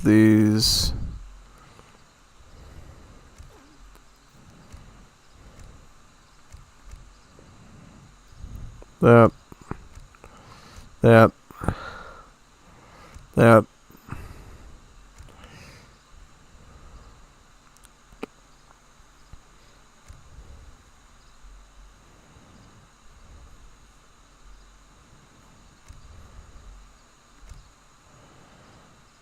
Something like that. I guess. Guess that could work. What do you think? Think that's alright? I think so.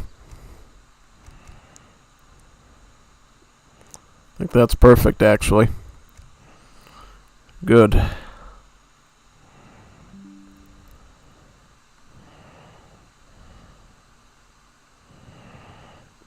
Alright.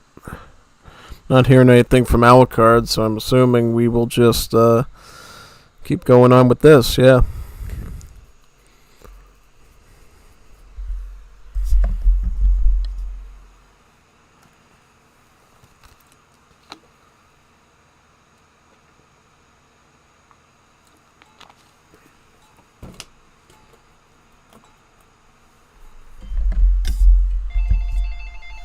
Who could that be?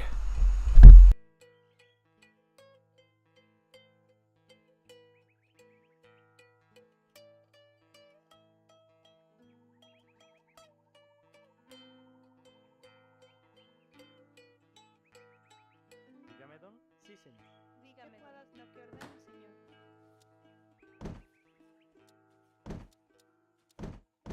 ¿Qué puedo hacer? Lo que ordene. Voy. Sí, señor. Voy. Sí, señor. Casar. Dígame, don. Casar. Dígame, ¿Qué don. puedo hacer por lo que ordene, señor? ¿Qué puedo hacer hoy?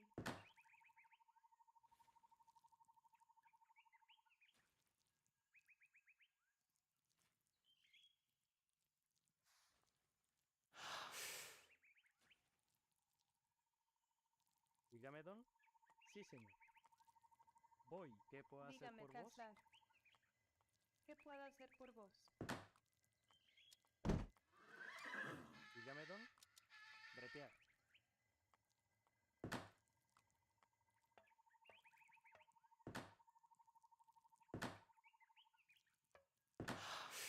Dígame, don. ¿Qué puedo lo que ordena? Cazar. ¿Qué puedo hacer? Sí, señor. Lo que ordena hoy. Cazar.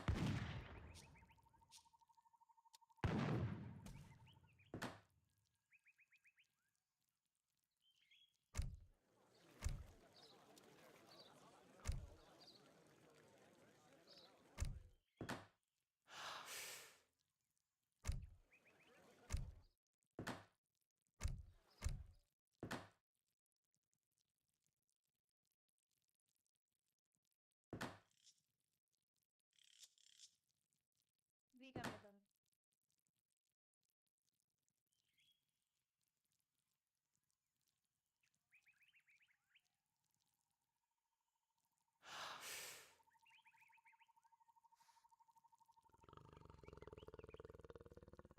Pizza delivery arriving in about 2 or 3 minutes, so I'm gonna go outside and bring that in, and then we'll be able to continue the rest of the match. All right? Yeah. So probably I'm gonna pause here and let him know I'll be right back.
And we can start again.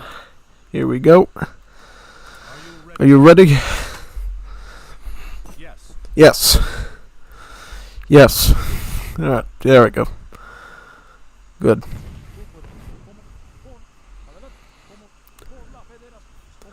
So for Llanos, this map, it's like a huge circle with the trade route. It starts around here and it spins all the way around the map. Basically, yeah. It's a map I've done for many, many years now. That's how I know so much about it. It's in Colombia, to be exact, so yeah. Kind of a WOTA classic in a way. Oh. Get that. Very good. I probably should try to get these trading posts since we are in Llanos. Just so I can cycle through the natural resource gathering cards a lot faster, and then I can continue. Yeah. With the villager shipping. The 4 Jornaderos. Yeah. Exactly. So how many villas I got queued up here? So I could probably age up now, actually. So I will probably start with just the Polish, because they can upgrade my immigrant units for later. Which we're kind of going to try to do with the Moskicha smuggling. Pretty much, yeah. That'll give us a pretty nice, big, beefy army of stuff, yeah. That we can use to attack with, yep. Give us grenadiers, they'll give us skirmishers, they'll give us other types of skirmishers, and it'll give us muskets too. So a lot of stuff. Like a big, beefy army of infantry, all with guard stats. Let's add XP. Very good. I will get the Virgin Forest, because I'm a virgin, and that's what virgins do. Get the Virgin Forest card. Not the Giga Chad Forest, unfortunately.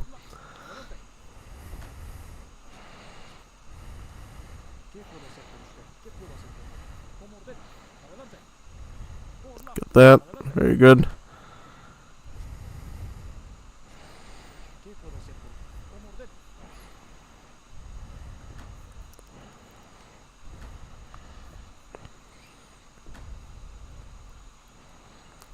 There we go.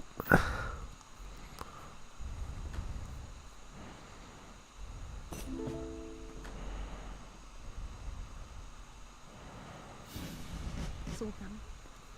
Budować.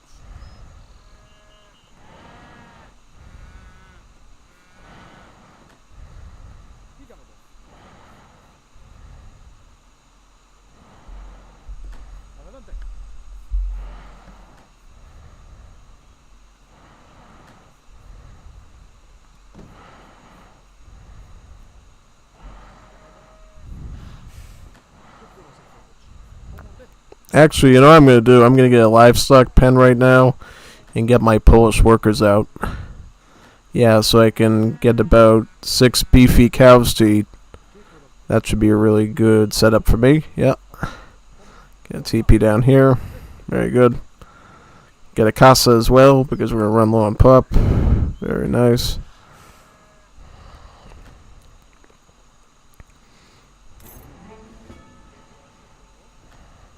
Good. Get these workers here. I'll put them on here, I guess. Yeah. Should be good. What's going on with the man's score? He's got like no score right now compared to me. Oh yeah, because he's playing Romania. They're kind of a bit slow sometimes, yeah. That's why I really don't like playing Romania unless it's a team game or a game like this where I can sit back and build everything. Pretty much, yeah. Just a warning to you when you're setting your stuff up, yeah.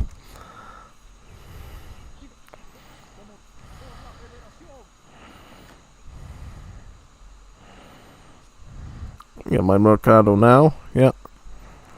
Post worker. Look at all the cows we're going to get to eat in a little bit. Especially since cochineal farming improves our fattening rate of herdables. Be quite convenient. Oh, back up, back up. That one I got.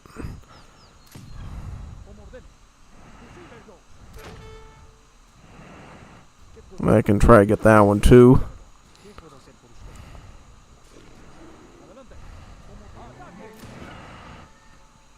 Not quite what I wanted, but I guess it's fine at the end of the day. Let's get carpentry for wood. Yeah, it should be a lot of coin. 120. Quite impressive.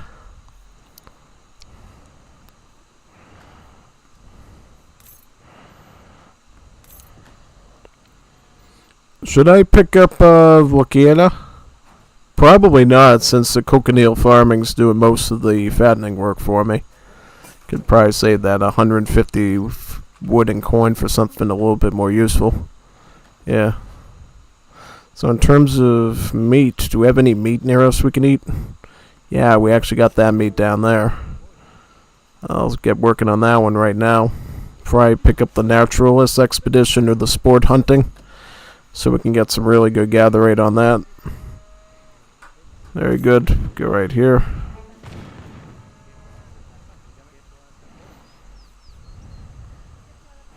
Yeah, we should just be in the hunts first and then going for the next stuff after that, since the hunting is faster gather, right? Technically. Sport hunting, because why not? Has the same effect as this, so it really doesn't matter which order you get it in. If you like the British guy with the pith helmet or the rare exotic flowers, pick your first one and get it. Yep, and here we go with that. That gather rate of food should be really fast. 20% hunting with this, and then it'll also help us with berries. Eventually, I'll use my Calatelo to essentially build banana plants, so we can have the same gather rate as berries the whole game, which is really strong. Scout around here. So now we got sport hunting, and this gather rate's going to be really good now.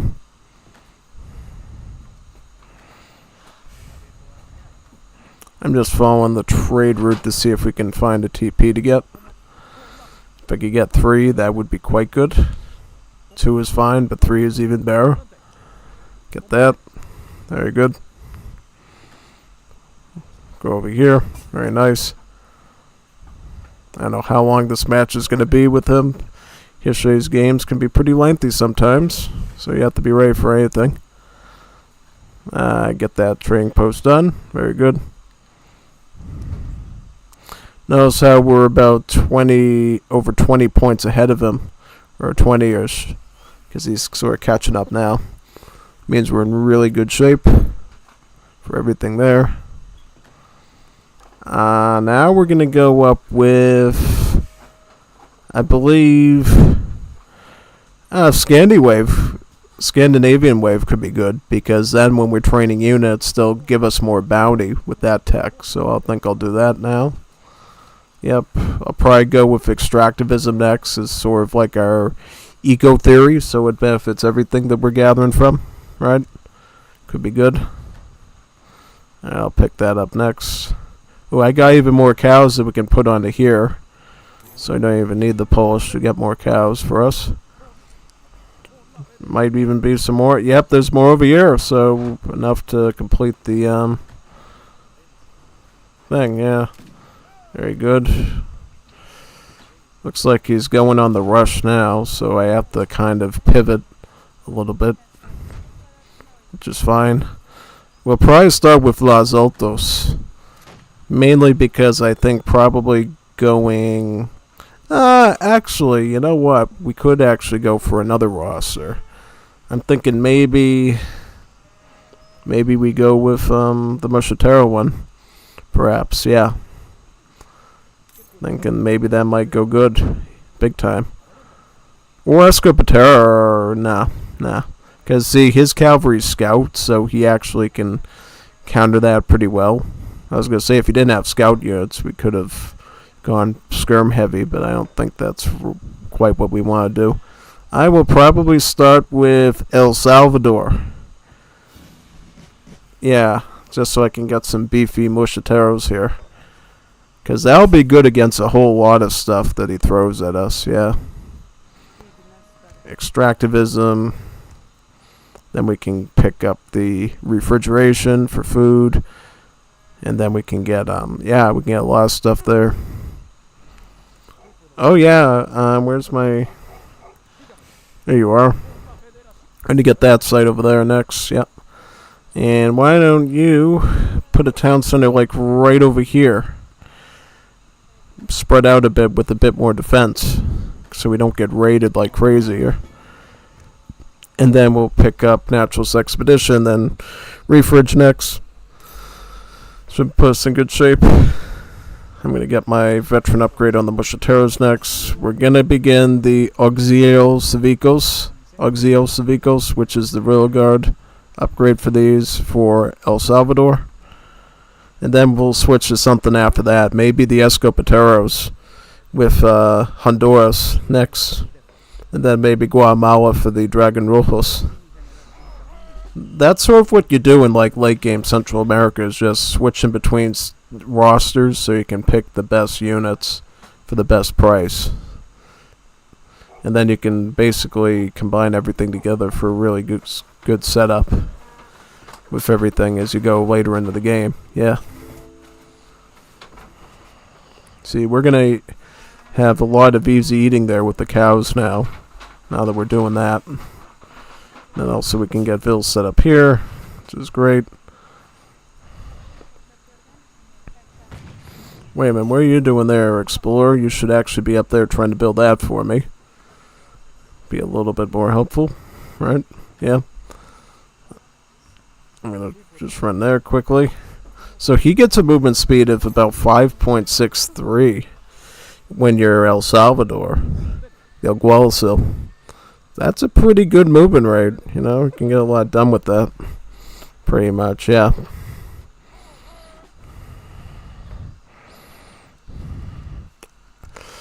I might get bimetal. Actually, no. Let's get. If you want more coin, you best get Casa de Moneda first, since that's 25% better gather. Right. So we'll do that. And get some stuff over here. Very good. Also, did we even get second wood over here? The wooden structures? Nope. Might be time to think about that next. Very good.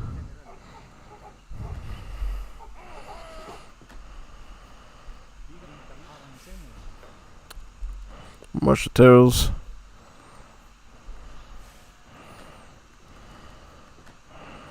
Where would we set up another TC potentially? Another TC would probably go somewhere up here. Kind of up in that spot. I might just do that now. Get them up there, secure this area, and then keep expanding. Yeah. Wherever we can, yeah. And we'll pick up the saw pit. That's like circular saw. The third wood upgrade. More cows. Even more cows to eat.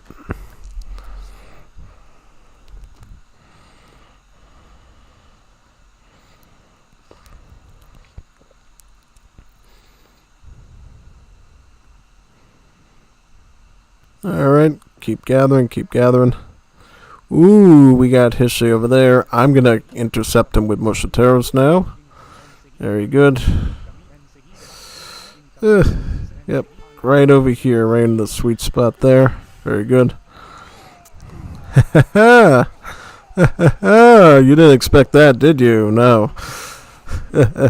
Bunch of Juanitos enojados coming after you. You don't want to deal with that.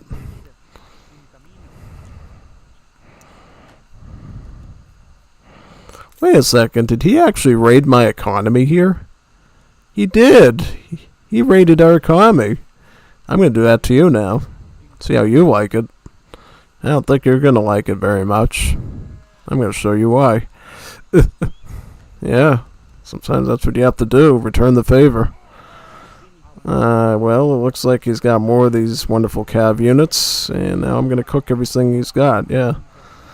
Does he know what these do, or... Well, he's going to go Scytheman now against those. Now, that's a good unit to use against it, pretty much. Yep. Still, I should get some pretty favorable trades. Things considered. Yep, alright. I'm probably just going to get another barracks, though, and just keep going assault.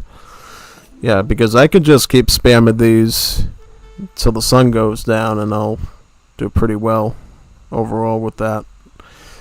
Nah, well, nah. I'm gonna need some numbers though first.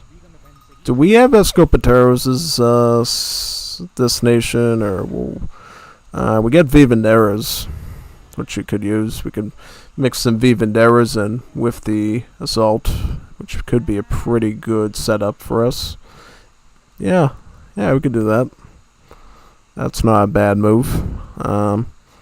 Well, first I want you to get that food going, that line of food.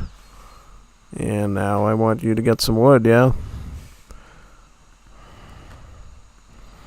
Getting one resource out of each TC, which is great. Even there's...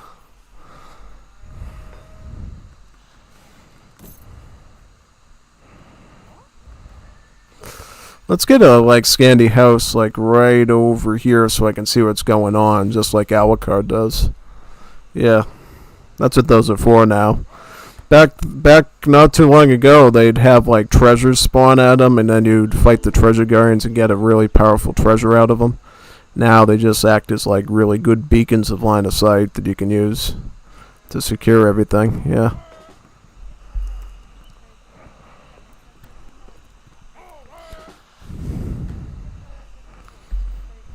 I'm gonna get an industrial age now. Get the two wagons there. Yep. I might get my Spanish immigrants now and then pull the Mosquicha smuggling on them in age 4. Yeah, that might be a great idea to do. Then they'll have all sorts of infantry to use on them. And we'll send them skidding. Yeah. To the depths below, yeah. The good thing about this nation, El Salvador, the Vivanderas and Pardos don't have any royal guards, so we could technically sort of just combine this stuff for a good win. Yeah. This alone might win us a match, potentially. If we really wanted to just stick to this, I might consider that, depending on how this match goes. Up, Spanish colony will go right over here. Up, alright, well, he's doing that again. He's gonna regret doing that once I send the big boys down to his base. He's not gonna like that too much. How that's gonna turn out now. Yeah, and I know now. Just keep them near the wood. Just secure the wood line at this point. Yeah. So you know what he's gonna do to you. Exactly. Don't keep falling for the same traps at this point. No.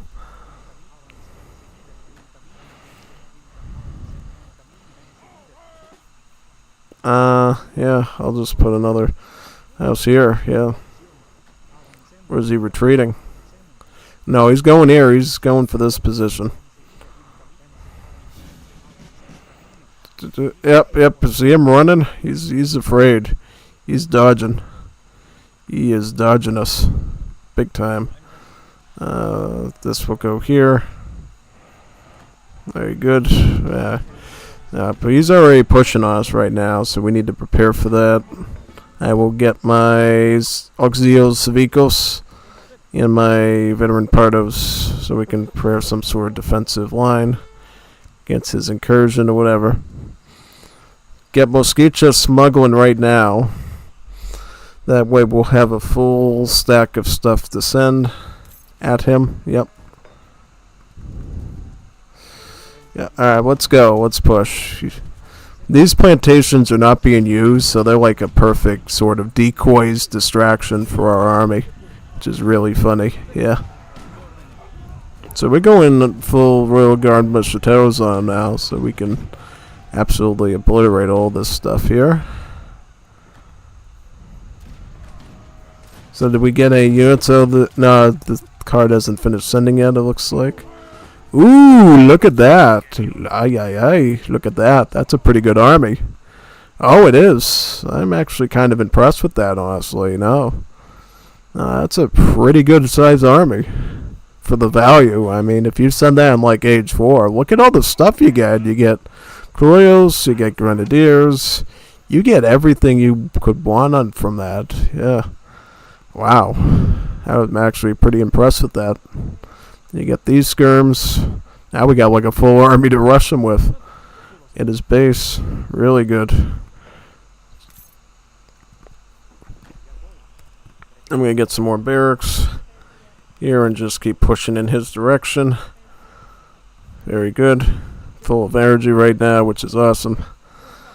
I'm just going to raise right into his base, yeah. Where he doesn't want me to go, obviously.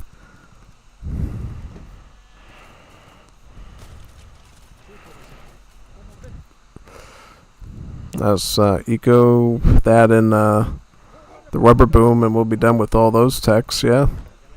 Very good. So where's this? So this is just like a central area he put a forward base in. Almost. Okay. That's cool. It's good to know.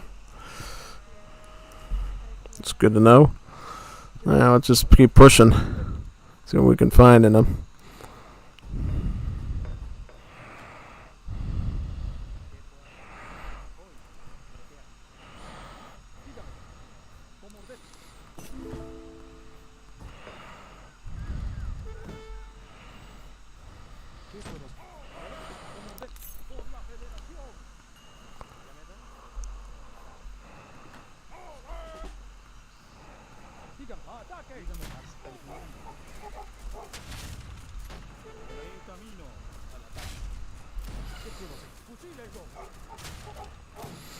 I'm just going to disrupt all his forward positions now.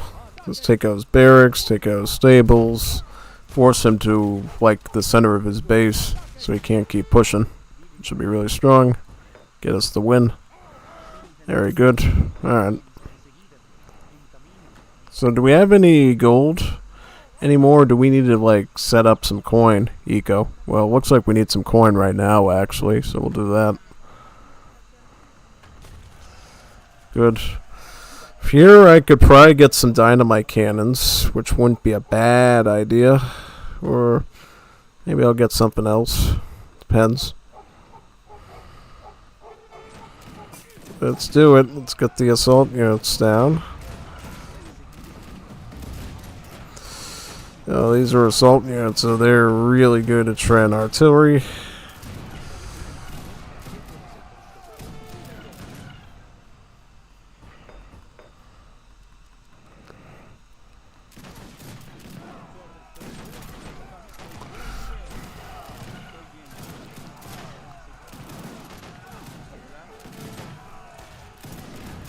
Yeah, I don't think he likes it when I burn through his artillery like that, because that stuff is very expensive. Really expensive indeed, so good for us to be able to keep burning through that stuff of his. I'm going to keep on going on these hunts now, too.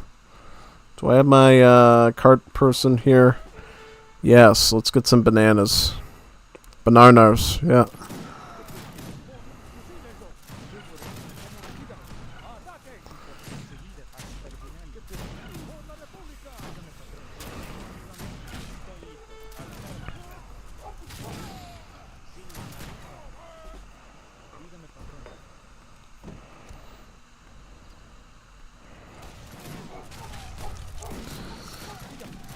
Yeah, I might be wrong about Central America, at least in these late game type situations. At least against Hishay. At least against Hishay, they seem to be performing quite legendary. Yep. Yeah, we'll get Central American Expo now and upgrade our immigrant unit stats so we can ship some more in later. Yeah, let's get the bananas gathered.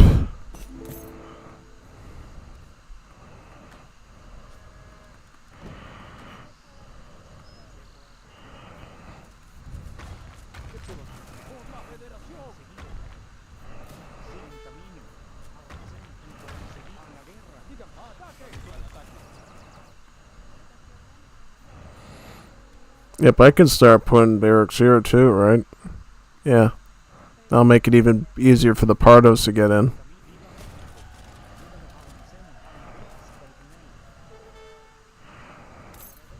as far as gold is concerned, I want to get some vills onto that very soon too.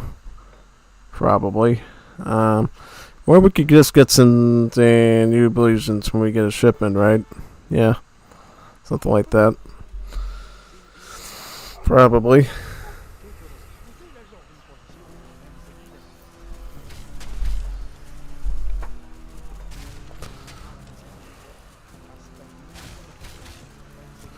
Just the let's see match you're waiting for all night, probably. She's finally winning something. Yep.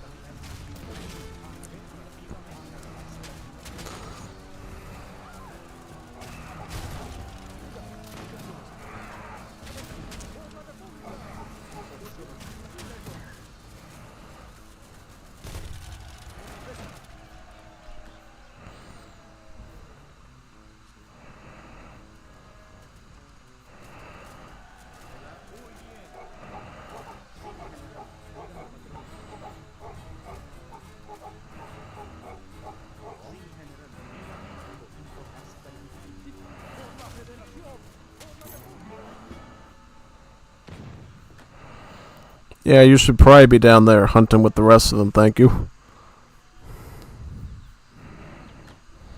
Now I'm getting Danube Legions.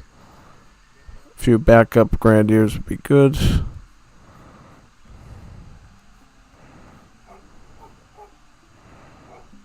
Got that trade route there, very nice.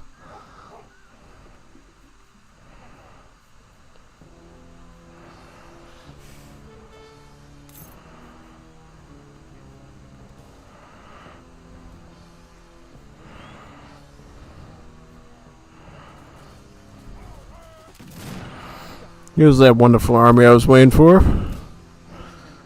Fine, putting up a fight.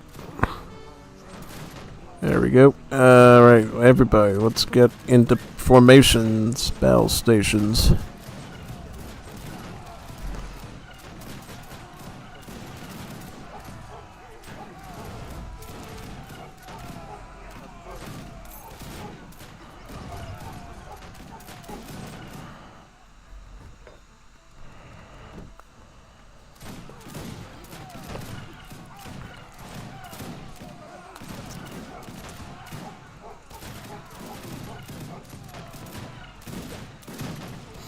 Yep, Moshatero's still an undisputed champion of battle. Big time.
Yeah, let's just get 20 more of them. Why not?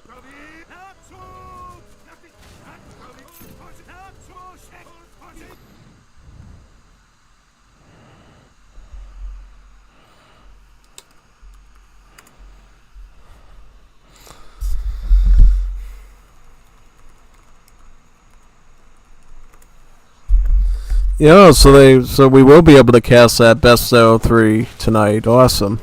Just gotta finish this fellow off, and then we'll be able to do that. You're being spoiled tonight, you know. You get a gameplay stream and you get a casted series out of me tonight. Boy, you getting lucky. And you got to watch me cast, not really cast, but explain my arena games too to you. So you got like 3 streams all in one tonight. That's like really impressive, you know? Not just doing one thing, but 3 different things, which is quite impressive, yeah.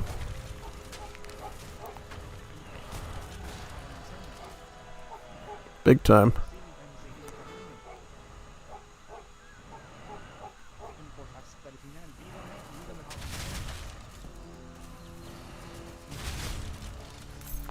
Where is Hishay now? These kids probably want to do it real soon. Get the Danube Legions at work. There you go. Probably at this point I could get the transnational organizations to get my immigrant units even stronger. Should be great. Yeah. I'm just going for the I'm going for the throat there. Going for the Great War Age. Gonna start sending some bomber planes over this man. There you go. Make me some more bananas. I want bananas. Bananas. Good.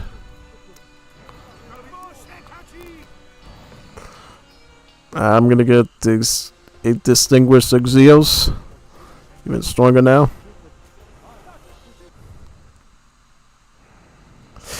Yeah, Jeff is laughing over there like, alright, we'll wait for you to finish off Hishay. Now, at this point, he's just being a Lars right now, who's just running around the map aimlessly. Like, he can't come back from this, can he? Nah, I got way too much resources now for me to get pummeled at this point, yeah.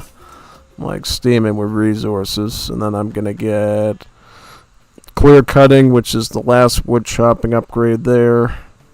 Town Hall. I'm gonna get spies so I know where he is. Well, he's still got a fair amount of units, so I better watch out for that. Looks like he still has some presence on the map. Yep.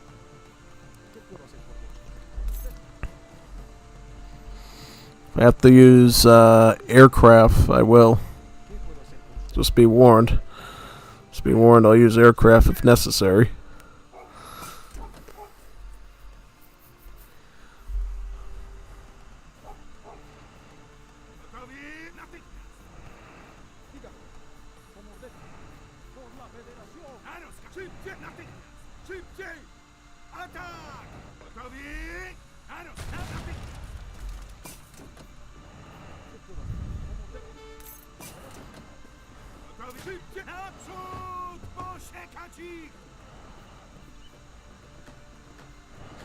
Transnational organization gives 10% stats to my units here, yeah. Here he is. The man finally shows his face. Very good.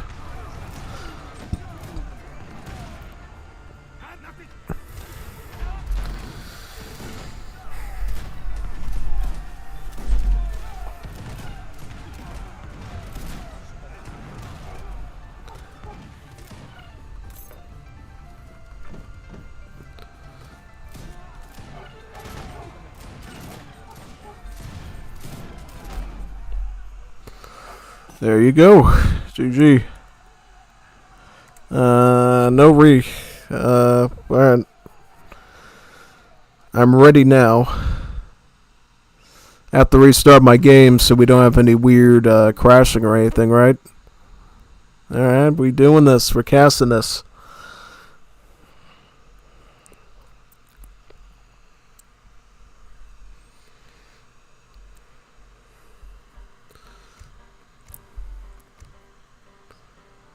Here we go.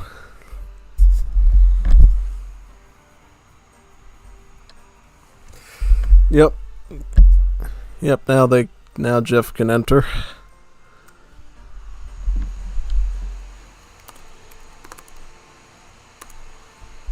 We ready for this now. Yeah. We ready. Transnational organization gives 10% to your units here, yeah? Pretty much exactly. Yeah. It used to only affect mercenaries and outlaws by 15%, and then eventually the devs decided, not everybody does outlaws as Latin America, so it's better to just add the immigrant units in, since that's a unit you're almost always going to use. Oh.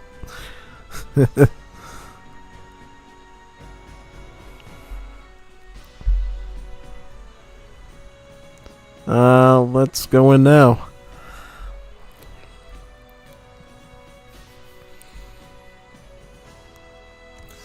Alright, I'll just click, probably just pick like London or British or something. Yeah.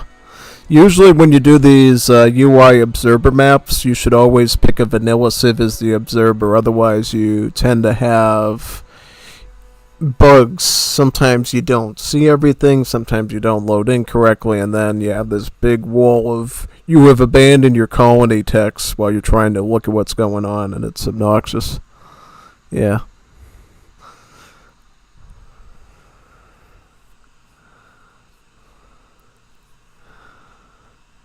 Alright, so... Alright.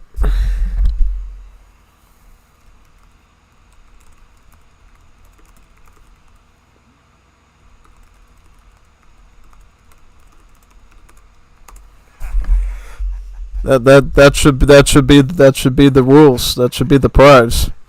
You win to be the man. Yep, exactly. There has to be conditions. There has to be some sort of a prize.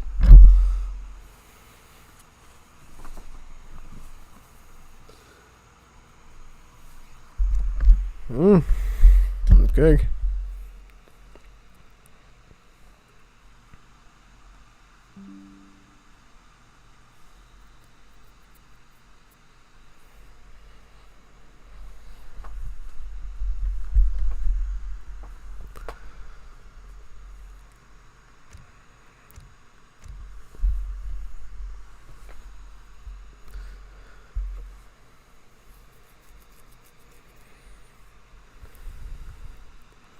Here we go.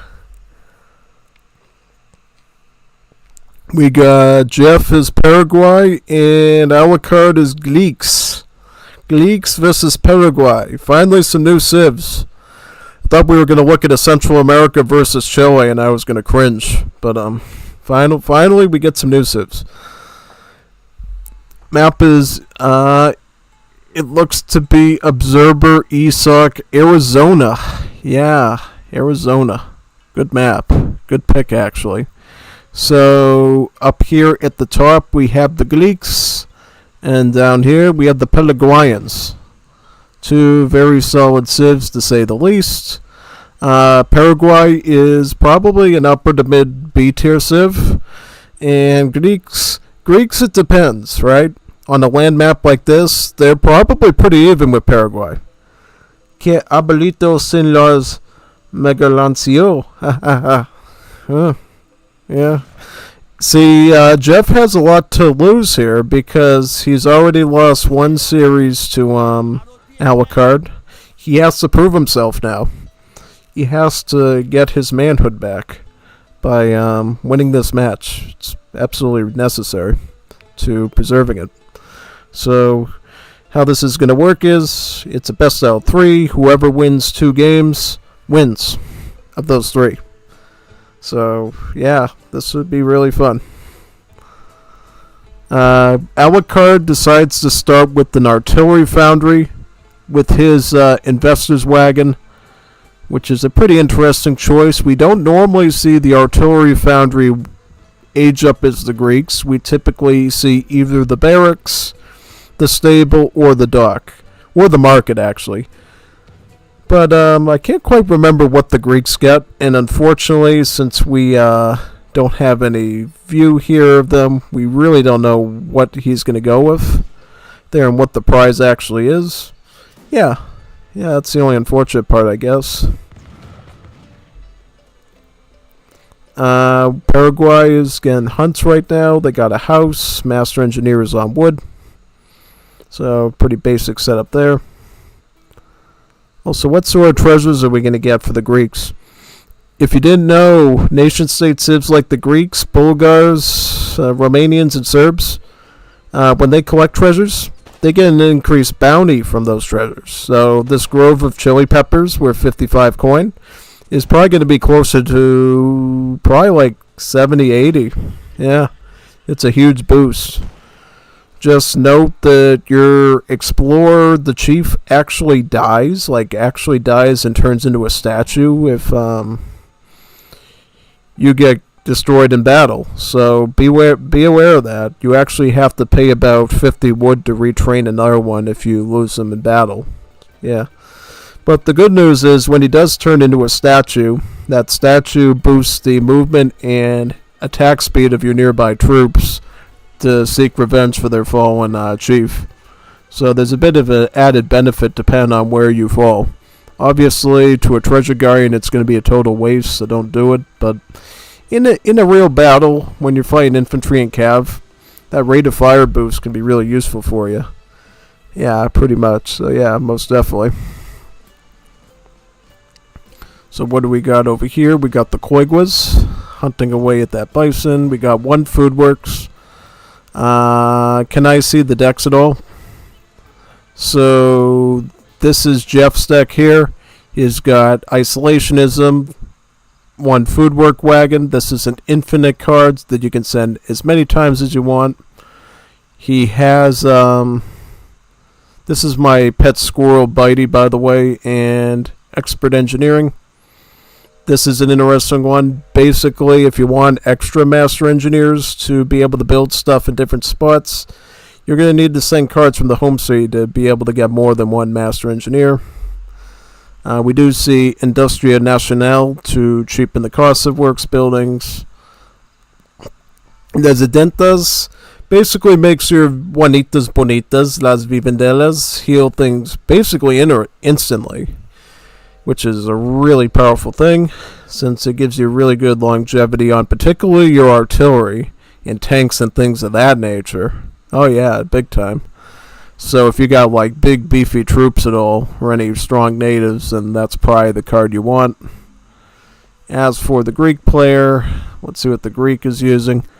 So the Greek is using a pretty friendly land deck, plenty of crates, 3-vil, 5-vil, 8-vil. This is sort of the way I would set up my villager cards as Greeks from the older patches. Now there's an infinite 4 peasant card, which I would probably replace this with.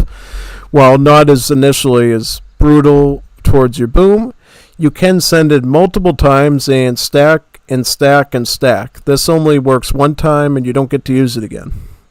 But does have an infinite card over here, the frontier defenses. So if Alucard needs some tower houses, he can get those tower houses perfectly. Perfectly.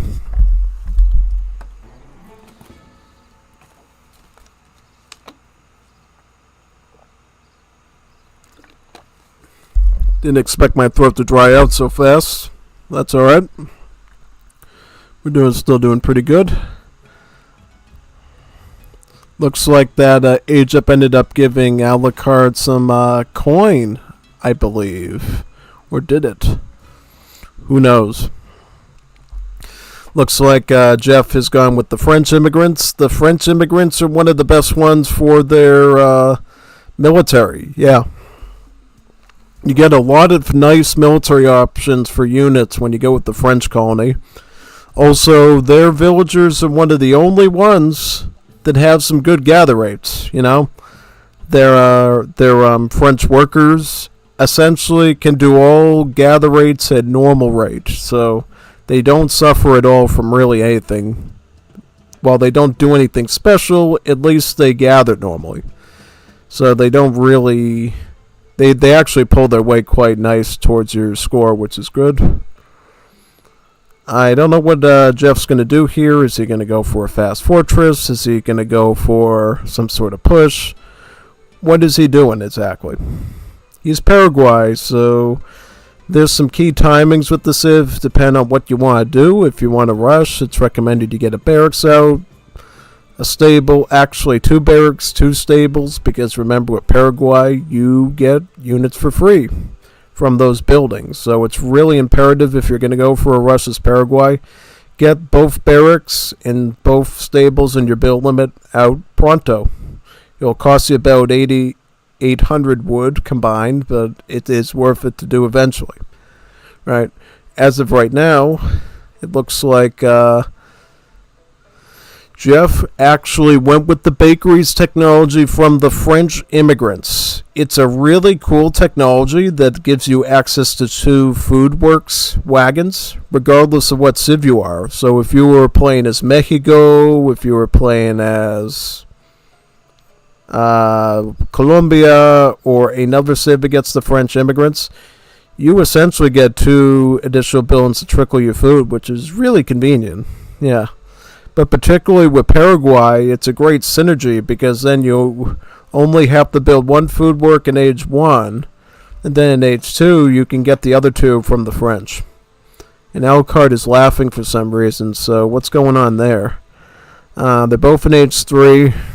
Anything funny happen yet? Nothing looks too funny yet, but I'm still looking.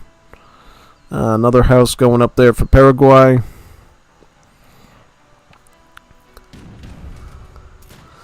Looks like we got the mule artillery there targeting the Explorer.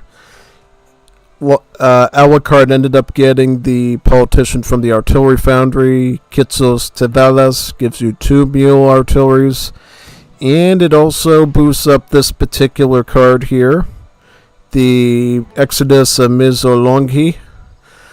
This is a very strong card that gives your early game skirmishers the Clapes and later the Evzanai a multiplier against buildings when sieging. And this card happens to make it 50% stronger. So notice here it doubles the siege of the Clapes. And then if you get the booster through Kitsos from age 2 to 3, the siege goes up to like almost 2.5 multiplier. So it's quite good. It's quite good actually. So we got some Juanitas Bonitas here from Paraguay, Las Vivendelas. Also 2 Cojete rockets, which can only mean one thing. Jeff is building his ironworks or his heavy works. This factory here produces rocket artillery over time for free, called the Cohetes. They are not quite like the rockets of the British because they're very weak and they're very low pop costs. So yeah, they actually have the same population costs as heavy cavalry like the French ones. So you can technically spam quite a few of them. You can have up to 10 of them, by the way, since they are an ultimate unit, and that means that they do get a build limit. So yeah, you can get up to 10 of them and then just spam a bunch of units on top of them since they don't cost that much population against you. So that's great. Alucard is building a barracks there and a barracks over there. Why did I say Lars? Why would it? Oh, but probably got Hishe still on the brain from last game that I was doing. And house there. Ooh, Alucard goes to age 4. This is the sort of nonsense we dealt with in the games earlier today when he was the opponent, remember? So this is not going to be too fun at all for his opponent, Jeff. Jeff is going to have to come up with a smart tactic here, right? So Jeff ended up shipping about 3 Cojete rockets, which you can get in age 3 as Paraguay. So we got 2 plus 3, which equals 5 rockets. Plus some Juanitas Bonitas to heal them up and protect them from dragoons in particular, which is good. Also, Jeff has made a Yanet. I don't know if he's going with that or is he actually planning on using that against something. Yeah, he seems to be scouting with it right now. He's got 1 Primero de Linea, now called the Petirai. Rockets will start sieging at the house. This is primary way of Paraguay to siege is just use the rockets. Rockets can do a pretty fair job at sieging, and then when it comes to fighting things like infantry and artillery, they're great at sniping artillery too. They have a very nice concentrated attack at that. Unfortunately, the town center will return fire because of the range. So unfortunately, Jeff is going to have to continue his siege. Juanitas Bonitas are picking apart these peasants over here. He gets a... Oh, he dropped another vill. I saw the pitchfork fall. Did you see that? Yeah, I saw the pitchfork fall there. Rockets are continuously barraging this town center here. It's not much Alucard can do right now. He's got some recruits here. He's getting up to the veteran upgrade, loyal. Will he get them up to the guard upgrade? Probably. That's what he did earlier today. He's moving one rocket to the front to act as a meat shield. That's a really neat little micro trick there. But unfortunately, Alucard now has the Sorliotes. Is that how you pronounce it, the Sorliotes? The Sorliotes are actually a sort of a sniper unit. They're actually a dragoon, which is really weird because they have the same movement speed as infantry. They're infantry, but they're actually cavalry, right? And what they do is they have a really insane range of like 30 range, and they can snipe cavalry and they can snipe artillery. Yeah, and they're considered a mercenary, so their stats are exceptionally high. Yeah, so the range attack, whether it's at the shorter range or the longer range, is going to be about 50 damage. And then the multipliers are about 3x on both, so no matter what specialized thing they're targeting, they're going to do about 150 damage apiece to either one. So that's pretty big. Mind you, that's pretty big, actually. Yeah. So here we go. Fort over here. This should allow Jeff to cover his troops pretty well. Hopefully, Alucard does not strike from this vulnerable side over here, though, where the fort isn't. Why not use some of your Pitirais to raid? That's a great idea.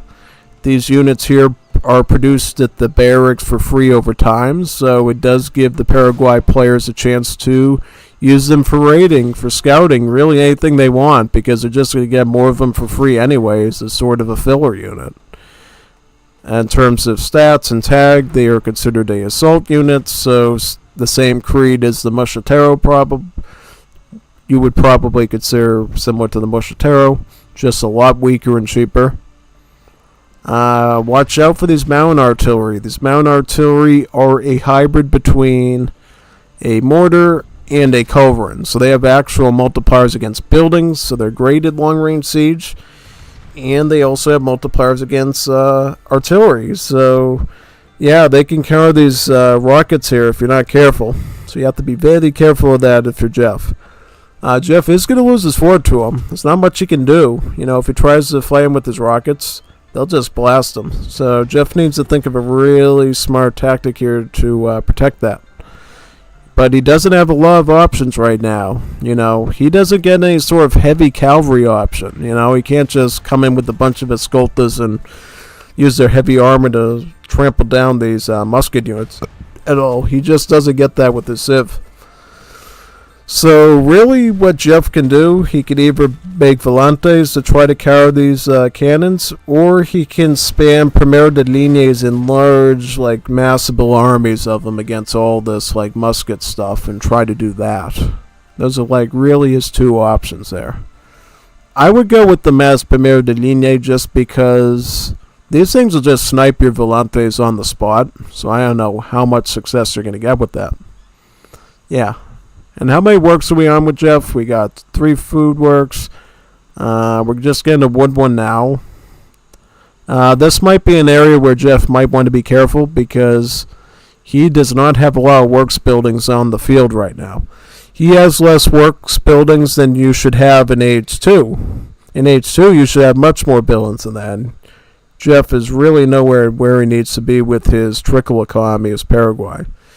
That being said, his Koigwa economy is looking solid. Probably has some market techs on him too. So that part of things is looking good. So yeah, might not be a total shamble. No. I see Jeff there trying to put some distance between himself and Alucard, using the Vivanderos as sort of a tool to take some shots at his maneuver and line units and say, hey, wait a second. I don't want you in my base, so I'm going to just snipe away at some of your really key units. Like, imagine if Jeff dislodges one of these Soyolotes That would be a huge loss since he can't really train those anymore. So yeah, that would be really, really bad. Yeah. So we do see some Akayobatais over here. These are similar to the Petirai, except they are produced at the stables for free. You get the Primera de Linea Petirais from the barracks and then the Akayobatai from the stable. So basically Paraguay is good at a lot of automatic stuff, whether that's free resources over time or free military over time. And you're supposed to combine all that free stuff you get with stuff that you choose to train yourself for a formidable army. Yeah. It's interesting how Alucard decides to give Jeff time and decides to go for the trade route. He could have gone right for the belly down here and potentially did some real damage. Maybe he's looking for a bit of a challenge from his opponent. Who knows? Doesn't feel good about finishing him off early. Could really be anything at this point, yeah.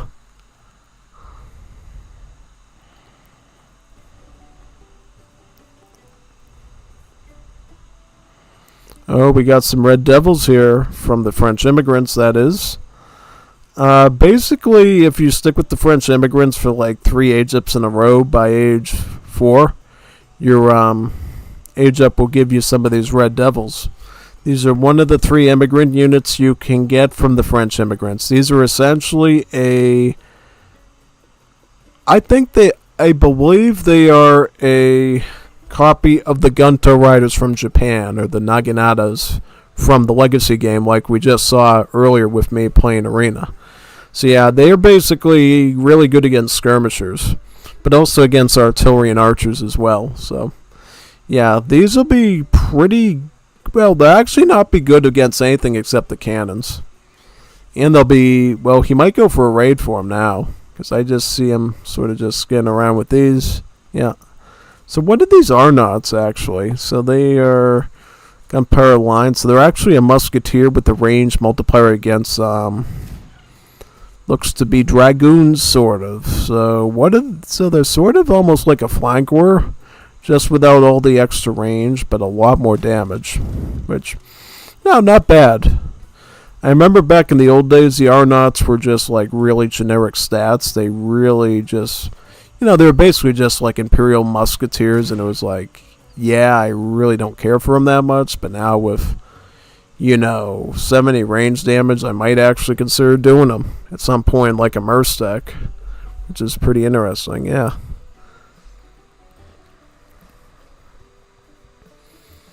Now he's going to go for a raid up here against Alucard's villagers, which is very smart. Clinch that score advantage.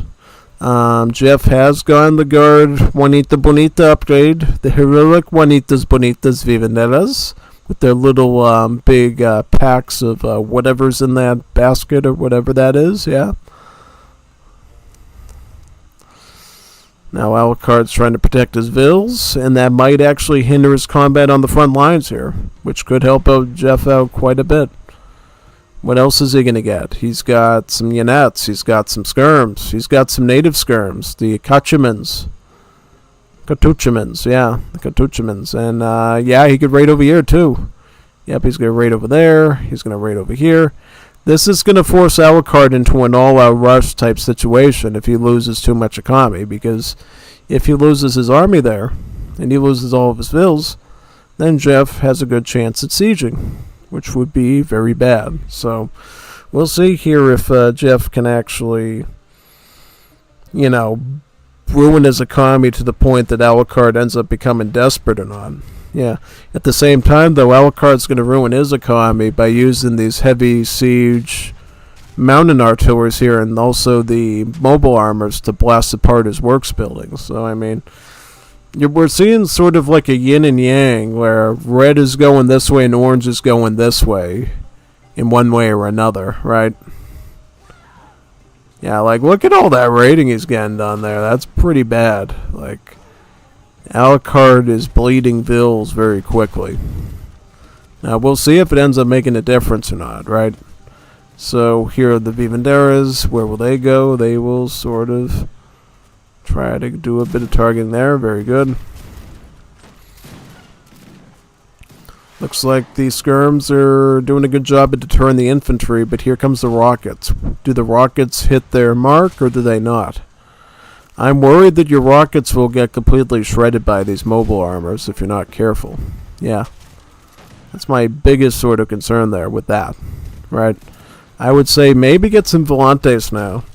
Just something to add that little oomph of damage you need. So the rockets do find their mark there and do take out a mobile armor. That's quite good. Now the mountain artilleries are moving in towards the rockets though, but here are the Olipakane riders, the Guaykusu cavalry. So they are going to do some pretty decent damage to these cannons here, helping to dislodge some of these. So all the anti-artillery is gone, and the mobile armors are now being pushed on by everything, which is quite good. Mobile armor here is also going to be targeted. It looks like, oh, very good. Now he's going to probably target this one. Oh yeah, it looks like all the artillery is gone now. So it looks like Jeff has secured his ground. Very, very good. And now he can push forward with his skirmish units and his artillery. Right? Somehow some mule artillery is still here, but that should be pretty easy to dislodge. You might want to deal with this first so you can retain your trickles and everything. And then you should be ready to push. Yeah.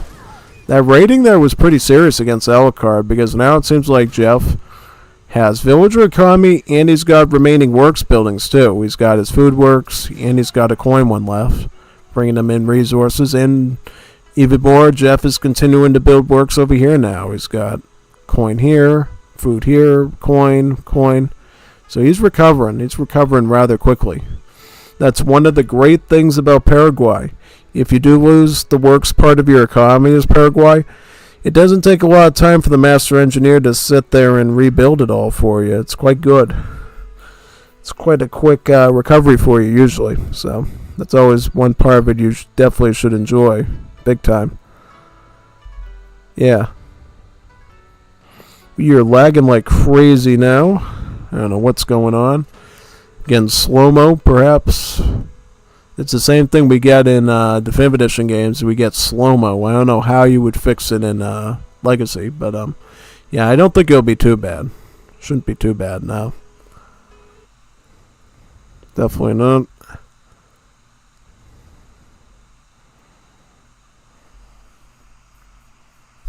Juanita Guarani. Yeah, yes.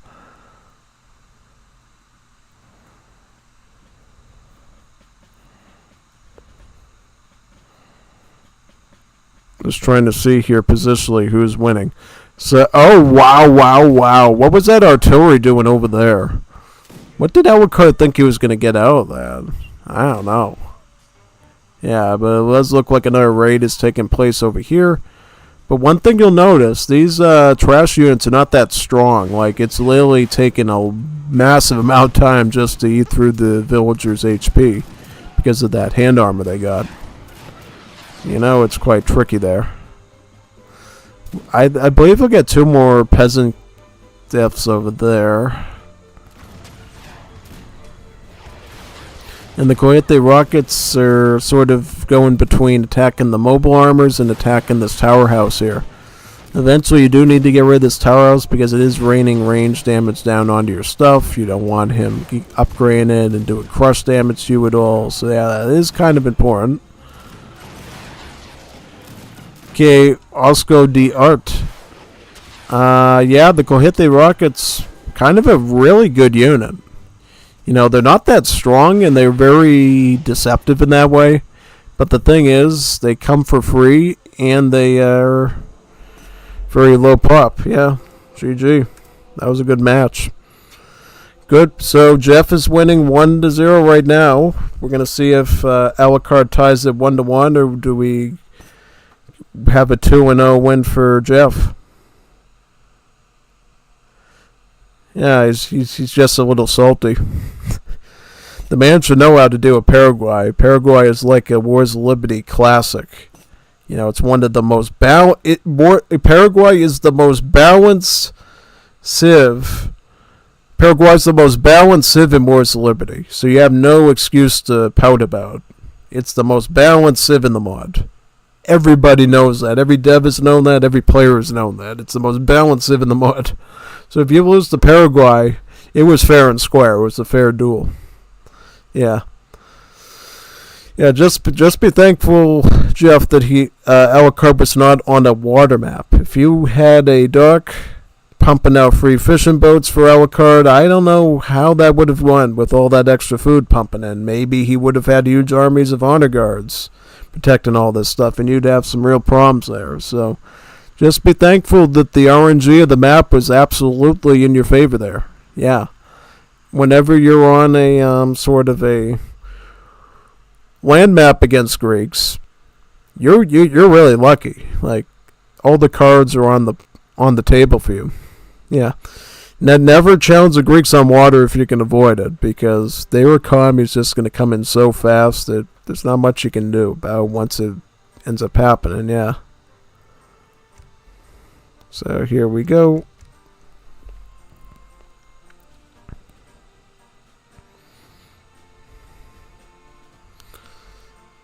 I'm just trying to load in now.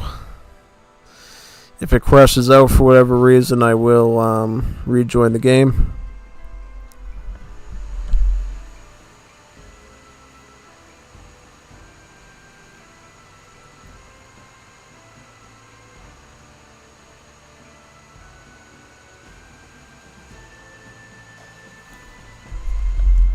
So what?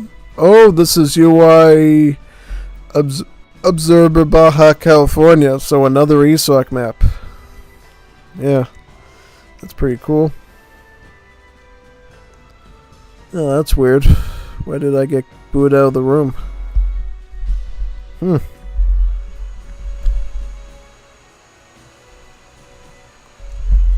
There we go. If it does that again, it's probably a bug, and I'll have to ping him in Discord. So we can pick maybe another map.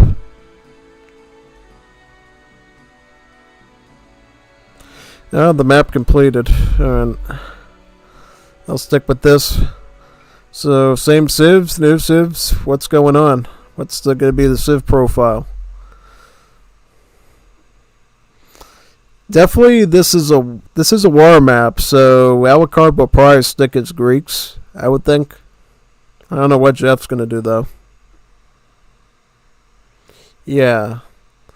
So is there any sort of rules about changing Civ, or are they just playing whatever they want to play here? That's a good question, actually.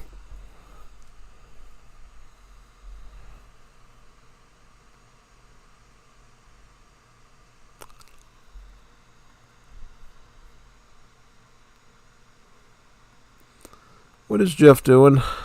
Oh, is he building the deck? Alright, that's fine. So he must be preparing either a new Civ or creating a new deck to go up against Alucard. Alucard is now picking Central America. This is the Civ that won him the best L5, mind you. So he's picking his best weapon. At least the best weapon. Oh, wait a minute. No, he's going Austria-Hungary now. Quite a different Civ. Well, not quite a different Civ. What do I mean? Well, while it is a new Civ, it behaves like a Civ you already know from the 5th edition, the German Civ. So, rehost. Alright. Jeff is bugged. Oh, that's weird. I'll just wait for Jeff to join and then... Yeah. Yeah, I wonder what Jeff's going to play against Central America. Is he going to go back to Chile? Is he going to go Mapuche, since that worked pretty good? What is his game plan with that? Who knows at this point?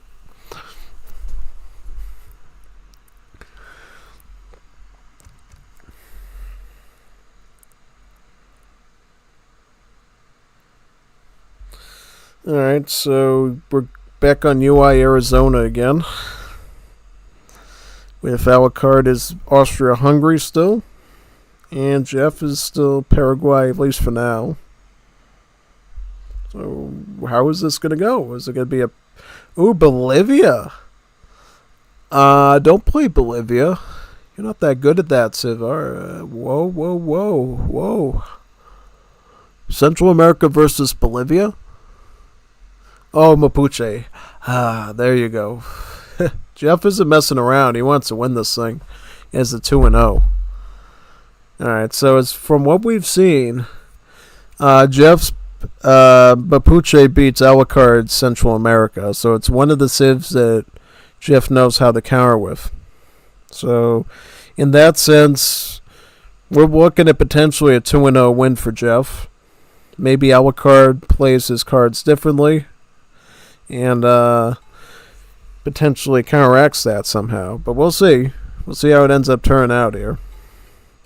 Because what could end up happening is that Alucard could totally pick a different Central American roster to start with and then can completely cook Jeff under the weight. But we'll see. Main thing, if you're Central America right now, you need to play around Mauadanches. Those very powerful elite units that Mapuche has with their really tough range attack, strong armor values in melee. You just need to figure out a way to deal with those and you'll be all set. Right, now how do you do that? I can't tell you exactly. See, the problem with the Mauadanches is they're very tough to defeat. You know, in Central America, you only got a few options, right? You can obviously use Escopeteros, you can use Vivaneros, you can use artisanal cans. You just need to come up with something very clever. And speaking of artillery, remember that the Mauadanches deals hack damage at range when it's fighting, so maybe the cans are not the best option. You might want to just go mass skirm. Maybe go the Honduras route. Go Honduras, Escopeteros, and play between Guatemala and Honduras. Right? You might not want to go down to Los Altos or the other routes, potentially. With the El Salvador. We'll see, though. Right, but remember always, as Central America, you can change your roster. So make sure you get this card out. This one here. Unionist Conference. This is sort of to fix your mistakes with your roster or get to new Royal Guards. So, yeah, big time. Yeah, and in terms of natural resource cards, Alucard's got majority of them. He's just missing extractivism, carpentry,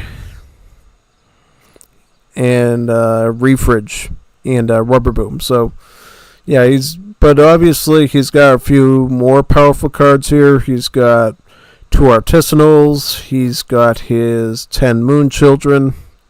So he's got some military here. He opts for the stronger villager card and also the Calateros 2, as well as Calateros 3. So he's really keeping these as a backup in case he loses them. Because remember, you don't get to train these, so if the one you start with at the game dies, like this one, you gotta ship in some more to be able to use them. And depending on what you got on the map, that could be fatal. You know, you might actually need your Carotero there to make you some bananas or some gold mines or some trees to actually really get your villagers to do what they're good at, which is natural resource collection. Jeff is like hunting the explorer right now, which is pretty funny. In his own base, mind you. Now, Alucard's going to use his town center to try to shred that explorer right there. He gets one. That's going to give him some XP. Thankfully, Jeff did not lose this one here, the Milan. The Milan is one of the most important war chiefs is the Mapuche. He is the one that delivers your villager cards, your crate cards, your town center wagon relay cards, and then gives you access to the 6th war chief, the cavalry one. So if you lose him in this critical early game, you could be looking at a GG well played. Yeah, it's the one teeny weeny risk that all Paraguay Mapuche players have to contend with, is making sure they never lose this guy in the early game, the Malone. You can afford to lose. You can afford to lose this explorer. You can afford to lose this one, but not this one. This one in the military, one of the most important ones in the early game. The messenger can be sort of important too, depending on what cards you want to send. Yeah, if you want to send like the the Renegade Chilean card or the Renegade Argentine card with the Matreros. It can be pretty sad, but other than that, yeah, mostly the military and the primary war chief are the ones you want to protect the most when you're doing sort of weird explorer maneuvers. Yeah, because here's the thing. All their siege amounts are pretty good, so you can actually combine them together to siege down people's houses. Yeah. Oh no! Oh no! Alucard got the military one too, and he's walling them up right now. So Jeff has two choices. He can either try to bust these guys out of their little wooden cage over there, or he has to pay Alucard coin, which could hurt his age-up time, could hurt his training time of military. Who knows? Like, this is going to get really intense. It looks like Jeff is attacking out of the gate with his Wyclifs, his Mapuche spearmen, because they got good siege. And Jeff is going to try to break these guys out of the cage using the siege of those spearmen. Alucard has a Polish colony here, but no barracks. He does have the Spanish colony, too. So he's got the Polish colony and the Spanish colony out. So already looking pretty good over there. Alucard does make the firemen from his Polish or his Spanish colony, one of those. So these are just the same thing as Minutemen, really. Except they have cool pointy hats. And they can put out fires, too. Well, not really. These ones actually start fires because they can throw torches at buildings like any infantry, and yeah, that's the last type of fireman you want, right? Like, you know, instead of the big fire truck with the people coming to save the cat and stuff, these guys will really be the ones trying to take down your house and cut down your ruler's ability to have 10 population in his base. Yeah, so definitely not the best fireman to run into.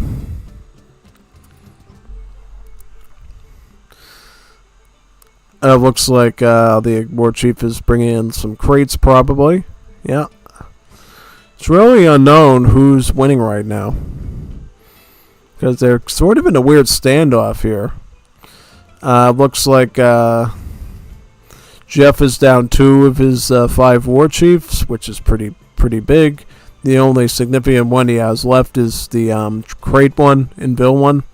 His military one is down, though, so he's not getting any military shipments. He can't just come in. Well, this is the thing.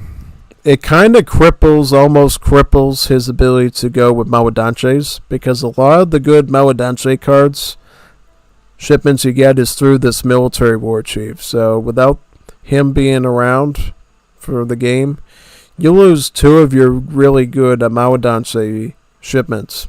And you're forced to rely on the ones from the town center. With the first one being pretty cheap, 1 shipment, and then the second one being a lot less cheap with 2 shipments, and then the final one being a 3 shipment one. So it's really imperative if you want to go Maladanches that you get this one saved, or you pay his ransom or whatever.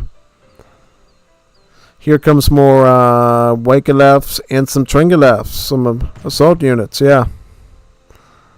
So what are we doing here, Alucard? What's the plan? I don't see any military. I don't see any sort of preparation or anything of the like. What's going on, sir? Where are you at? Kind of just see him lagging behind here. Just sniffing the petunias. Yeah, it looks like Alucard gets his second batch of firemen out. He's probably going to age, oh, he went to age 3. He's got his explorer dogs now, which is pretty cool. Nope. Up. Oh, no, Alucard. This is horrible. No. See, this is bad. You know, he was going for the Mosquicha smuggling card like I did earlier. And all he can do is just try to bite through all of these spearmen and try to save everything. Oh, man, this is... You gotta fight the spearmen, though. Oh, no. That is the worst thing to happen to you there. It's not fatal, but now the card is a bit diminished. Like, you're only gonna get the Kroyos, and you're only gonna get the Grenadiers. You're not gonna get the Ski Troopers with it now. So he still sends a card anyways. He gets the Kroyos and he gets the Danube Legions. So he does still have a pretty okay army. He's got some Grenadiers, got some muskets. That combined can do some stuff. So it's just not as good as it was going to be, though. Yeah. Military War Chief is still down, which is good for Alucard. Probably what he's going to do now is he's probably going to... What can he do? He could go immigrants. He could try to get some regular military in now. Good. He knocked out the Explorer again. That's kind of important. He can kind of try to wall these Explorers in again. Yes, he is. He's going to wall that one in with another piece, and he's going to do the same square with that one. Very smart indeed. And let's see how you do pushing forward there. Yeah.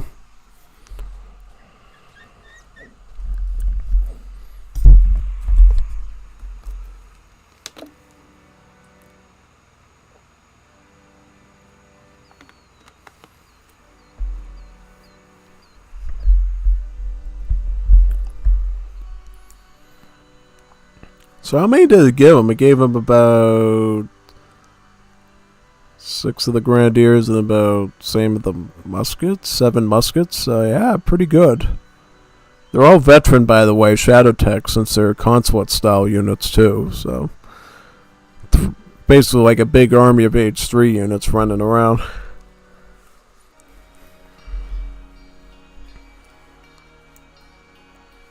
But what do you do at this stage as Alucard? What can you... What is he doing? I think he's going for H4. Yeah, I see him like moving so many vills over to the coin now. He has to be going to like H4 or something. Send up something like that. Yeah. If he can get the H4's method that he wants, he could win this still.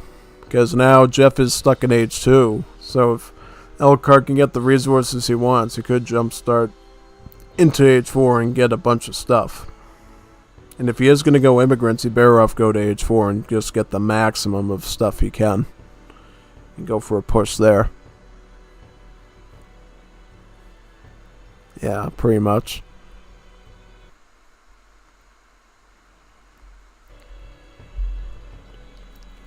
We'll see though. We'll see where this ends up going here. Yeah.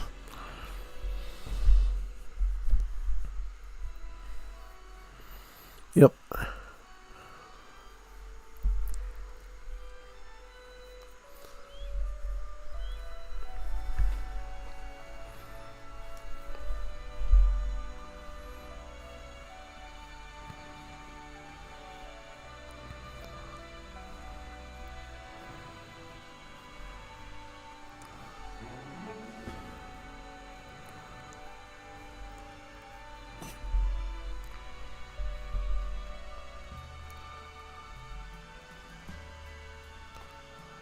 Alright, so the immigrant units are moving along here. I don't think they're going to stop this at all now. Would be funny if he found this though and disrupted that. I still don't know quite what Alucard's planning here. He's just like setting up these mega-sized walls around these war chiefs. Super funny. Is this enough to destroy this? I don't know, actually. Looks like Jeff did get the Mapuche card that adds a ranged attack onto the trading post and gives him some more HP. Yeah, I see that right there.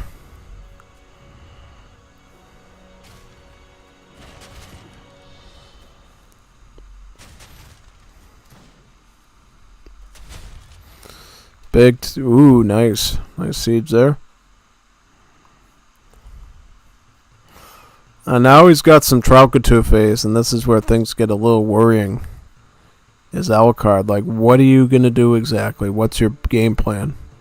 So now he's got the Tralkatu phase skirmishers. This is the thing that ruined you last time. So what are you going to do with those now? Exactly.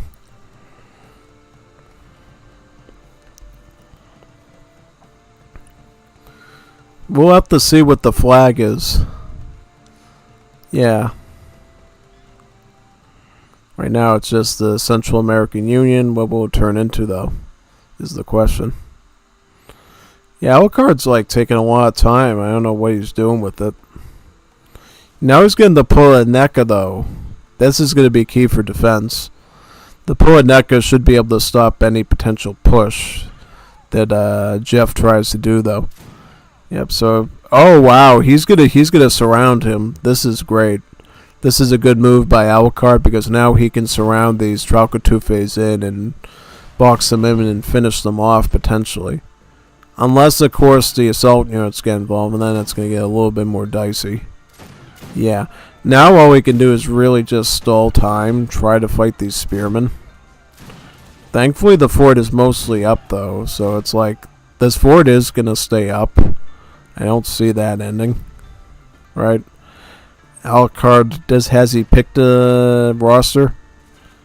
No, he has not. I don't even know what he's doing. He's just like doing weird stuff. I don't know what he's doing though. He's almost throwing it in a way. Ooh, the Cadrachos. Oh, interesting. Cadrachos. Something we don't always see. I don't know what he's doing with these, but whatever, I guess. Yeah. So what are they? Do they have heavy infantry tag? No, they don't. So that might be what he's doing. He's going for these because these don't have a heavy infantry tags, so the Tralcatufes become a lot less effective against them, yeah. They have about 12 range. They have They're great at sniping the explorers, so that's going to be pretty good. But now he doesn't have the fort anymore, so he can't make any more of these, which is kind of sad. Still don't know quite what Alucard is doing. I really don't.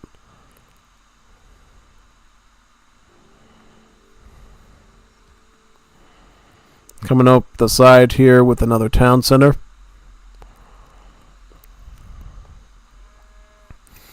Alucard does have his Beneficio Cafetalero open to gather the coffee plants for lots of coin.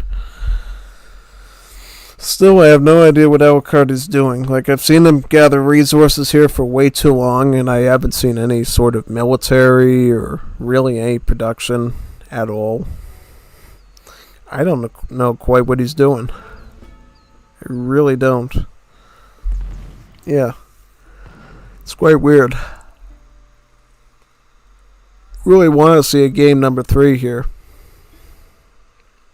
Maybe I'll ask him to do a game number 3 even if Alucard loses.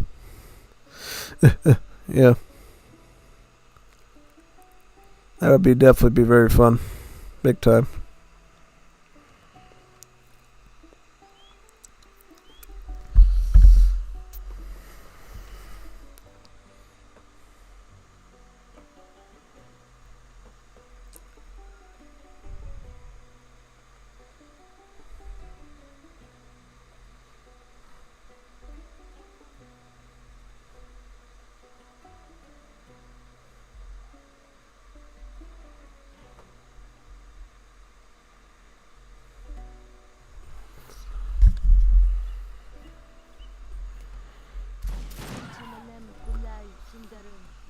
Get the war chief, yeah, get the war chief. That's what these units are good for, the Cadrachos. Snipe the war chiefs down. And then Jeff can't get any more cards.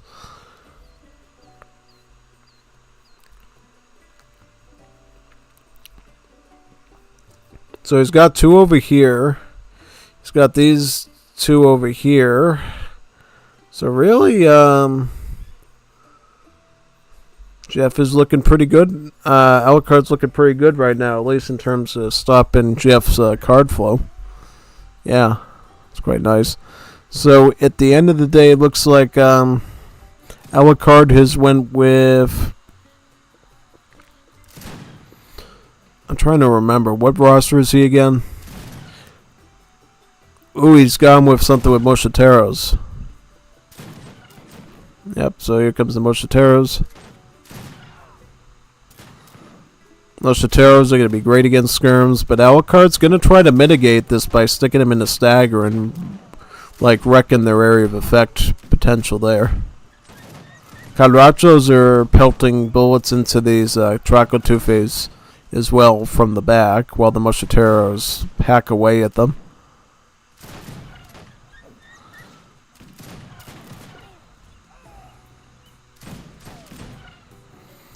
Yeah, probably Alucard wants to, you know, get more Musketeros at this point and keep that up. Yeah. Is Jeff gonna potentially get a stable and get some of the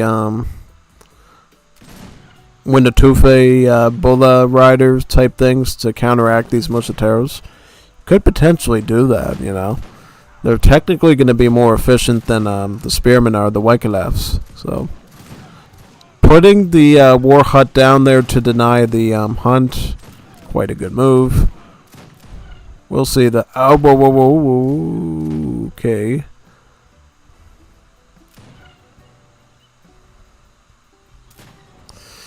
Goes for the siege. Interesting. Right now, we don't see a lot of troops from Jeff, though, so Alucard should be able to siege this War Hut. Yeah, he is going to siege this War Hut down and probably destroy all those vills. So Jeff better come up with the plan real soon here. Look at all these vill. He's got these ones are going to lead them to these ones. But whoa, you could have just like wiped out Zakami right there clean, and he would have been in real trouble. I just don't know what Alucard is doing. It's not good, though. He's like giving him way too many opportunities here. Big time.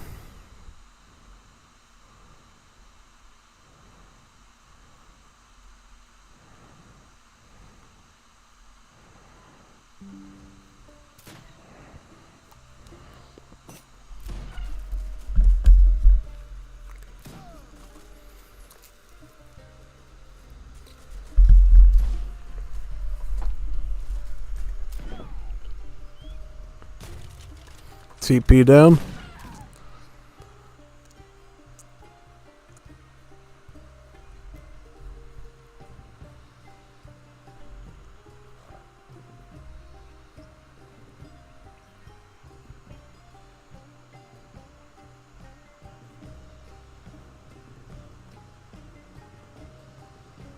The Juanitas Bonitas are healing all the troops up. Very good.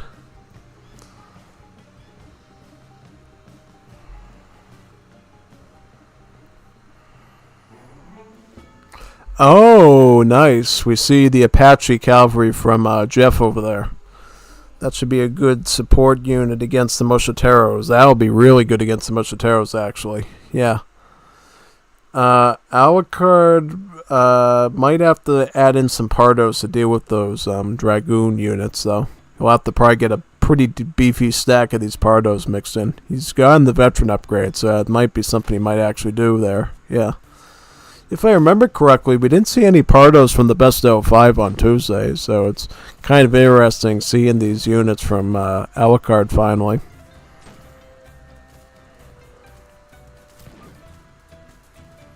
Taking out another trading post. Got one Apache and one Navajo, right? So the skirms as well.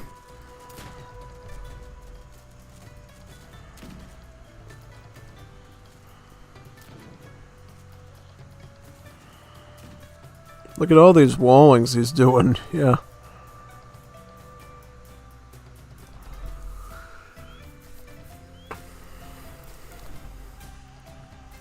Oh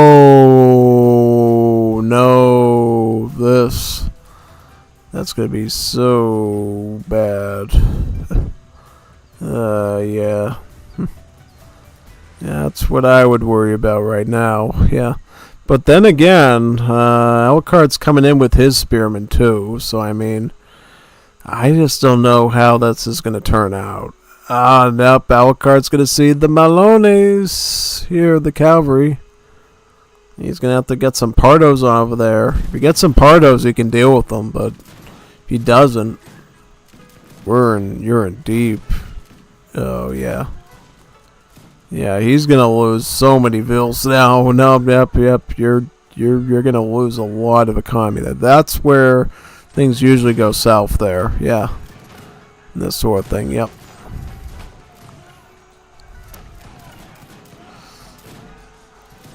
So can Alucard get a good fight out here, or is he gonna?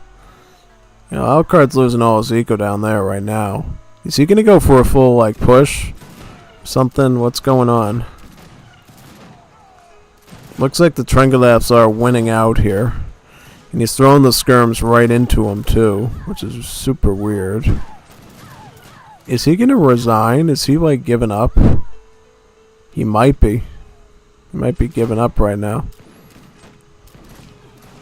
I don't know why Alucard would pick the Civ again against Mapuche if he knew he lost the last time doing that. Really should have just done a better pick, honestly, yeah. Well, it looks like Alucard will try to scare off these Melones with the Mosquiteros, but now he's got to defend on that side as well. He is in a really bad tactical position right now, yeah. I don't know if he can get out of it at this point. It's really tough to say.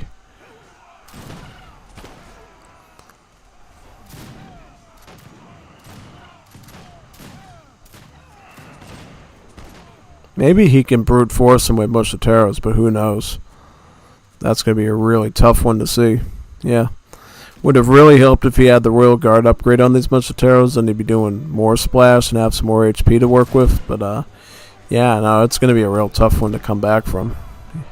You know that. You absolutely know that. These Navos are doing a pretty good job at securing it as well with their pretty good HP. Yeah, he just gives up. Gives up. Wow. Well, he does give a GG though.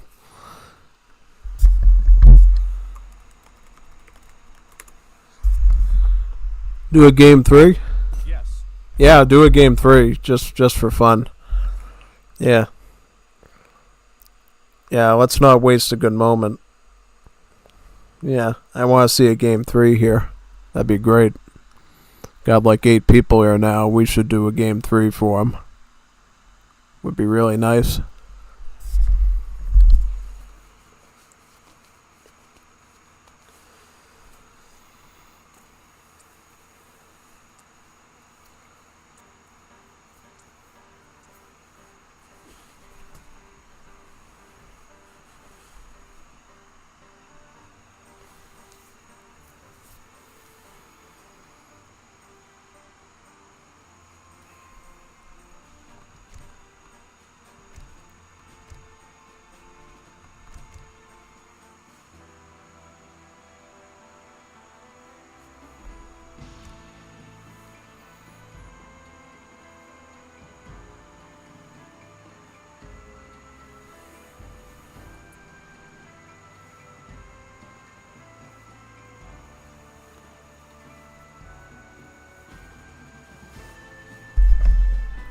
Oh, observer version of Kamchatka. Very cool. So we got a Chile Jeff again versus an Alucard Canada.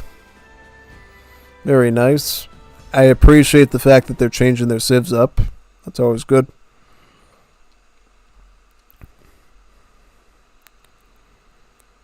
Most definitely. So here we go. We got Jeff up here as Chile again, and then Alucard for the first time in their series doing Canada. Yeah, very good. So in this matchup, it's going to be pretty interesting because Chile and Canada can be very solid, you know.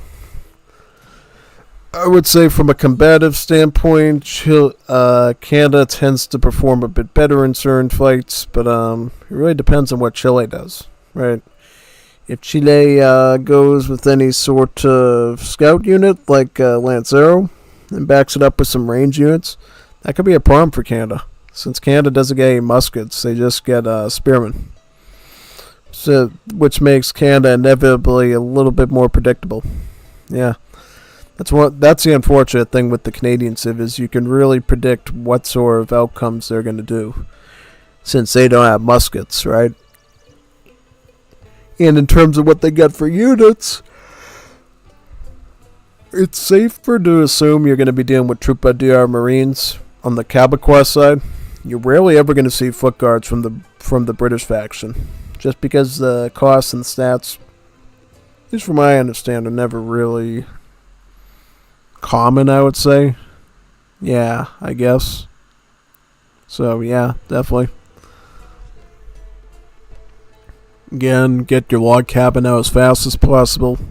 Mentioned that at the start of the stream today. It's just really important as Canada. That way you're getting the most wood for your value when you're aging up there and everything. So that's good. Yep.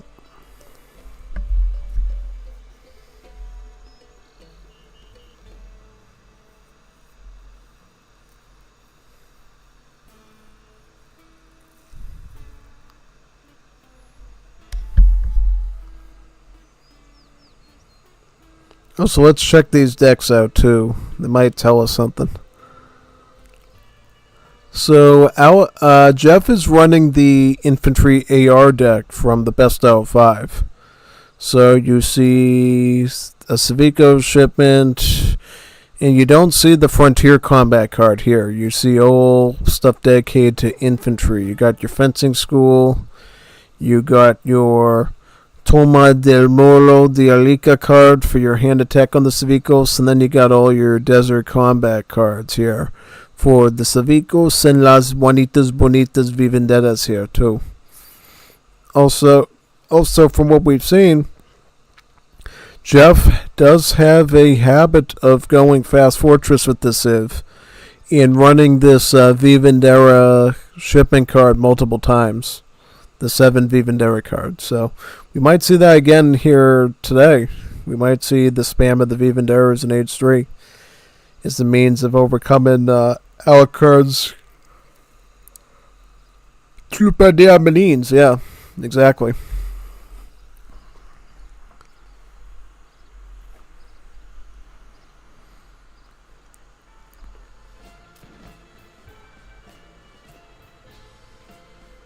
Watching carefully on both sides what their age up timing is and where they're going to put their buildings.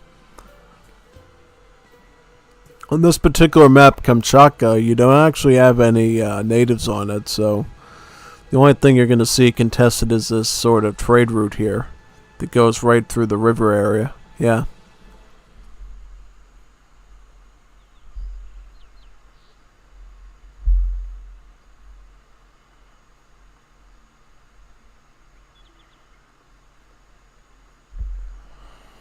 Canada is putting up a market right now for some eco upgrades.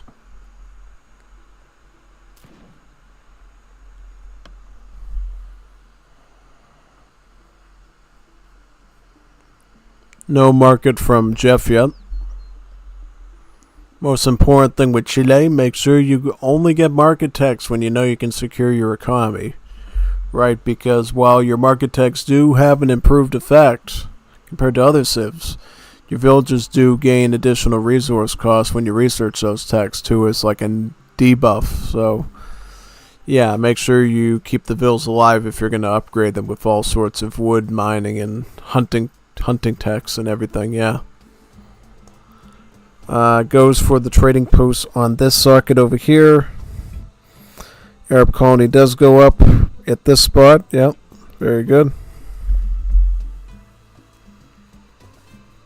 Very nice.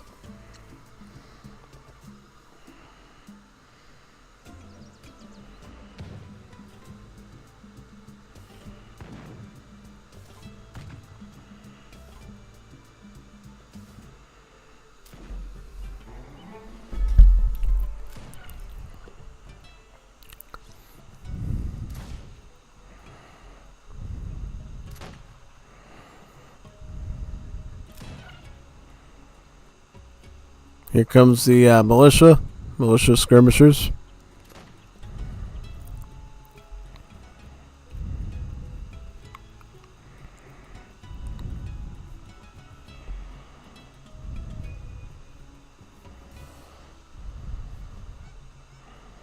Comes the Civicos.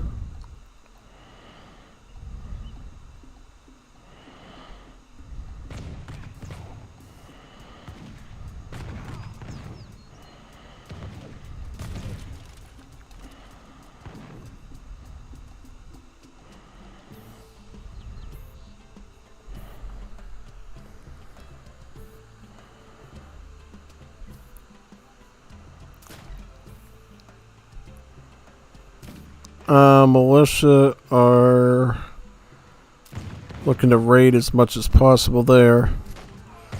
Ooh, lots of villager, not good. One unfortunate thing here is since we're not looking at the recorded game view, we can't tell how many texts that Jeff has gone on these vills.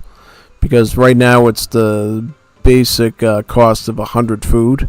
If he had more like hunting text, you'd see more food on the villager costs. If you saw wood text, you would see more wood costs. If you saw coin text, you would see more coin costs on them. So we can't quite tell how many of the market texts or other texts that Jeff actually has right now because the vill costs currently look base game ones. Yeah.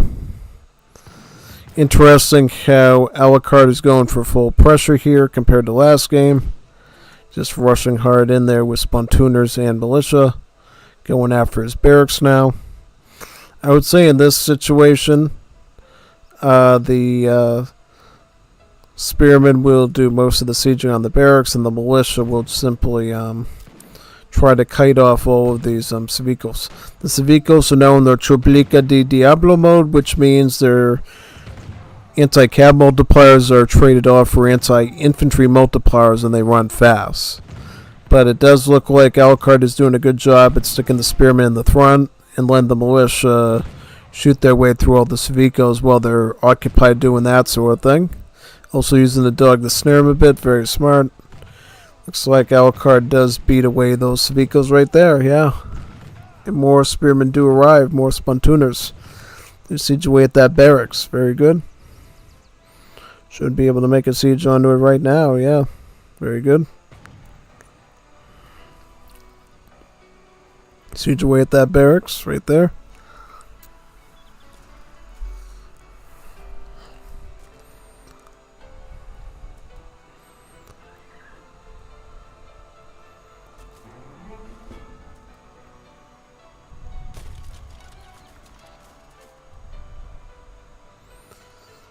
Militia, you're gonna try to kite that. Yep. Very good. Very nice.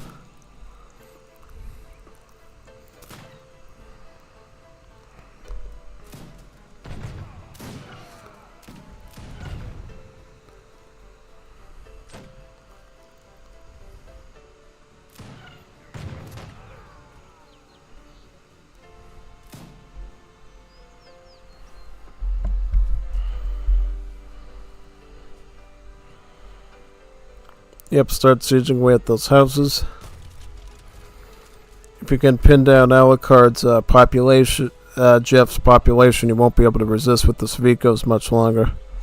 You can already see a score difference too. It's like a 40-point advantage in Alucard's favor. So this is the type of match that Alucard probably wishes Game 2 was, pretty much. But here he is, finally, getting his act together and fighting back, yeah.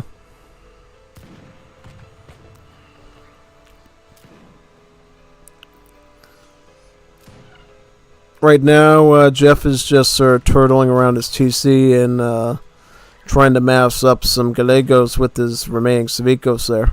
Yeah. Gallegos are statted off of the future Wars Liberty Middle East musket, the Jundi, which will be an Arab roster musket. So these guys, they have some kind of tweaked stats and costs, so they're a bit different. So yeah, just figured I'd point that out.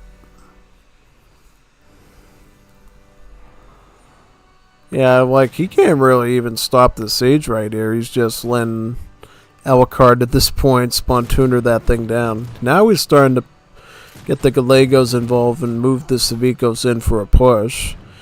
Hacks down a good number of militia there. Quite good. Still hacking some of them down.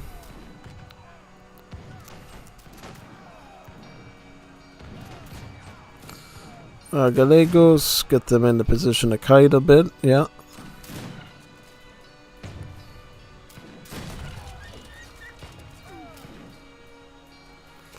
Interesting. Interesting outcome there, yep.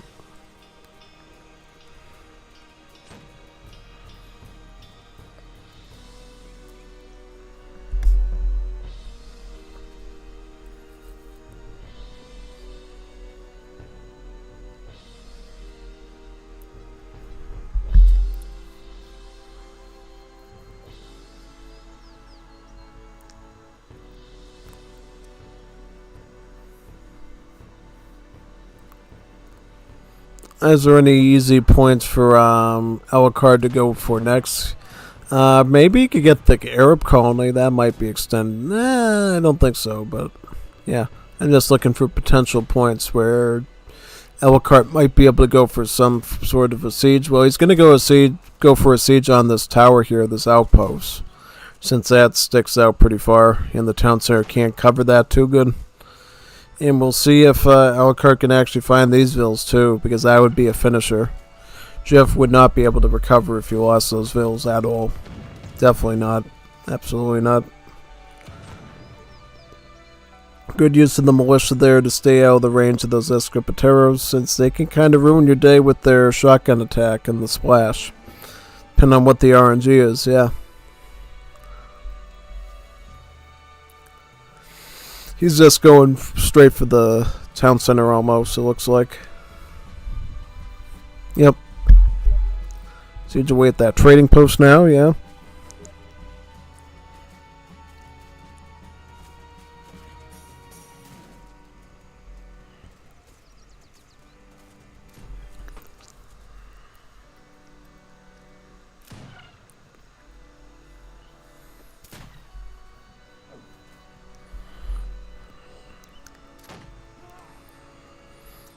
Just idling there while the town center slowly drains his army. Very interesting.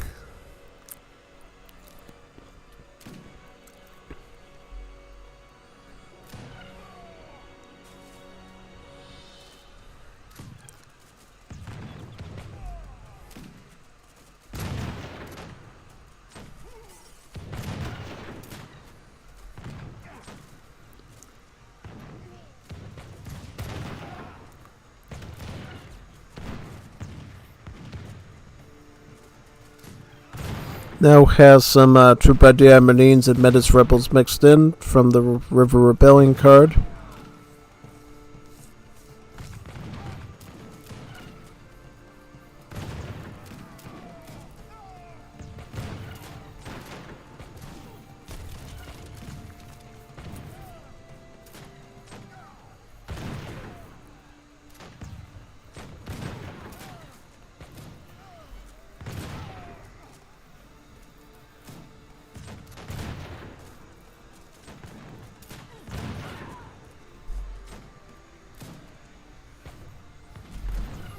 Montour's working pretty well on those barracks there. Yep.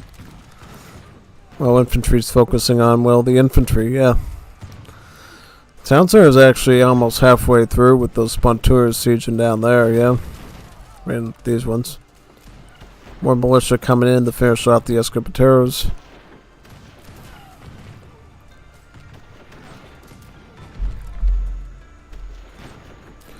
Yep. Oh, wow. Frontier defenses by Jeff to try to stall for time. Very funny.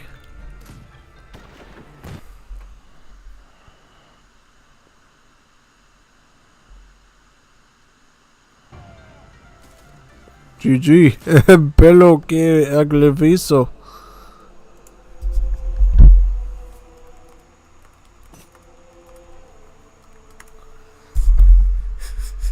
Yeah, yeah, it would be funny.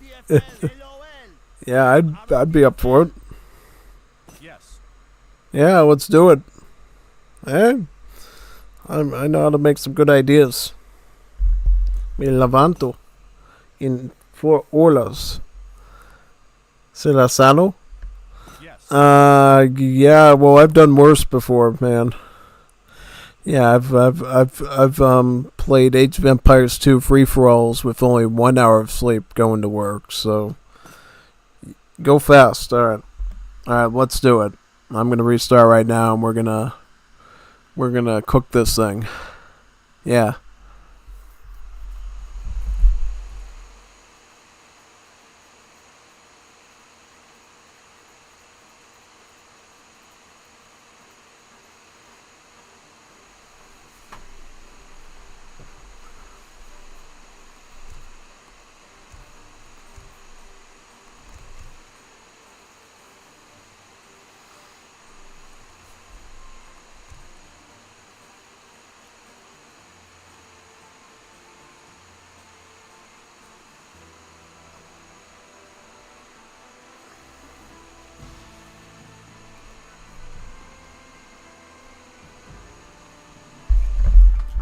GG, Juanito.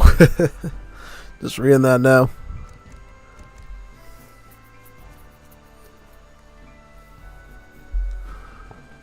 There we go.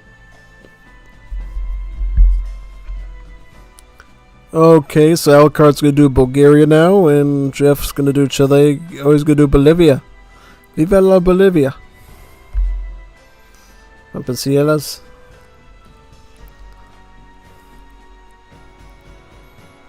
This should be good. Quite good. Alright, we'll boob with this. There we go. Pampasielas. Very nice.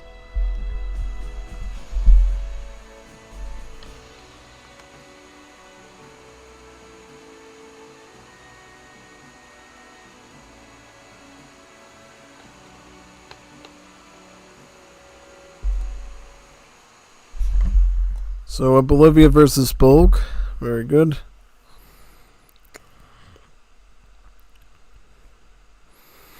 Ooh, here's the Pampasielas map. Very nice map indeed. A lot of good natives on it. A lot of cool geographic differences on it and terrain stuff. So it'll be interesting to see who wins in this one. I will say every time I've done Bulgaria on this map, I've had a lot of problems because of the size. There's so many places your enemy can hide on. They can go up here. They can go up here. I've had a lot of problems playing as Bulgaria here because I always go off of the one-trick pony Samara banner cards with Bulgaria. So I'm always building a big army of Upalshenid infantry and either going Hajduk and then Scytheman or Scytheman and then Hajduk. Yeah, pretty much. It's kind of tricky. Yeah. I see Alucard goes for the livestock pen, which is interesting. Pretty interesting choice, I would say. And what else is Alucard going to get? Who knows? He might be running the livestock card of Bulgaria, actually. The one that lets you make sheep and cows from the livestock pen. Could be an interesting eco choice, perhaps. We'll see. Whereas Jeff is running Bolivia, and he's going to most certainly do a Keiruna Grenadier push. So we'll see which one ends up coming on top here. Should be fun.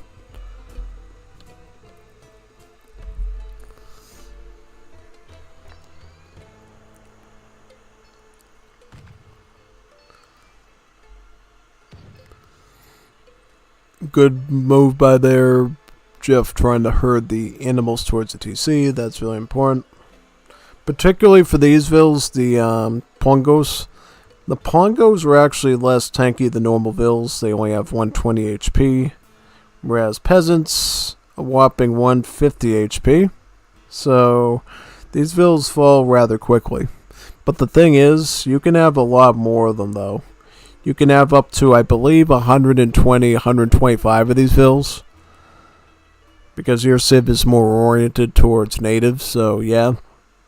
You can get a lot of villagers as Bolivia, pretty much, yeah. And just stacking native after native, pretty much.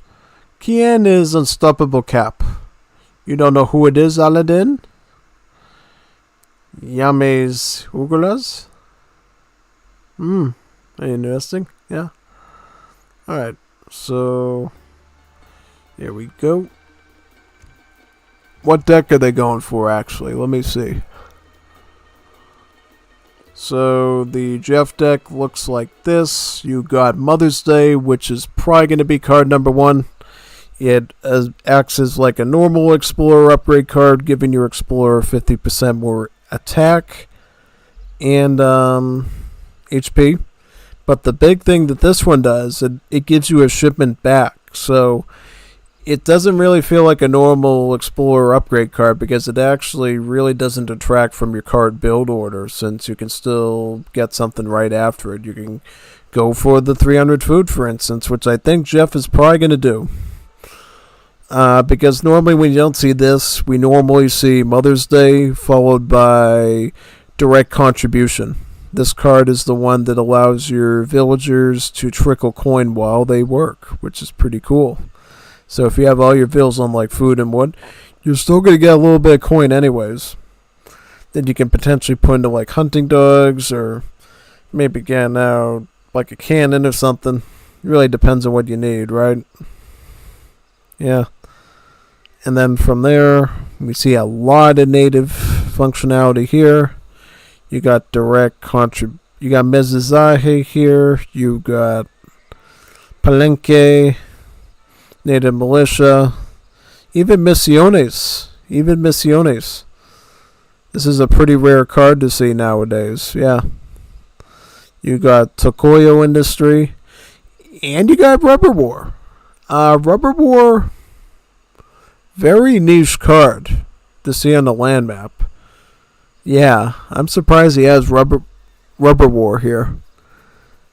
Yeah, basically this card makes your artillery 10% faster, and then gives them multipliers against boats.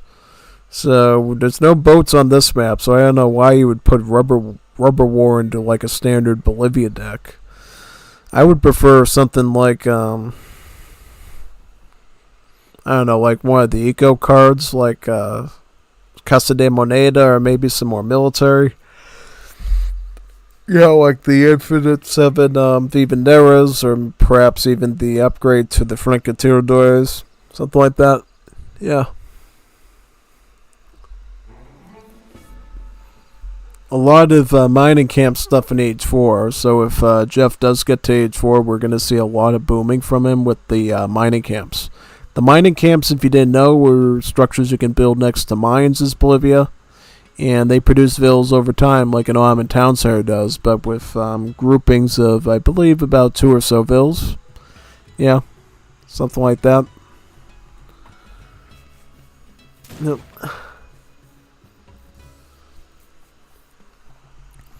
And what do we have here? We have Jeff in control of the Inca site. So we see some Huamacas. Now these guys are pretty scary. They got like a really fast attack. They got good multipliers. They got good siege. You don't want to run into the Huamacas ever. Yeah. Especially not as these Opalshenic Cavalry of Bulgaria. No. So what is Alucard running now? So he's got the Samara banner for the Scythes, but he does not have the one for the Hajuks. He's got the Samara banner in Age 3 for the Honor Guard, and he's got the Infinite one in Age 4 for the Honor Guard. He does have Krastasta Kazarma. This is a really fun card which limits your barracks build limit to 5, but it allows every barracks to house about 40 population apiece. So essentially, with about 5 barracks, you don't need houses anymore. Kind of turns you into the Lakota in a way. Yeah, which could go interesting. The biggest dilemma, of course, of Bulgaria, your military is all an age behind except your Opalshenets, right? So technically, in this age, Alucard can't even train any military except for his Opalshenet militia stuff. Unless, again, he uses Samara Banner to, like, turn his Opalshenets into those things. So, yep. Going for a good siege there with the Huamacas. Wow. Wow. If Alucard did end up getting the Kazarma card, these Huamacas are definitely cooking them big time. Yeah. 100%. Poor Alucard trapped in his bases, Bulgaria. Yeah, it happens. This is some really good aggro here by Jeff. First with the Huamacas and then following it up with the Keoruna Grandiers. Big time. Really good setup there.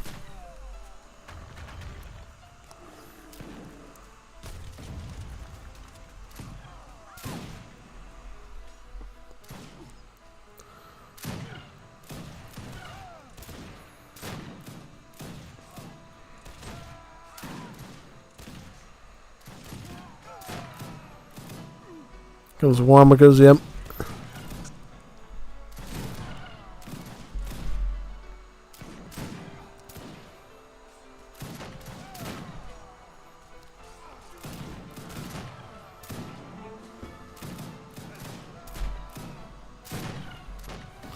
Another recharge of the grenade throw there. But it does look like the Opalshenets do take back the town center now. The Opalshenets are a hybrid between musket and skirmisher. So they have heavy infantry tag and they have skirmish tag. They got about 14 range and pierce armor to represent the skirmish side of them, and then to represent the heavy infantry side, they have 20% hand armor as well. So, kind of a funny unit, you know. Now, you can get quite a few upgrade cards for them as Bulgaria, so eventually you can upgrade them to be some pretty decent units on their own. And then obviously you can use some Arabears to turn them into much more specialized and elite stuff. Like your Grenzers, your Scythemen, your Honor Guards, and things like that, pretty much, yeah. Oh, Aladdin just called Cap a Juanito Mexicano Taco and Burrito. Oh, wow. He's going to roll your tortilla for saying that one. Big time. I love tacos and burritos, though. I haven't had a burrito in a long time, like a really good burrito. I would really love to have one. Big time. Either like one of those breakfast ones with like the scrambled eggs and bacon or whatever, or like a real one with chicken and beans or steak or whatever. Steak and cheese or whatever. That would be good. Big time. Now, what are you going to do, Jeff? You're getting surrounded a bit by the Opalshenets. You're going to have to probably retreat now. I think once Alucard gets a huge mass of the Opalshenets, now you're going to have a problem. See, what's going to happen is Alucard is going to death ball you with the Opalshenet and the Samara Bear card.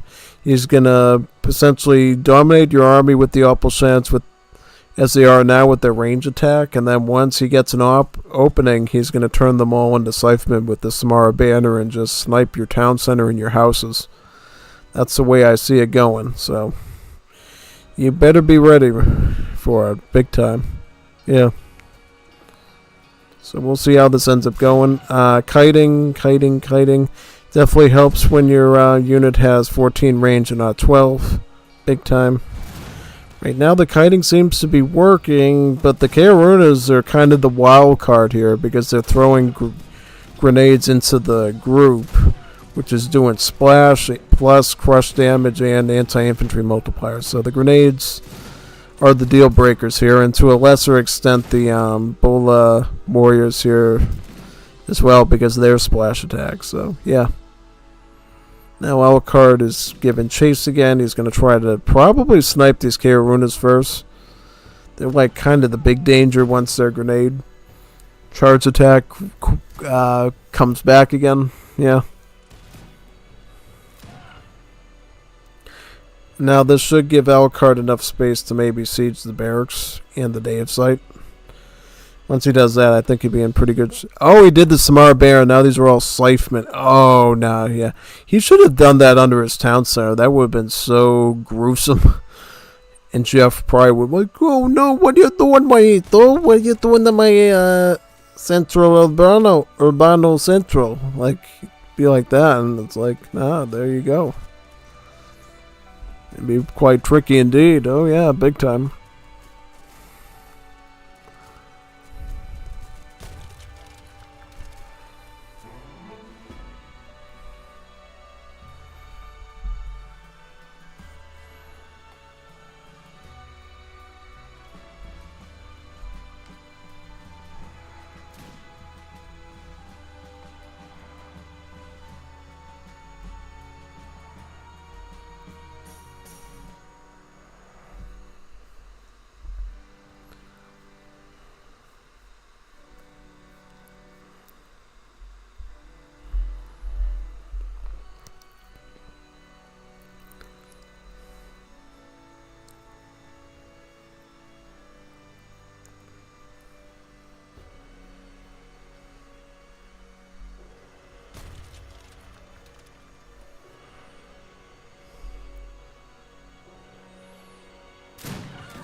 Yep, go right into that TC and rip that thing apart. That's what you gotta do with those scythes. Stick in a few of them in the front there to chase the infantry and distract them and do a bit of splash. while the Appelschenids, just newly trained, can use their range attack to fight off his infantry. Chow TC up. GG. Chow TC up. Wow. Subiendo? Ah, yes. El prestuoso. Tal vez Vivendella podía.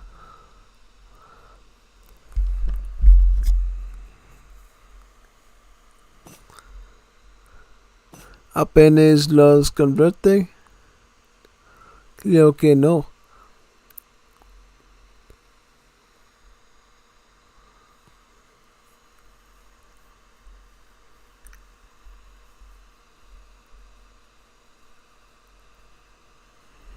Alright, I'll restart again for our game number 5 if they plan on doing that. Yeah.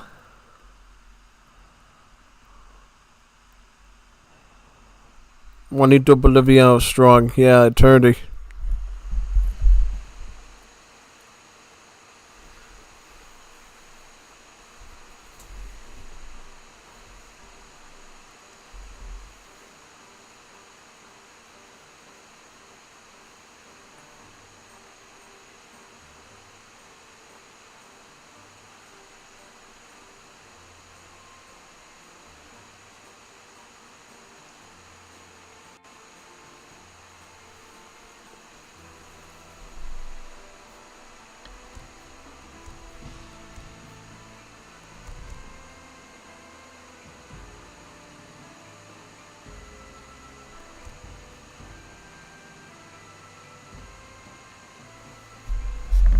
So this will be the best out of 5 tiebreaker, it looks like. Yeah. Oh, we're going to Manchuria this time. This will be good.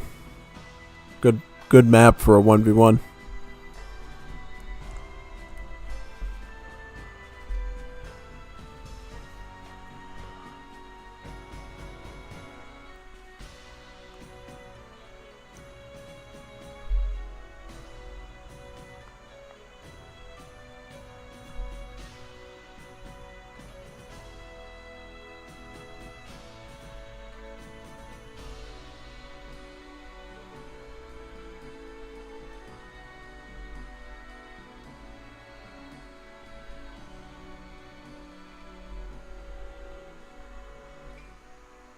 So where are the civs going to be? Is it going to be another Bulgaria versus Bolivia or what?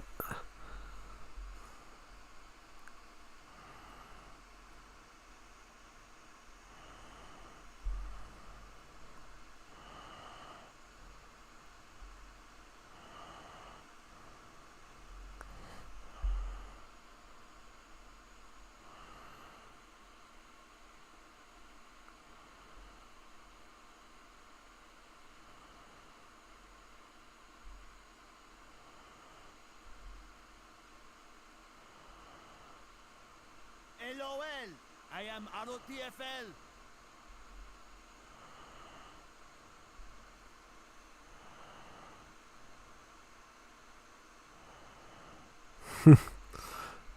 Bolivia versus Bolivia. They're doing a mirror. Ah, this will be nice. Let's see the mirror. The mirror in the mirror. This I'm looking forward to. Here we go. Tiebreaker. Tiebreaker we've been looking for. Oh, and then Jeff pulls a Brazil out of his hat. Really? Ah. Oh, Brazil mirror. Brazil mirror, let's go. Let's go, Brazil mirror. Now, this is a fun one because Brazil can be played 2 different ways. It can either be played super hard rush with trash units, or they can go fast fortress, sort of boom sort of thing with their agriculture. So, let's see what this one ends up going. 270 de gold, Las Villas and Llano. Tien la Ciencia. It's not 270 coin. It's actually about only 210 coin, I believe, to offset the cost. Yeah. I don't think you have to pay 270 coin for 3 of the for the block of slave vills. You only have to do 210. Yeah. But here we go, though. Isak Manchuria, Brazil, Jeff up here, and Brazil Alucard down here.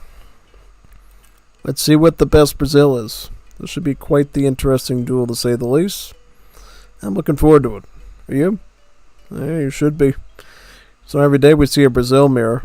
The last one we saw, I think, was that one with Cap in it. That was pretty fun. Now let's see what this one has for us. Did Jeff remember to restart his game, or we... I hope he remembered to restart his game. Unless he's going into hyper sleepy mode. Yep, he crashed. Alright, let's restart. He just crashed. Yep. I'm going to X out of the game and restart. Yep. Jeff just wrote in the chat that he crashed. So we'll fix that right now. Here we go. Yep.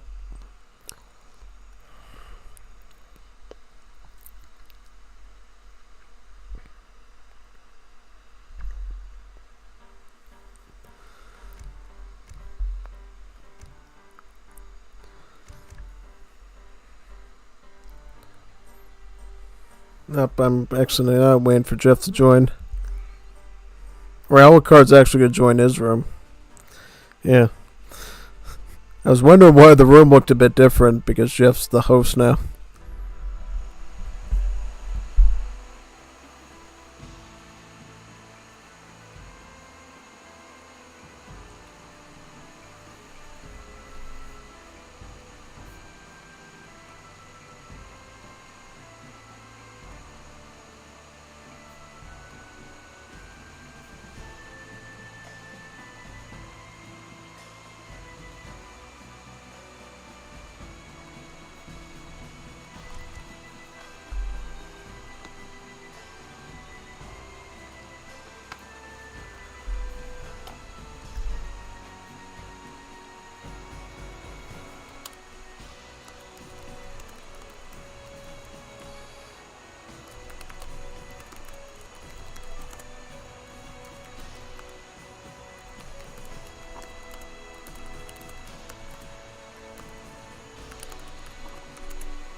Here we go. This is the mirror we've been waiting for. This is the good one. Brazil versus Brazil. Yep, I see things moving, which is great. Here we go. For those that have played Brazil in the past, like maybe the War Triple Alliance days or even a number of years ago, Brazil has sort of been modified to follow the Russian villager system, where you train about 3 villagers at a time for a bigger sum of resources.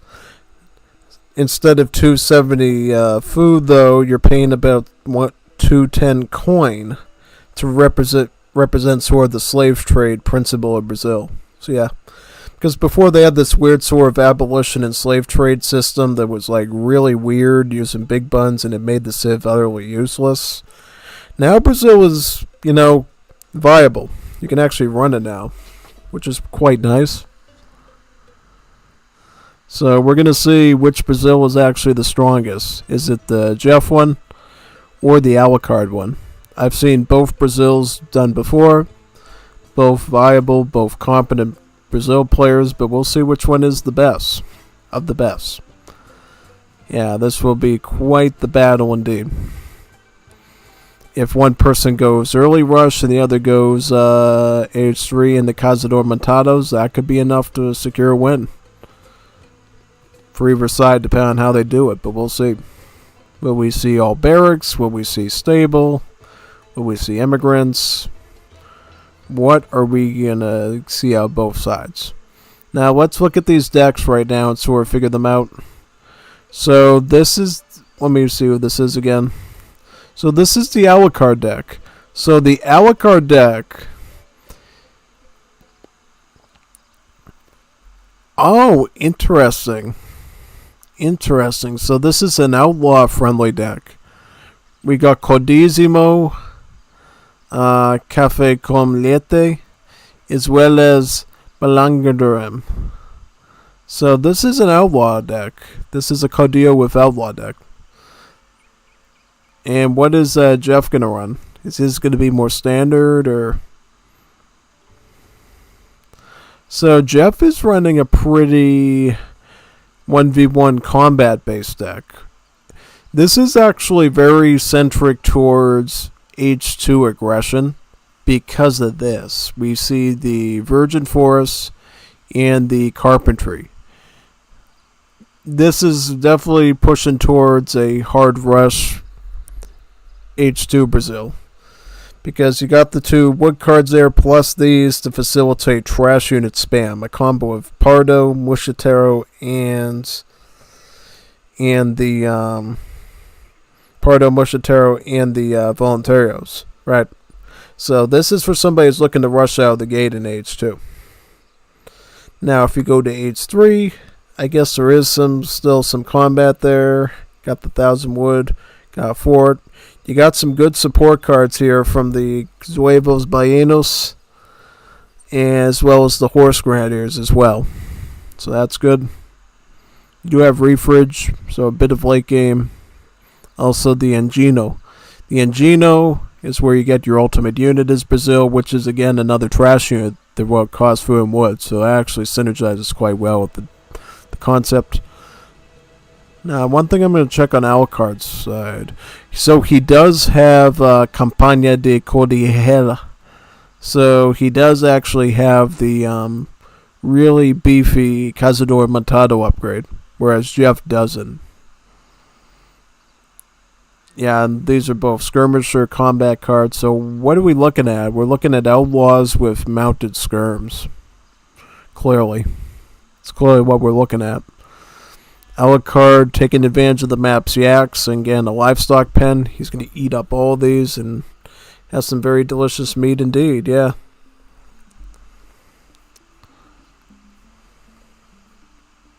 That'll be quite good, actually, indeed.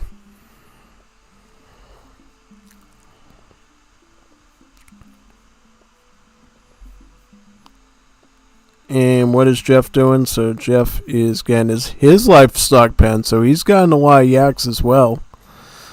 Jeff ended up going with Italy. Italy is one of the stronger immigrant options to go for with Brazil because it's really good for your agriculture, right? Agriculture is really important with Brazil, so definitely go with them. In particular, I will say the longer the match goes, the more it's going to benefit Alucard.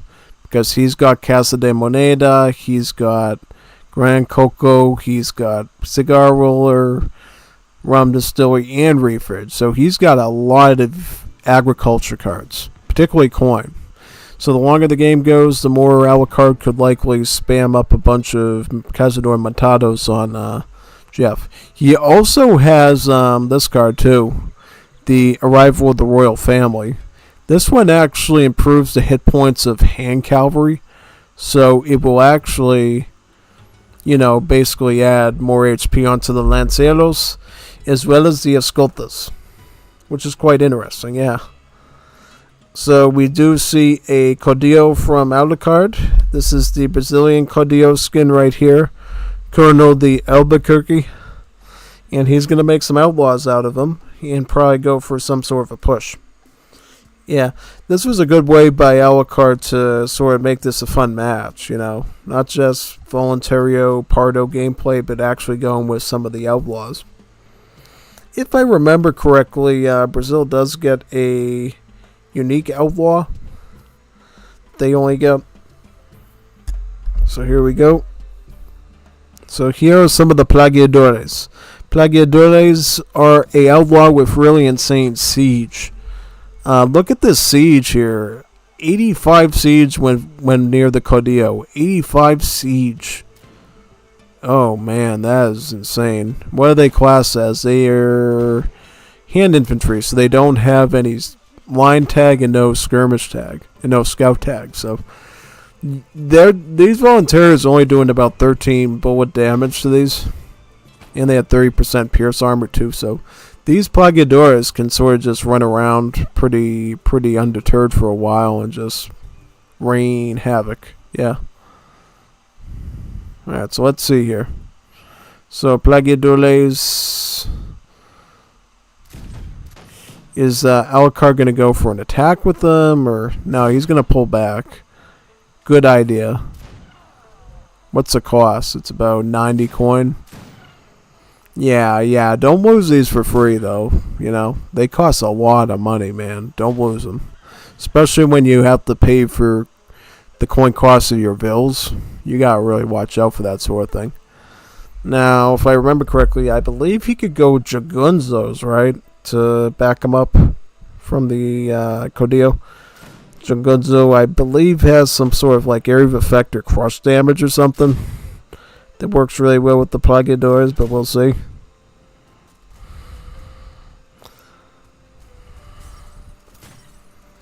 Alucard ought to be sieging with those Plagiadores instead of just trying to use them for combat. Yeah. That's where he's sort of burning out everything, yeah.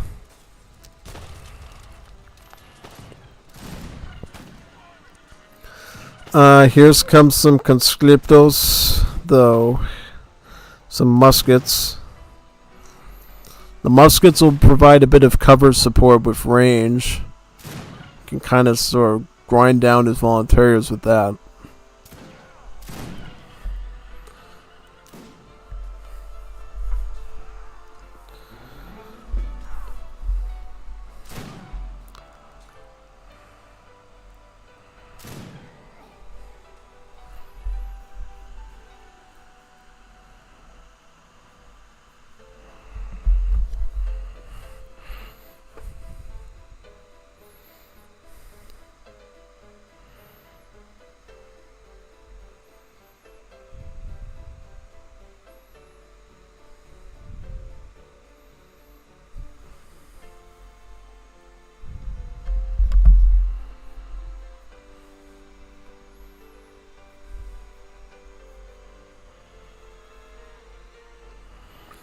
Comes the Voluntarios going into defensive formation, so they're all grouped up very close for like single targeting. You can put the Plagiadores in the stealth as well, which is pretty funny.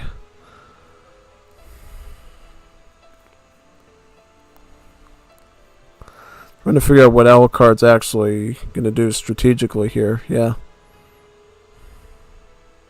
Oh, nice! Wow, look at that! Look at that dagger slay. That was good. Now he's gonna have to retreat. I think with that many volunteers, though, you're gonna need something like a Lancero or a Musketeer or something. Let's back that up. Big time. Yeah, Alucard is just stacking his coin though like crazy. Look at all these mining villagers. He's getting this. He's getting this. He's got some on the plantation. He is just mopping up the money here, the money tree. This is quite good. Yeah.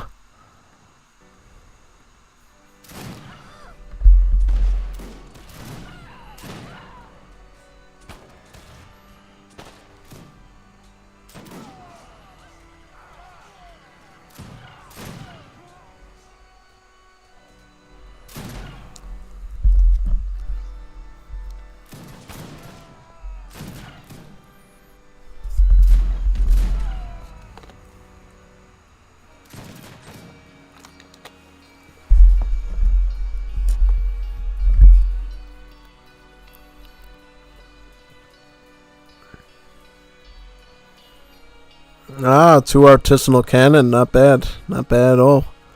Got that from the home city, right? Yep, right there. He also has a Mushatero card, too, that he can fall back on. Yeah, I just wonder what Alucard's long-term strategy is.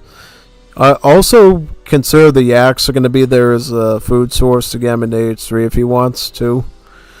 I think he might be trying to aim for Cazador Montado with the Plagiadores, right? The Cazadors ripping apart the stuff at range, and then the Plagiadores sort of as a meat shield and then going for the siege. Yeah. I find it real interesting how Alucard hasn't used these to snipe the houses. He almost has enough to really start sniping houses and like clearing out Jeff's population. That's something that we might see here inevitably, yeah.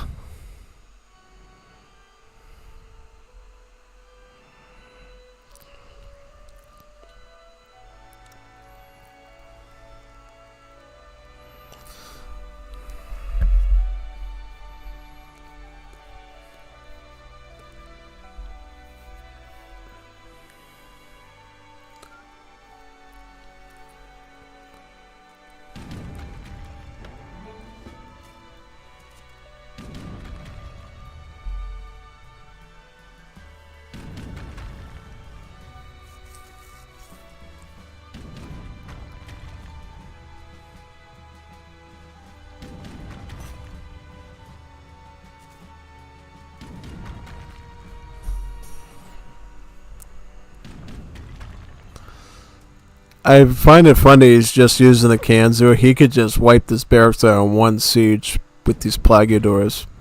They got like 85 siege. So I don't know what Alucard's doing. Why did he just show his units now and just push the line?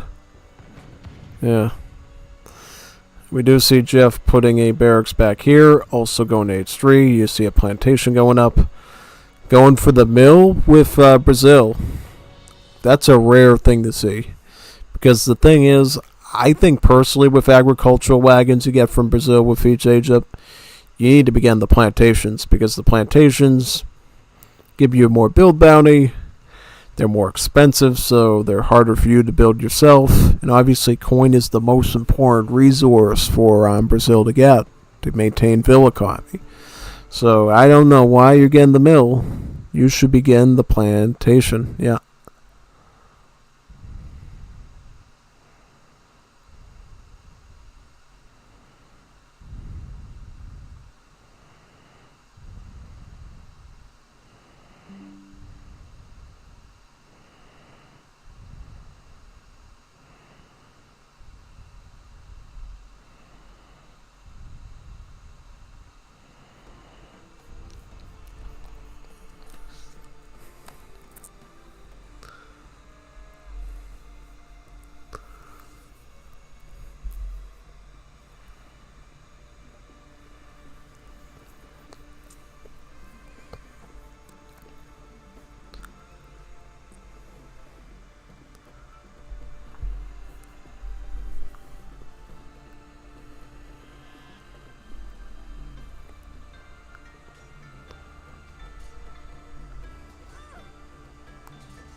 Oh, wow. Well, nice raid there. It must be painful, though, because they don't do that much hand damage. They're just, like, around that of a Coyote Runner. Even, I think they're actually a little bit less than a Coyote Runner, actually. But apparently they seem to be doing good because of the numbers, yeah. Now, oh, why is he, like, avoiding the siege, though? He's, like, not using the siege. Is he, like, under some sort of order not to use the siege? He's just not sieging with them at all, which makes no sense. He's not like taking out the barracks. He's not sniping his stuff. But now he's got the Zuevo Baianos on his tail, the assault unit. So they're gonna just run in and just keep chasing them down and hunting them like a Thanksgiving turkey. Yeah, like look at how fast he's run. These are actually assault units. They're not even infantry. They're actually considered a cavalry unit. Kind of similar to like a Eagle Warrior. Like the original Eagle Warrior natives they had in the first game of Age of Empires 3 that had multipliers against infantry. That's sort of what these do. Yeah. And they seem to be chasing down these Plagiadores really well. We see some filibusters there from the second Confederacy age up for Alucard. When are we going to see Jagunzos potentially be used? That would be interesting, since Jagunzos, I believe, are very strong for Brazil's outlaws. something we should probably look into finding. Yeah. Any more mines for well, there's one over there. One over here, yeah.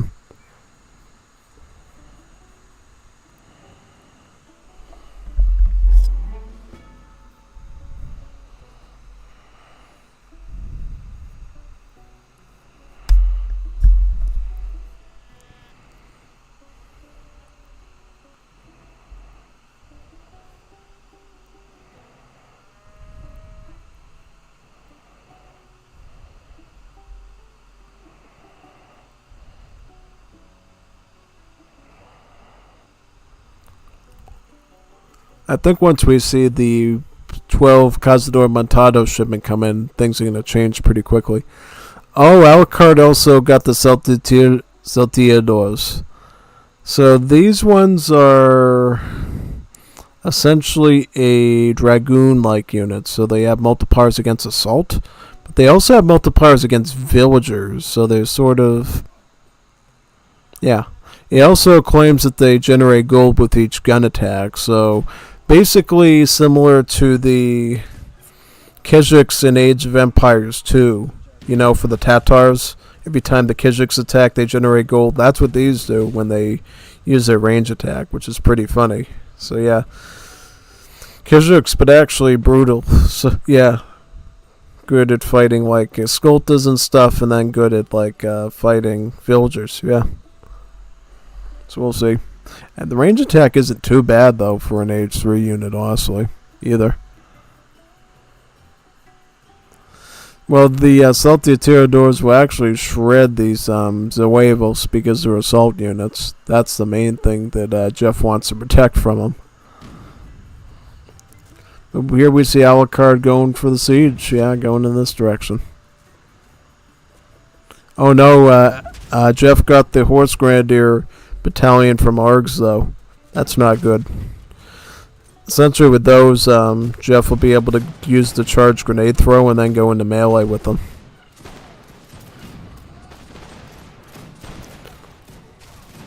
I'm trying to see if Alucard does a good job at singling out those Zuevos there. He seems to be targeting them pretty well.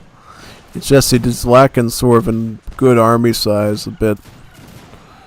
Yeah, the only way you can really shred scout units is Dragoon stuff is going into melee. Yeah, like that. Yeah, he seems to be doing a good job shredding now.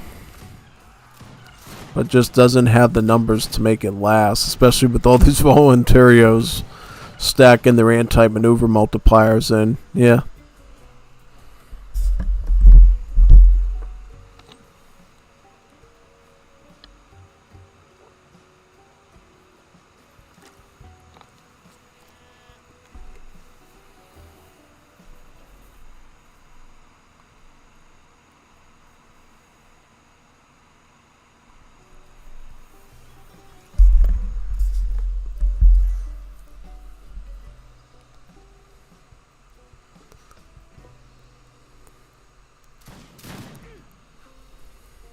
Oh wow, look at that pursuit.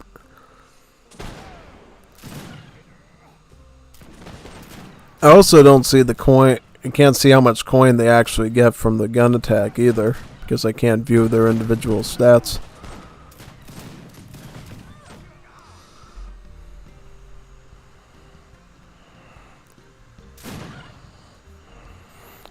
Why haven't we seen Cazador Montados from Alucard at all? That's why I'm wondering.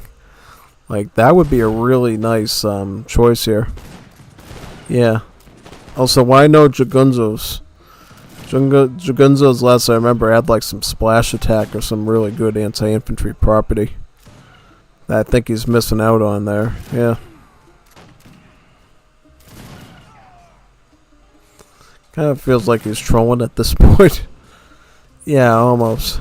Almost trolling.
Here's the Jagunzos. There we go. So yeah, look, they do about 3 splash. Like, why didn't he make these things? These are the things he should have been making. Yeah, they're actually not that expensive either. They're only like 76 coin. Is that right? Nah, he should have been making those units. That would have been much better. What's the pop cost on them? They're about 3 pop. So they're basically literally Bacambatieros, yeah. Like Brazilian Bacamatiemo, Bacamartir outlaws, yeah.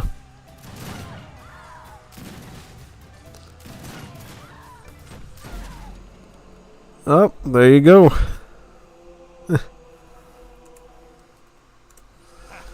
Yep, good games. Good games indeed. That was some good stuff there. Big time.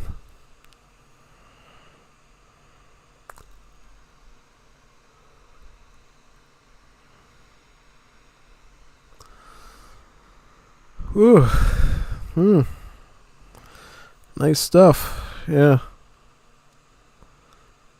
Big time. Ugh. I gotta go do some worky stuff now for tomorrow for my last day of the week. So I'll see you next time we do a stream. Probably Tuesday. So yeah. Awesome stream, everybody.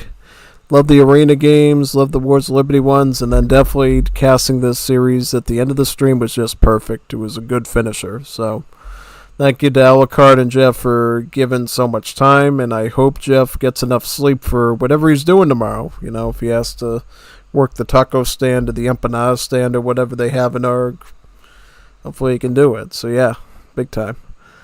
See you on the Casted Game stream on Tuesday or whatever we do. Sign off now. GG, well played.